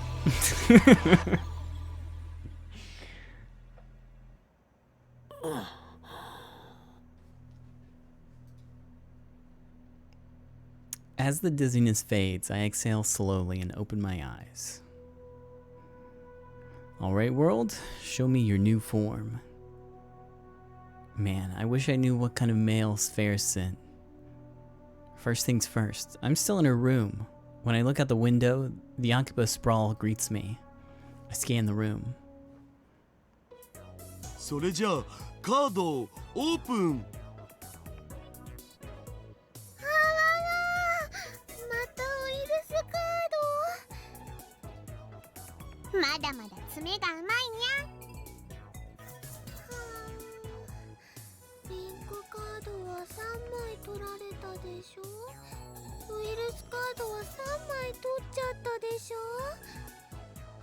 マユシーはね、絶対絶命なのです。 What are they doing? The three of them are sitting around a table playing some kind of game. まだターミナルカードがあるじゃん。次のターンで一発逆転狙えるってマジで。にゃふふ、今さら逆転は無理無理にゃ。ここでフェイリスはターミナルカードのウイルスチェッカーを使っちゃうのにゃ。さあ、マユシーの残りのウイルスカードはどっちかにゃ。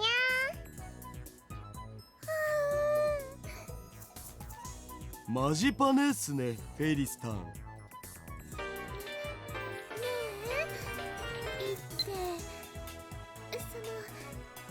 Seriously though, why am I still here?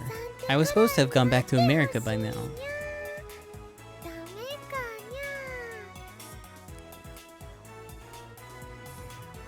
It's the choice of Steins gate.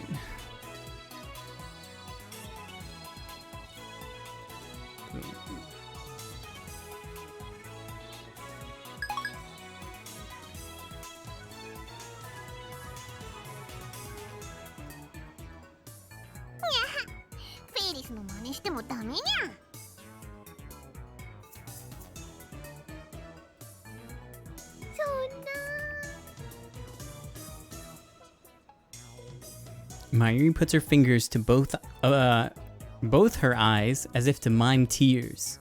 Anyways, it looks like they're playing Rhinet Access Battlers.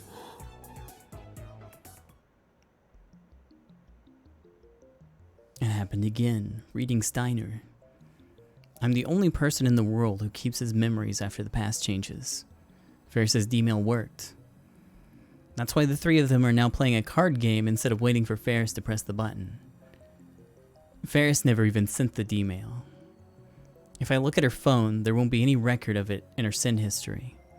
And even if I demand that she tell me that it was what was sent, she won't be able to answer because the very fact that she sent it has been erased. The only trace of the D-mail is in the recipient's phone, namely Ferris's father's phone 10 years ago. But that 10-year-old mail data was most likely erased long ago, so I don't think we can check. I have to figure out what changed the hard way. Let's start looking for differences. ハーフやっぱりフェリスちゃんは強いね。最初はマユシーもいい感じだったにゃ。素質はあるにゃ。でもたとえの試合とはいえディフェンディングチャンピオンが負けるわけにはいかないにゃ。それに今度の大会では絶対に優勝するってパパとも約束したのにゃ。その日まで誰にも負けられないにゃ。パパFerris nods happily. もしフェイリスが優勝したらパパは仕事中でも時間を作って絶対に祝福に来てくれるって言ってくれたのにゃ。僕も全力で祝福したいわけだが、その日の夜は空いてるかい？夜はパパと2人でお食事にゃ。そう。あのね、決勝戦はラボのみんなで応援に行くね。ありがとにゃ。決勝の相手ってバイラルアタッカーズとかいうコンビだったっけ？下馬評じゃノーマークだったのに、まさかフェイリスタンのライバルであるイディオナを任しちゃうとはな。フェイリスタンとイディオナのデュエルは毎回神がかってるから今回も楽しみにしてたのに。他のライネッターの試合は全然見てないんやけど、バイラルアタッカーズってそんなに強いのかにゃ。フェイリスタンの敵じゃないよ。フェイリスタンは最強。フェイリスタンは神。にゃーん、そこまで持ち上げられると照れるにゃ。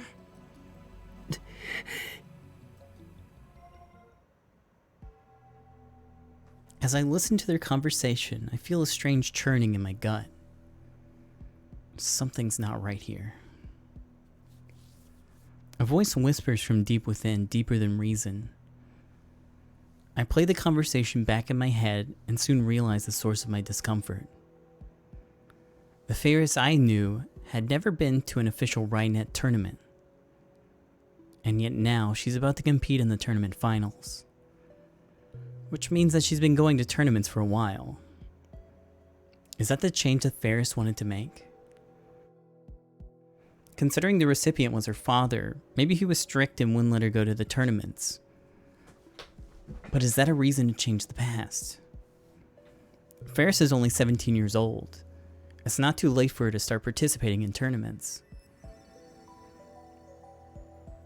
If there were an age limit on Rynet tournaments, that would be one thing.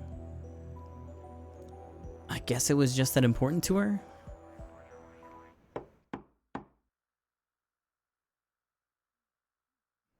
At that moment, someone knocks on the door. The door opens halfway and a middle-aged man appears. It's not the butler. 失礼。ルミホ、少しいいかね。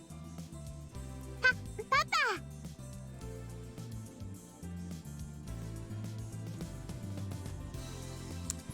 Ferris quickly gets up and leaves the room. ぐはー、フェイリスタンのお父様か。挨拶しておかないとまずくね。フェリスちゃんのパパさんって社長さんなんだよね。すごいな。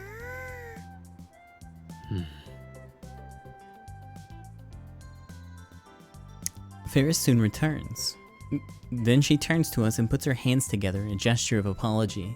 ごめんにゃ。フェイリスはパパかと出かけなくちゃいけなくなっちゃったにゃ。それじゃあマユシーたちはこれでバイバイさせてもらうね。フェイリスタン、僕とのお手合わせは手取り足取りライネットの何たるかを抗議してくれるっていう約束は？誰もそんな約束してないと思うにゃ。そうですとも。言ってみただけだからな。ダルくん、フェリスちゃんを困らせたらダメなんだよ。ほら、オカリンも帰ろう。ああ、そういえば今日はやけに静かだったにゃ。どうかしたのにゃ？いや、空き場を高みから見下ろし越に入っていただけだ。 Oh, okay. さすがかで意味不明なり。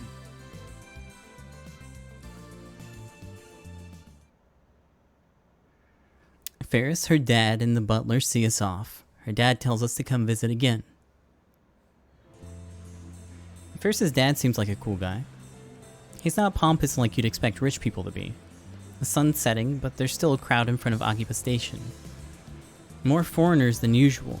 People come from all over the world to buy electronics and otaku goods in Akiba, but it looks like the satellite's attracting some as well. Man, it's hot. Less than a minute outside and I'm already drenched in sweat. Ferris's air-conditioned apartment was a little slice of heaven. I love air conditioning in the lab, but we don't have that kind of money. Anyways, how about some food? I turn around to ask Daru and Mayushi what they think. Mayuri's not there. マユリはどこへ行った？あれ、そういえば消えてる。Did Stardust Handshake activate again? I scan the area. There she is, walking casually toward the station. She's already about 50 meters away. I chase after her.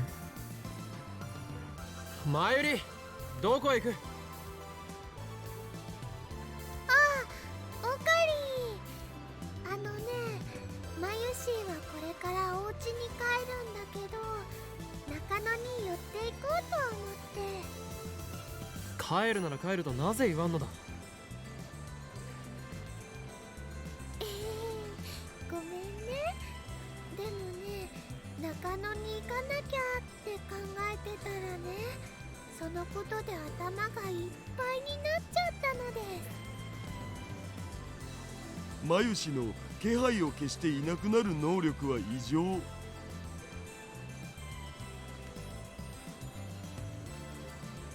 Mayuri does this a lot. She just wanders off without saying anything. And just like Daru said, you never notice she's gone. So when you turn around to look for her, it's like she's vanished into thin air. Stardust Handshake and Sneaking Fade. Why do her powers have to be so annoying? そもそも中野に何の用があるのだ？あのね、昨日アイソードの同人誌が出たんだ。エロ？ Wow. でもね、絵師さんは甲賀ゆいさんなんだよ。マユシーは久々に本気出さなきゃって思って。へえ、甲賀ゆいか。 How are we just learning about Gunbam? Short for Mobile Jacket Gunbam, a seminal work of mecha anime. The first series aired in the late 1970s, and there have been many sequels and spin-offs produced since, with some even being made to this very day. そうだよ。僕の分も買っといて。わかった。おいおい、お前たち何を言っているんだ？同人誌ならば虎の穴が目の前にあるではないか。Daru and Mayuri stare at me blankly. 目の前ってどこ？いいや、目の前は目の前だ。あそこに。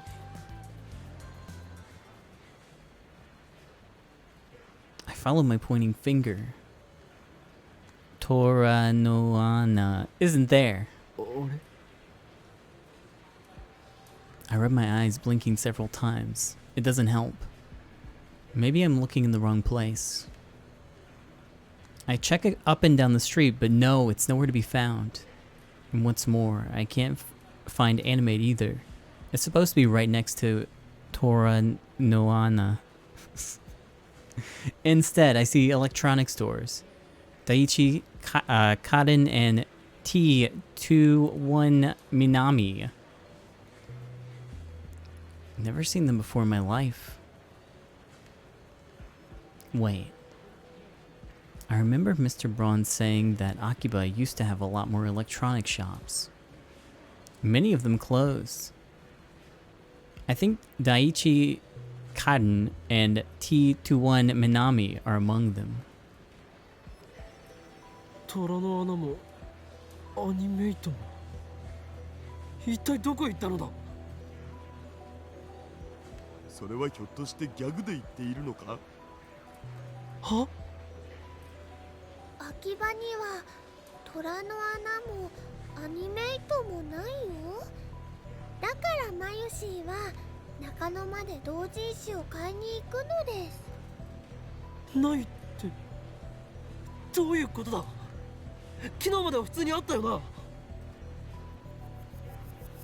What about earlier today?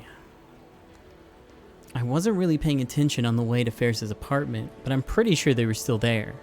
だからないって。そもそもそういう萌えショップが秋葉にあるわけないじゃん。萌えの聖地といえば中野だろ、上皇。Moe's dead. 秋葉の方が萌えの聖地としては世界規模で有名ではないか。ついに暑さでおかしくなったか、オカリン。秋葉は電気街。萌えショップができようもんならマニアどもが暴動を起こすレベルだお。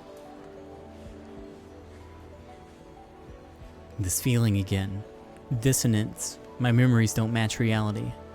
The past has changed. Part of me knows what has happened. But I still can't help but ask. マンダラケはないよ。秋葉王。それは普通にあるっしょ。同人誌を売ってる秋葉王国のことだ。なんぞそれ。秋葉王で同人誌が売ってるの？それはないわ。いくらなんでも無理があるわ。ゲーマーズはラムタラは Gamers gone. They shake their heads. メロンブックスは遊びットシティは They look confused. So basically, I swallow hard. I finally understand. It's hard to believe, but I must face the truth. この街の混沌が薄らいでいる。Every last store that sold anime, eroge, and moe goods has disappeared from Akiba. In a final desperate attempt to deny reality, I run to May Queen, the maid cafe where Mayuri and Ferris work, and which Daru and I frequent. But upon arriving at the storefront, I am forced to my knees in abject defeat. ない。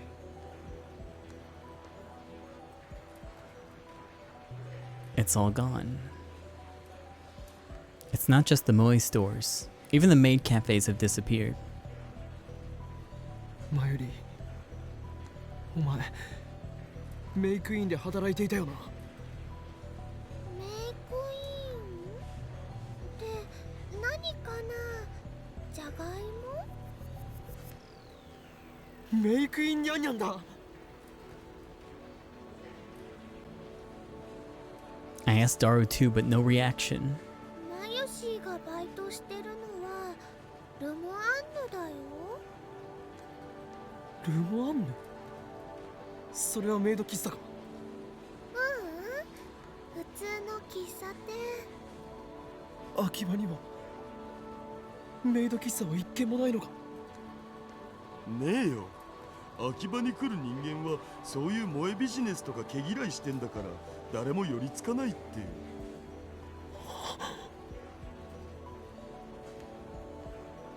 It's clear now. This has to be the result of Ferris's D-mail. The butterfly effect is at it again. Ferris said that she had influence over Akiba's development board. They adopted her plan and embraced the moe industry. But by sending a D-mail to 2000, the world line has shifted to one where that never happened. Akiba is still electronics all the way. To think that a single mail could rewrite 10 years of a town's history. Is it okay to change history on a whim like this? I almost feel guilty about it, but since I'm the only one who remembers the original Akiba, nobody can blame me. And it's not like I can change it back. But still, what in the world did Ferris's D-mail say?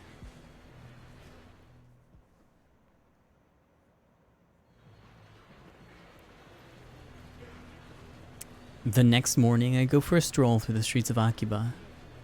What I discover is that although the chaotic energy familiar to me has receded, Akiba is still Akiba at its core. A few electronic stores that I used to frequent are still here. In fact, they've multiplied. You can still hear the loud themed songs and the cries of salesmen all the way from the sidewalk. Electronics, otaku, and PC maniacs walk the streets with unkempt hair, wrinkled clothes, and eyes burning with intense purpose. There are even cheerful foreigners taking in the sights. The maids and young female otaku have disappeared, but the hobbyist essence of the town is unchanged. I admit it's a relief. Yesterday I heard from Mayuri how we met Ferris on this world line. I was wondering since May Queen no longer exists.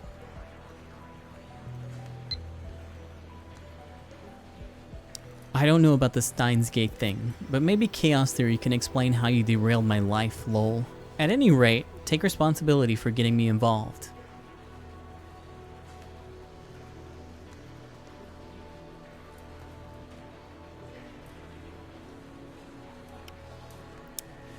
It was at a small Rainet tournament at a toy store in Ikebukuro. We went to cheer on Daru, but he dropped out because of a stomachache, so Mayuri and I ended up taking his place. Our opponent was Ferris. We got crushed, needless to say, but Mayuri says that Ferris was very gracious and gave us advice on how to play. That was the beginning of their beautiful friendship. Our past has changed considerably, yet we still ended up with the same close relationship we had on the last world line. Fascinating. Maybe Lady Luck is looking out for us. I've got mail.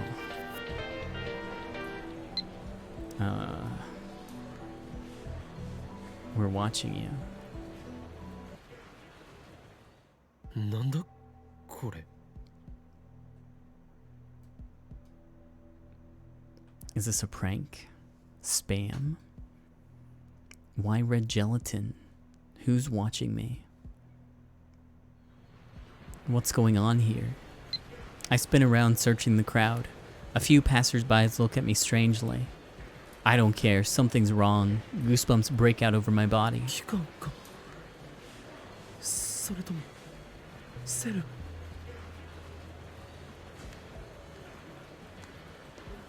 If so, then this mail is a threat. My pulse skyrockets. Oh shit, oh shit, oh shit. What do I do? Do I tell someone? Who? I can't involve anyone. It's a prank, it has to be. Ignore it. But what if it's serious? Are the men in black coming? I'm dead. They'll erase me, erase us. Should I call the police? No, not enough evidence. What do I do? What do I do? What the hell do I... Thoughts spin inside my head. Every pedestrian looks like an enemy. I flee from the crowd. After I manage to calm myself down, I head back to the lab. For now, I'll write the mail off as a prank. It's still early. Well, I guess it's actually noon, but Mayuri, Kurisu, and Lukaku are already at the lab when I return. I greet them, trying to keep the anxiety out of my voice. お盆休み期間の日曜日だというのに、ずいぶん暇そうだな、ラボメンガールズよ。 Obon. A Japanese holiday during which people return to their hometown to see parents and relatives. This includes paying respect to family members who have passed away by visiting and clearing their graves. Or cleaning. What just happened there? Hold on. お邪魔してます。 I didn't click on anything. Oh, I guess nothing.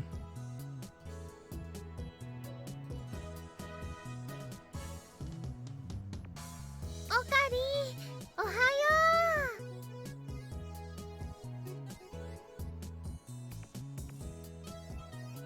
The two cute high school girls wave to me in greeting. By the way, one of these girls is actually a boy. In any case, the sight warms my heart, or would if not for a certain assistant who just gives me a bored look after going back to reading. 何をしているのだ?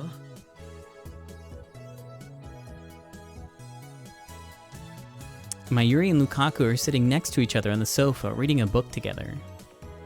It looks like a cosplay photo album. 昨日ね、中野に同人誌を買いに行くって言ったでしょ。その時にね、とっても可愛いレイヤーさんの同人写真集を見つけたんだ。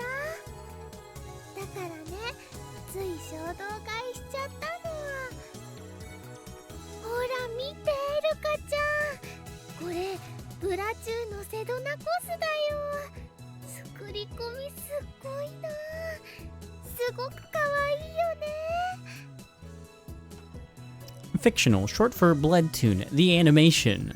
Originally a manga, it received an anime adaptation last year.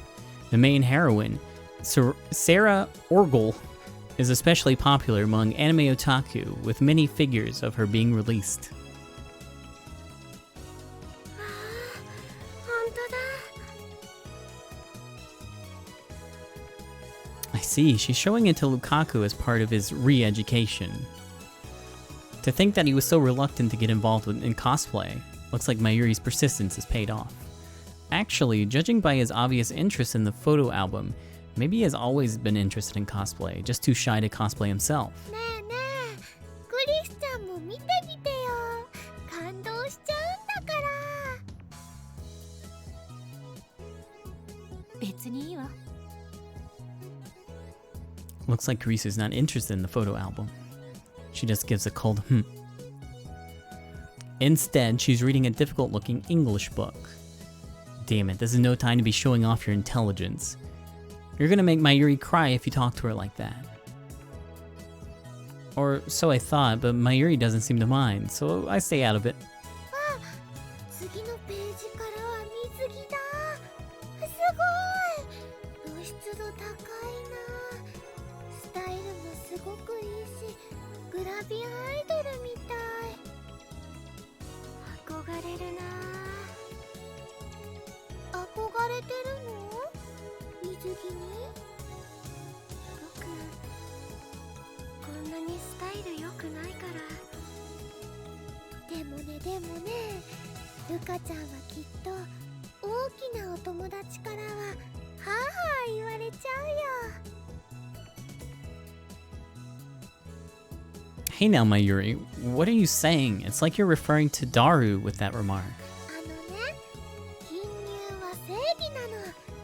だからね、胸なんてなくても自信持っていいんだよ。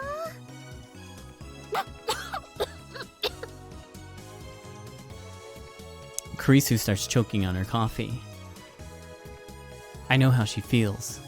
I almost did a spit take with my soda. Mayuri's breasts are huge for her height, so her advice lacks a certain element of persuasion. そうだ。コミマが終わったら一緒に海に遊びに行こうよ。せっかく夏なんだしね。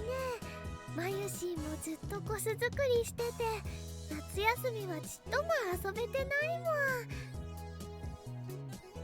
ねえねえ、オカリ、クリスちゃん、どうかな。ラボメンのみんなで海。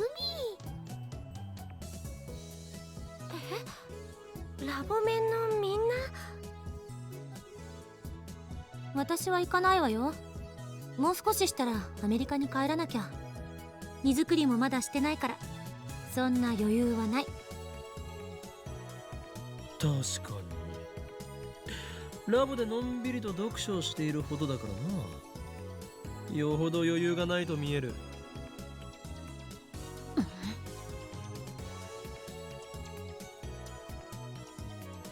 Kurisu snaps her book shut and glares at me.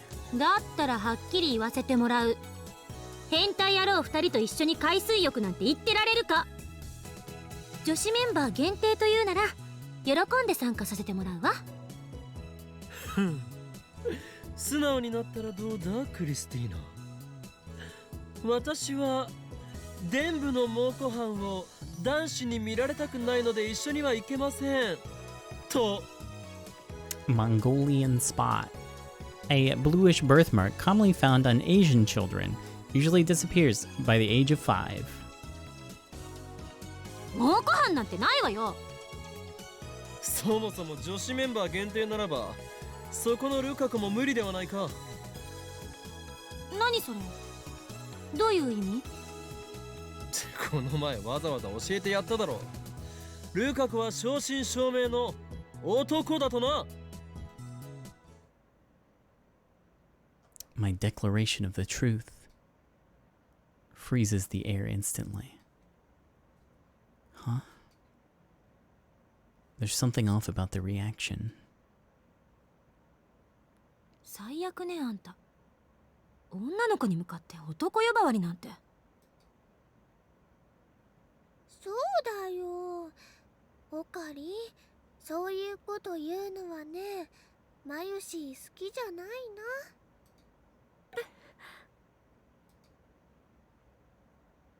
Even Mayuri condemns me. Lukaku, meanwhile, turns pale and hangs his head so I don't see his face. Is he crying? Normally he'd get depressed and say something about how embarrassed he'd be to wear a swimsuit, but he wouldn't start crying. クリスティーナ、お前が現実から目を背けたくなるのはわかる。ルカ子は男でありながらとても可憐だからな。岡部。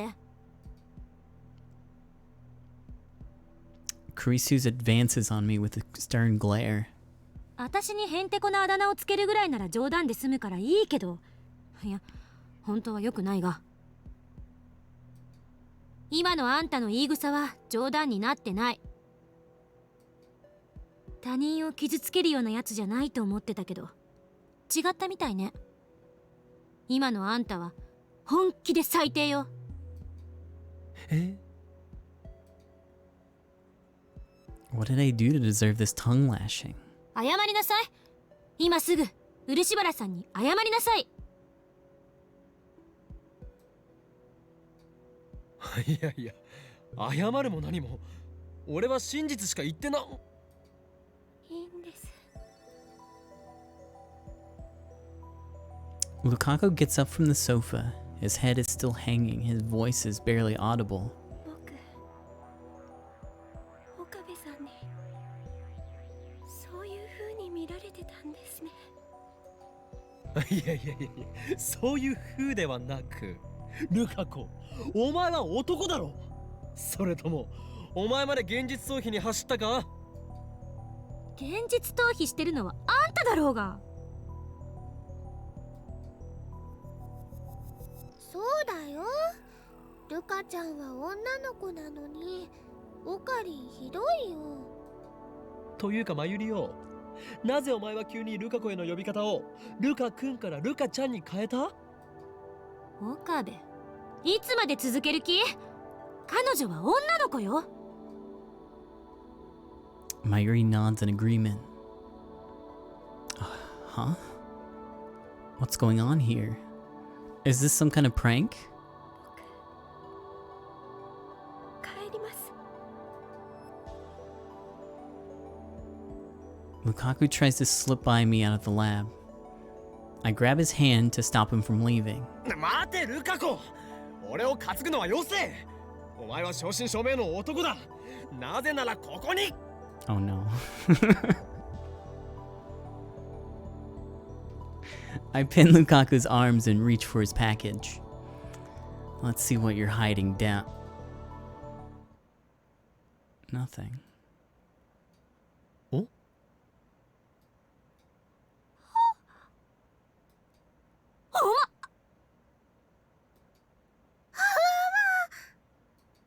Awawa. おおおおおえあれなんで I feel around some more.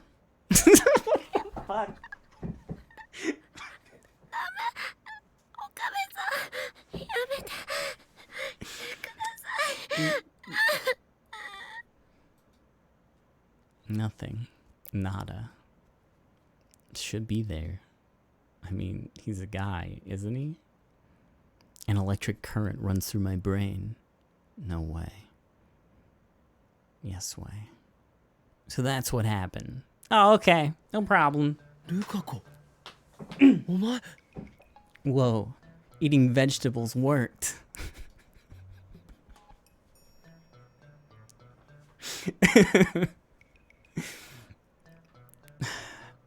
The D-mail that I thought had failed was actually a success. お前は女なのか最初からそう言っとるだろ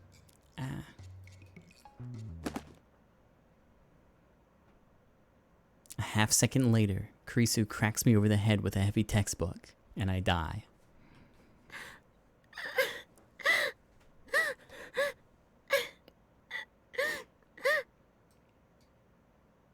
When my vision clears, Lukaku's crying. Mayuri's rubbing her back comfortingly. Kurisu, meanwhile, is glaring down at me like I'm something she scraped off the bottom of her shoe. Daru, who arrived moments ago, is in the corner trying not to laugh. Honestly, I can't blame him. Righteous high school girl makes perverted college guy beg for forgiveness. If I had to put a title to this scene, that's what it would be. The top of my head's throbbing. Most likely because Kurisu wiped out 100 million of my precious neurons, envied by scientists over the world.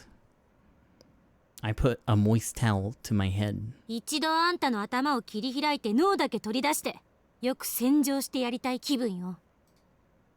できればそのまま体に戻さず培養液の中にぶち込んで一生あんなハレンチな真似できないようにもしてやりたい。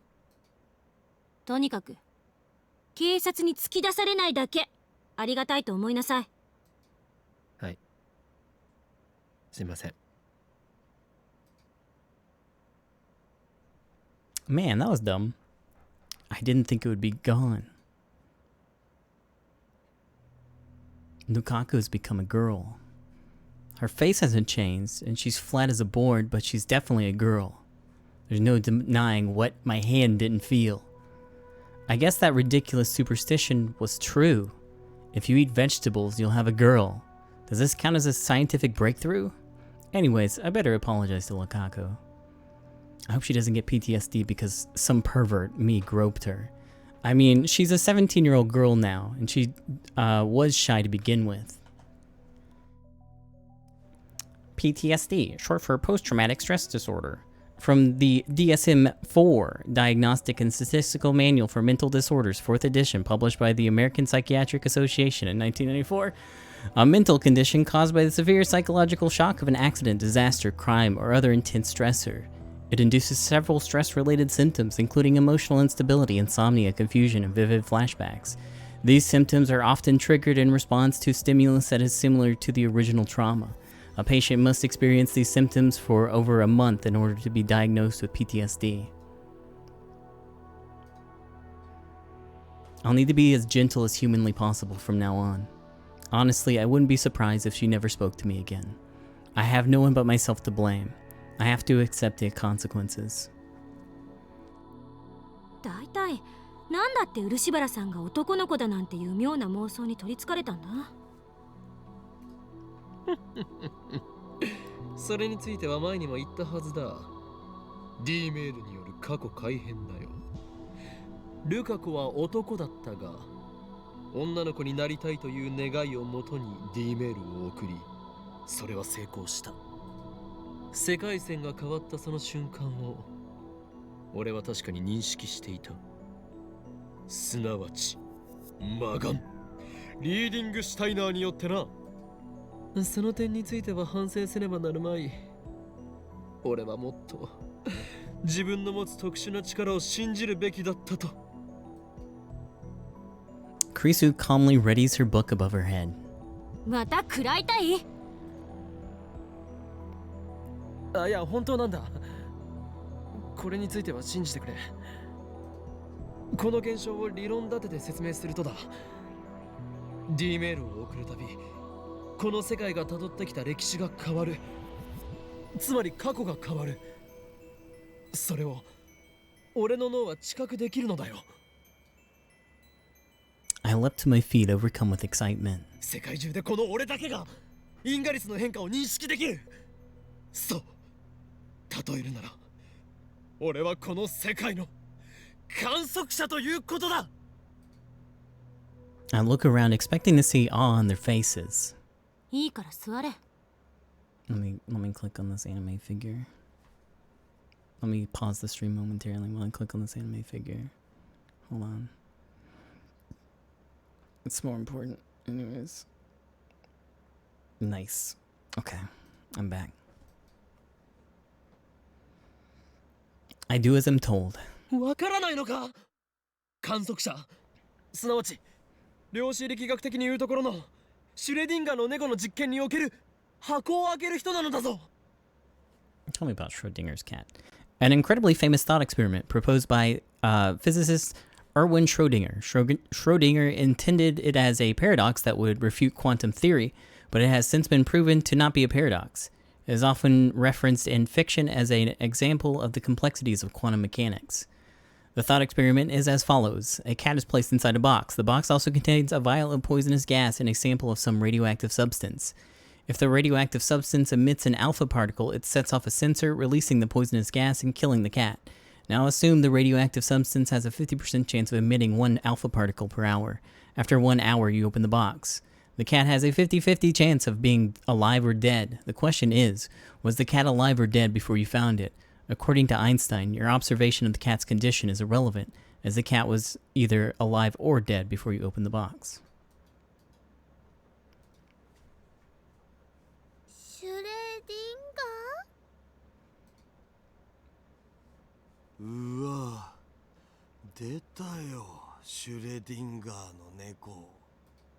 日本人のシュレディンガー好きは異常。あんたも日本人だろ。もううんざりって感じっすわ。猫が可愛いのは認めるがな。Kittens are cute.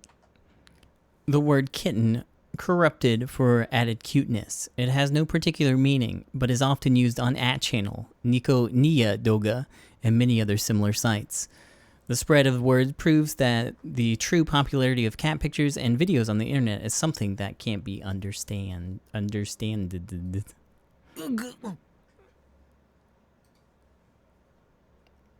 Daru's absolutely right. Whenever an anime wants to use quantum mechanics, the character always talks about Schrodinger's cat. とにかく俺はそういう特殊な力を宿す魔眼を持っている。その名をリーディングシュタイナーと呼ぶことについては以前説明した通りだ。そのリーディングシュタイナーって名前、バカっぽいからやめろって私も以前言ったはずよね。いかにも和製英語って感じ。漫画の必殺技みたい。文法としては破綻してるし、シュタイナーがシュタインのことなら前半は英語で後半はドイツ語とか、むちゃくちゃだわ。ちなみにこれはシュタインズゲートだっけ？それにも言える。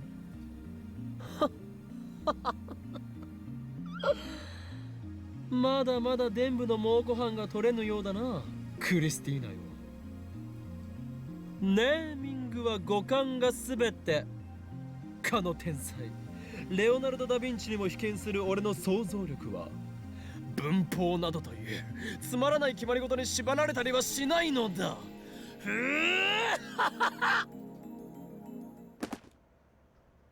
She hits me again. I'm seeing stars. 少しは反省しろ。すいません。Lukaku's still crying.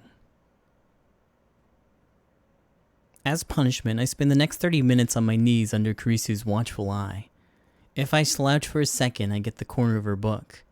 I'd accept being told to die pervert if it were coming from Lukaku. But why the hell is Karisu butting in? I didn't do anything to her. Does she think she's one of those class president characters? Anyways, I flee the lab as soon as my punishment's over. The silent pressure from the girls is just too much to bear. I step into the sun and stretch. My legs are numb from the kneeling, so I can barely stand straight. At that moment, the brown tube workshop door opens, and out comes part-time warrior. Our eyes meet. She's less energetic than usual. This chapter's so fucking long. It's been 5 hours. Give me a fucking break, game! こういう体操があるのだ。知らなかったな。Let me close this anime figure. It's distracting me. There we go. Suzuha answers listlessly as she sits down on the bench. When she aimlessly gazes skyward, I follow suit. Huge clouds are slowly swallowing the blue. A helicopter flies overhead. I can hear its propellers slicing the air.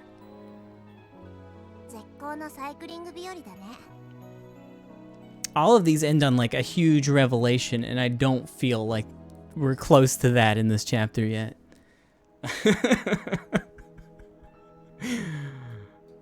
Huh? そうか? But it's so damn hot. How can you exercise in a day like this? I'd rather drink hot coffee in a well air-conditioned room while browsing the net. Now that's a luxurious way to spend summer break. If only the lab had air conditioning.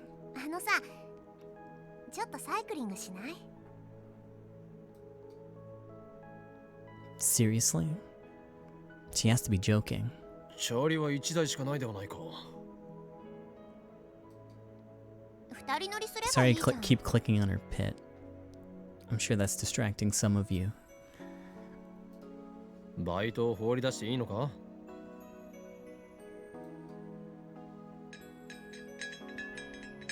Suzuha pops into the store. She's back in less than a minute.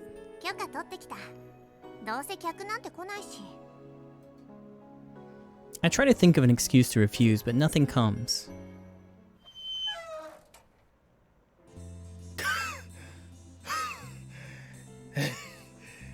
俺はマッドサイエンティストであってサイクリストではないのだぞ。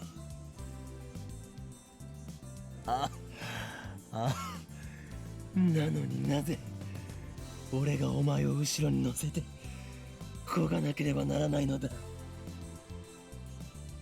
その昔アリストテレスが言いました。時間は運動の数であるってね。だから運動した方がいいよ。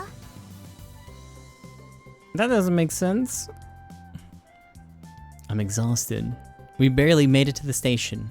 I'd die if I went another block. This was a terrible idea. I should have known better. I get off the bicycle and sit against the station wall. Suzuha sets the bike against the wall and crouches next to me. Sitting on the ground is undignified for a man of my stature, but no matter. I just need a few moments to catch my breath. I watch the crowds of people move past. Nearly all of them are men. Here and there, I see people carrying large boxes, most likely PC parts or appliances. There isn't an anime poster in sight. When Akiba changed, so did the people who visited it. This atmosphere. It's kind of retro. It's the Akiba I've only seen in pictures. Akiba at the end of the 20th century. The electric town in its purest form. It has risen from the ashes of the past. And the only one who knows it's me. 私さ、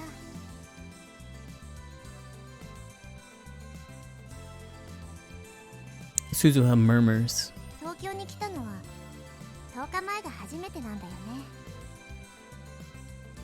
Huh, I didn't know that. 夏休みを利用した観光ではないよな。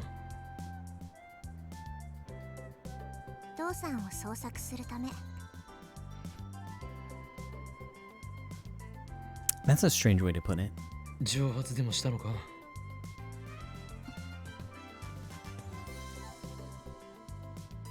I meant it as a joke, but Suzuha looks so serious. I hope I didn't screw up again. もう何年も会ってなくて、この町にいるのは分かってるんだけどさ。そうなのか。しかし、ならばバイトなどしている場合ではないのでは。 Suzuha works at the Bron 2 workshop from 11 a.m. to 7 p.m. every day. I doubt that leaves much time to search. 当てがないっていうのが正直なとこ。 警察に捜索願いは出したのか。 ううん。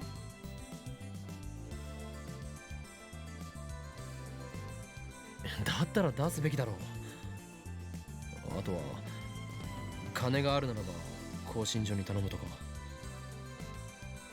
そんな予算はないな。それにいろいろ事情があるんだよ。 Issues. たださ、一回だけチャンスはあるんだ。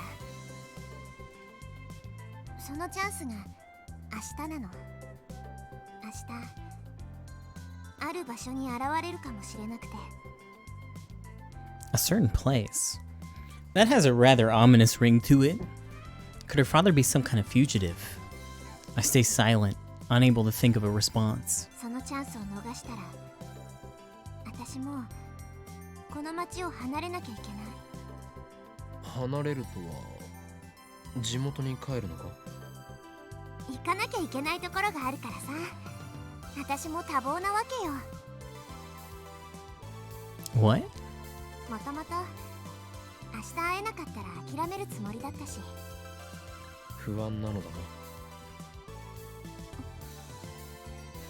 な。わかるぞ、その気持ち。誰も知らないこの町でたった一人で父親を探す。さぞや心細いことだろう。不安な気持ちを紛らわすため誰かに相談したいわけだな。そして身近にいる人間で最も頼りになりそうなこの法王院教魔にすがったわけか。だが残念だったな。俺のような狂気のマッドサイエンティストに頼ったのがお前の運の尽きだ。バイト戦士よ。はあ。そんなお前は俺が実験台として使ってやろうではないか。実験台って？決まっている。時間を遡ることができる人類科学の夢 D メールだ。 I've already explained D-mail to Suzuha before. お前にはその実験台となってもらおう。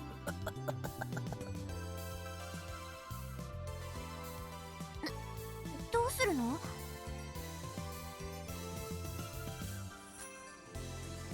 Suzuha takes a step back. She finally realizes the danger that she's in.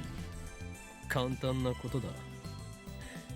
俺は今 D メール検証実験のデータを少しでも多く求めている。お前にも過去を変えてもらうのだ。もっともその変えた過去を認識できるのはこの俺だけだがな。非道だと思うのならば勝手にするがいい。だがお前はもはや俺の毒牙にかかった子羊。逃がしはしない。そうだ、いいことを思いついた。お前が過去へ送るメールの内容についてだ。いいかよく聞け。お前は蒸発する前の父親へとこうメールを送るのだ。娘を置いていくなとな。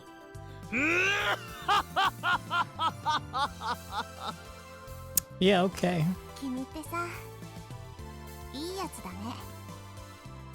なに？なんかちょっとだけ楽になったかも。お前俺を侮辱するつもりか。俺はいいやつなどではない。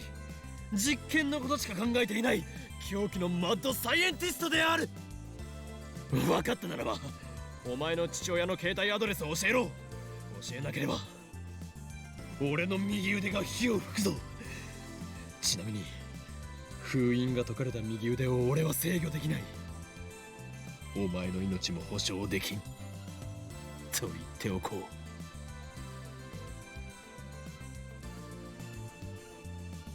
ごめん、無理なんだ。う。あくまで逆らうのか。父さんの携帯の番号もメルアドも知らないから。あ、そう。Well, that's a letdown. まあだからこそ明日にかけてるわけでさ。心配してくれてサンキュー。心配などしていない。実験台にできなくてがっかりしているだけだ。でもすごいね。メールを過去に送れるなんて人類初のタイムマシンじゃん。ふん、すごいのは当然だろう。なぜなら俺は法院強魔だからな。アップグレードの予定は？アップグレード？そのタイムマシンのアップグレード、例えば人そのものを送れちゃうようになるとか。検討中だ。No good ideas yet, though. だったらさ、作る前に一つ忠告。マキセ・クリスは仲間から外した方がいい。そういえばお前あいつのことをやけに嫌っていたな。さてと、そろそろ工房に戻らなくちゃ。30分休憩をもらっただけだからさ、そろそろ帰んないと怒られちゃうよ。I stop Suzuha as she gets on the bike. 明日は父親と会えても会えなくてもラボに来い。なんで？お前の昇進を利用して D メールを使わせてやる。さすがマッドサイエンティスト。悪逆非道だね。もし父さんと会えたなら行くよ。その時はみんなで祝福をあげてよね。She laughs happily. Then she starts pedaling, leaving me behind. 待て！俺も乗せていけ！おい！ Suzuha doesn't wait, leaving me with no choice but to run back to the lab.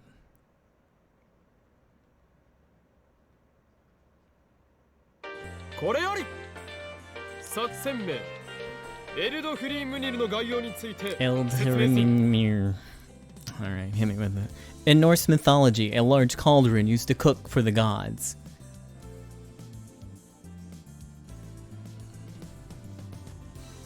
Oh, I got mail too.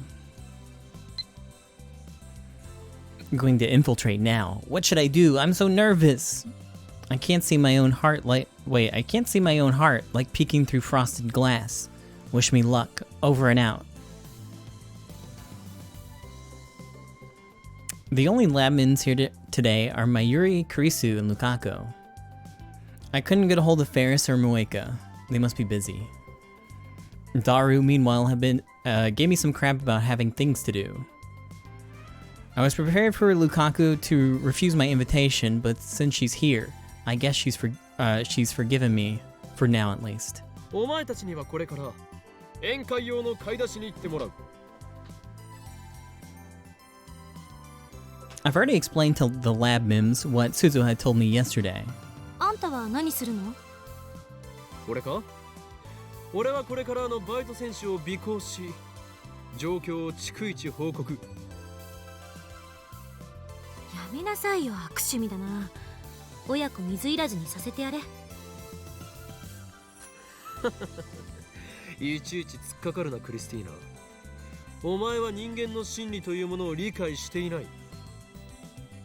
人というのはそうやって一周されると意地でも自らの意志を通したくなってしまうのだ。独善的すぎ。そもそもクリスティーナよ、お前とバイト選手は対立していたはずだ。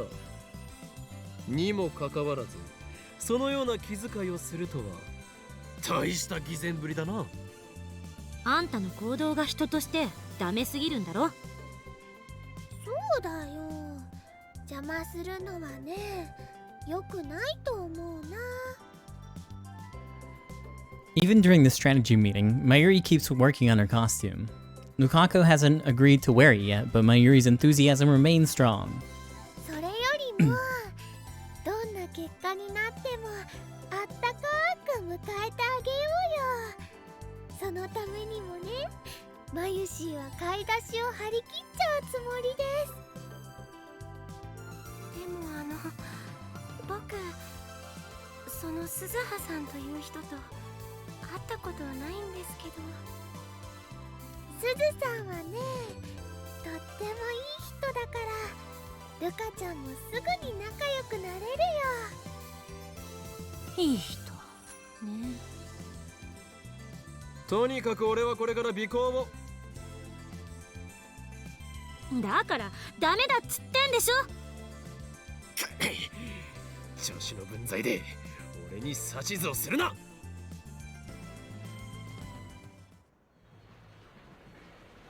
In the end, I can't get permission to tell Suzuha. 逃げたら承知しないからな。Kurisu's is forcing me to help her with some shopping. There's no way out of it. Damn it. Kurisu really is turning into a class president character. Oops. Well, I know what that button does now. At this rate, she might take over the lab. Wait, could this be what Suzuha was warning me about? Nah.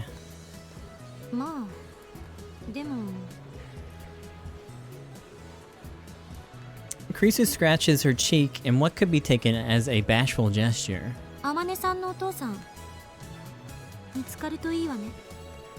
ああ。なんかそういうの羨ましいなって思う。Come to think of it, she has father issues too, doesn't she? Maybe she sympathizes with Suzuha. ねえ、岡部。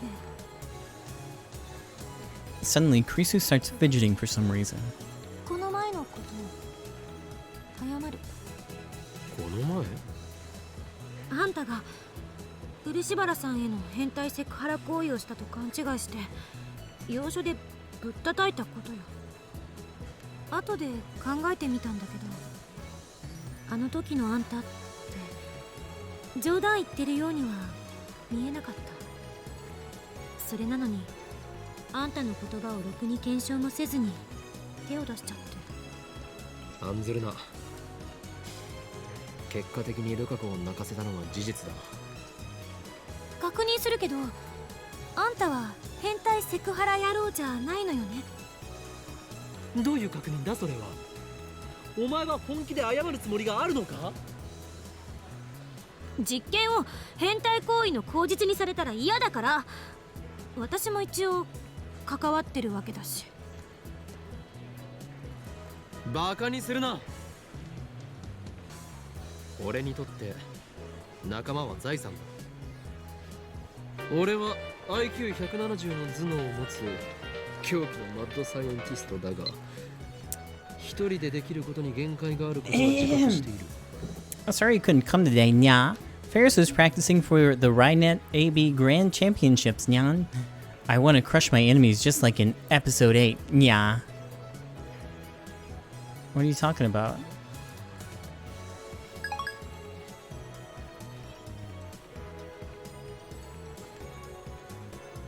電話レンジカッコ仮にしても、ダルやお前の協力なくしてはここまでの成果を得られなかっただろう。岡部、俺はラボメンナンバー001、ラボの設立者の立場である。仲間に危機があれば助けに駆けつけることはあっても、仲間を傷つけようなどとはこれっぽっちも思っていない。何がおかしい？中二病全開だな。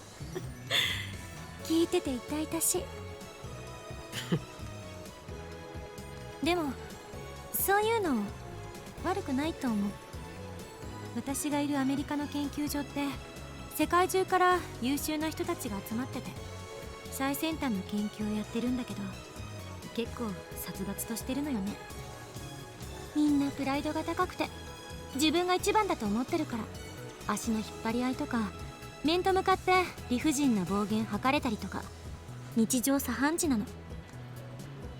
私が研究員代表としてサイエンスに論文載った時も、私よりずっと年上のおっさんたちからぐちぐちと文句言われたもんよ。こっちに戻ってきて逆留学した高校でも、クラスメートはみんな私にビビって話しかけても来なかったし。だからそれと比べたらあんたのラボは幼稚だけど、とても居心地がいい。 Seems like everyone has their own 今 problems. 回の天音さんのことも岡部は本気で心配してるのよね。それについてはあんたのこと認めてる。でも褒めてるわけじゃないからな。She suddenly blushes for some reason. ただなんとなくそう思っただけというか。結局俺は友達が欲しいだけなのかもな。岡部、何しろ俺は友達と呼べる人間が少ないから。 After all, I am an insane mad scientist wanted the world over. My enemies are everywhere, waiting to strike. Curse this incredible genius brain of mine. 私はYeah. あんたのこと大切な仲間だと思ってるよ。何？前にあんた言ってくれたでしょ。私のことは大切な仲間だって。あれ結構その嬉しかったっていうか。熱でもあるのか？ねえよ、何よ、せっかくあんたのこと見直してやってるのに。もういいわよ、バカ。本当バカ。 Krisu squares her shoulders and quickly walks ahead. I give chase. What just happened? Is this girl planning something? Maybe she really is plotting to take over the lab. No, wait. Maybe she's trying to sabotage the party because she doesn't like Suzuha. No mere assistant's going to pull one over on the great Ho-Oh and Kyoma. Anyways, let's get my head in the game. We must prepare for the Last Supper, Operation Eldermir. The Last Supper refers to our party for Suzuha, and the event that she reunites with her father we'll just celebrate normally. In other words, it'll be her last supper in Tokyo. However, if she doesn't reunite with her father, we'll kidnap her and force her to participate in our experiments. Sacrifices must be made if we're going to perfect D-mail technology. In that case, it will be the last supper of this world line.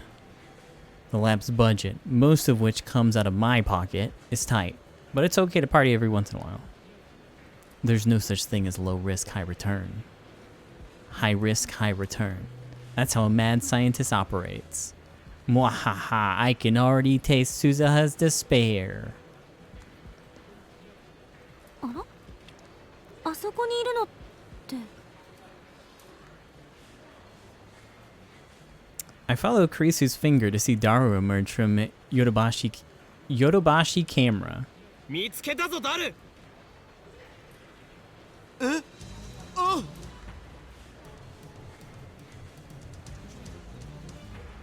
I grab his collar to stop him from escaping. お前、俺の招集に応じないとはどういうつもりだ。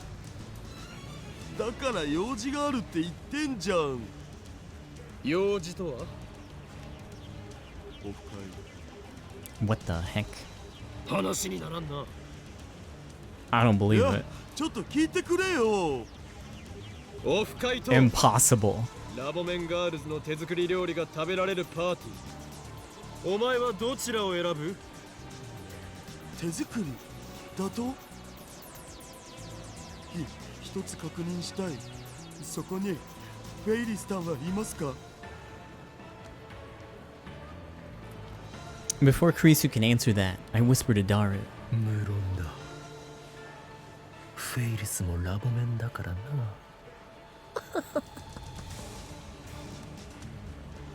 くそー、どうしてバッティングするんだよ。せめて明日にしてくれれば。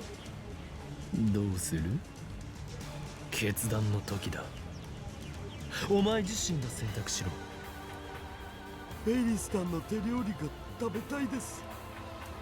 オフ会を諦めればそこで試合終了だよ。諦める。僕はオフ会を諦めるぞ。 Daru surrenders all too quickly. When we return to the lab, Mayuri and Lukaku are already starting preparations.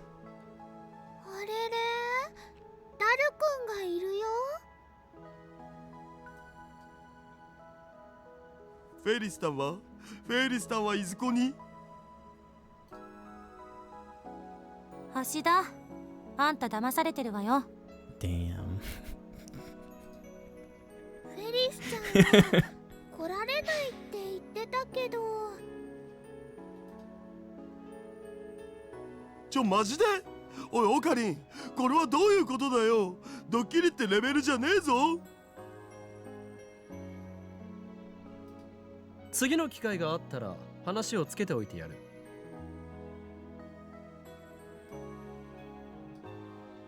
ふざけんなよ。せっかくのタイムマシンオフ会だったのに。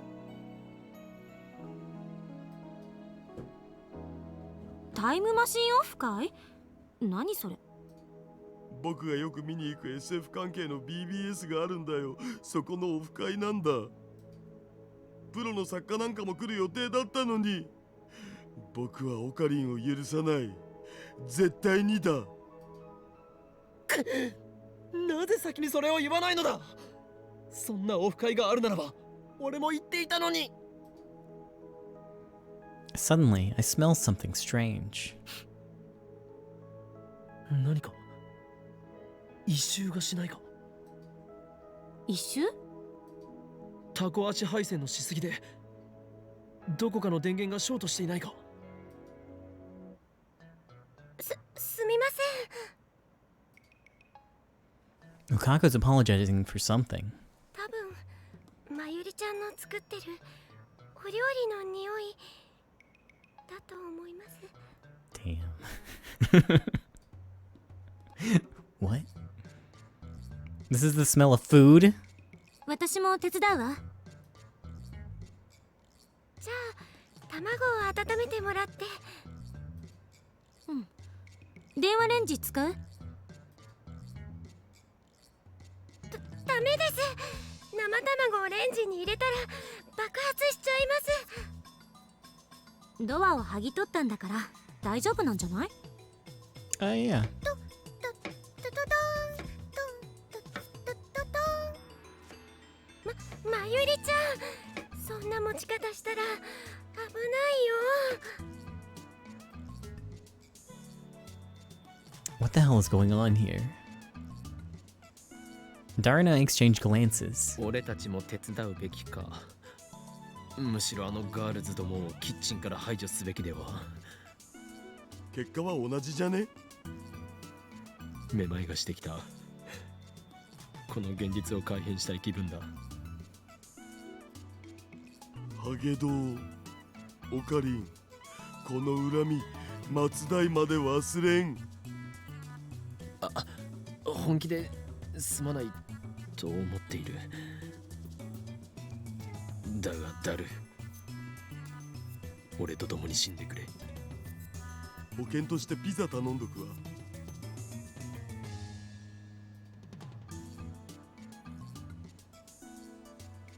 It only gets worse. The smoke grows thicker by the second, filling my lungs with ash and tar.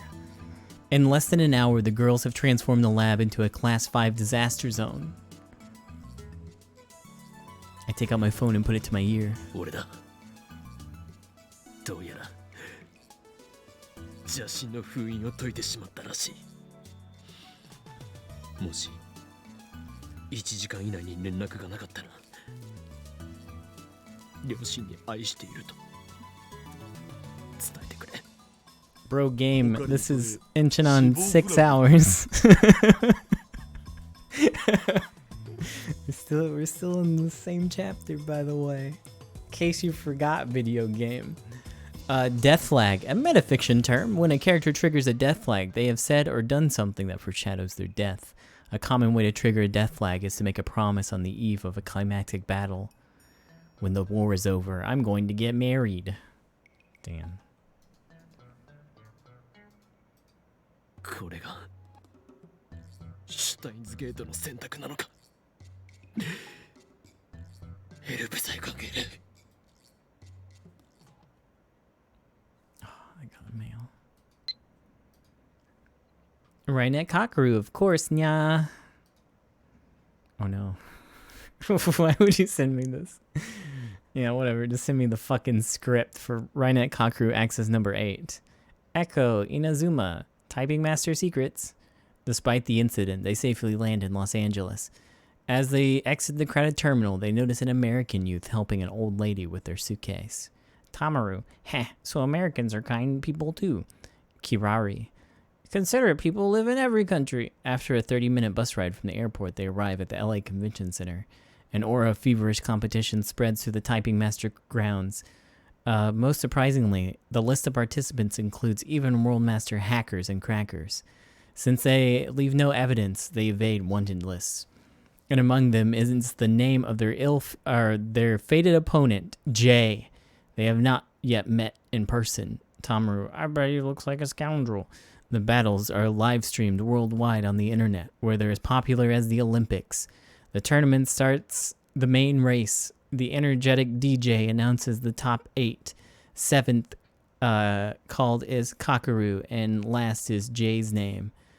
That last face is the face of the boy who helped the lady in the airport. The three are shocked. Who is he? By now, Kakaru is the last Japanese competitor remaining. Another one, red subordinate, lost in the first round. All they can do is root for Kakaru. Kakaru's first top 8 opponent is the rhythmic dancing typist, Lost Shade, who proves no match for Kakaru's speed. Kakaru advances. His next opponent is Indra Panther, son of an Arabian oil baron. His limber yoga movements make him appear to be jointless. It's a hard match since his movement patterns leave no opening, but Kakaru uses a freezing virus attack, sealing his opponent's move. Finally, one light touch shatters him like ice. Now it's the finals. As expected, the opponent is Mysterious J. How will this match turn out? After the storm passed.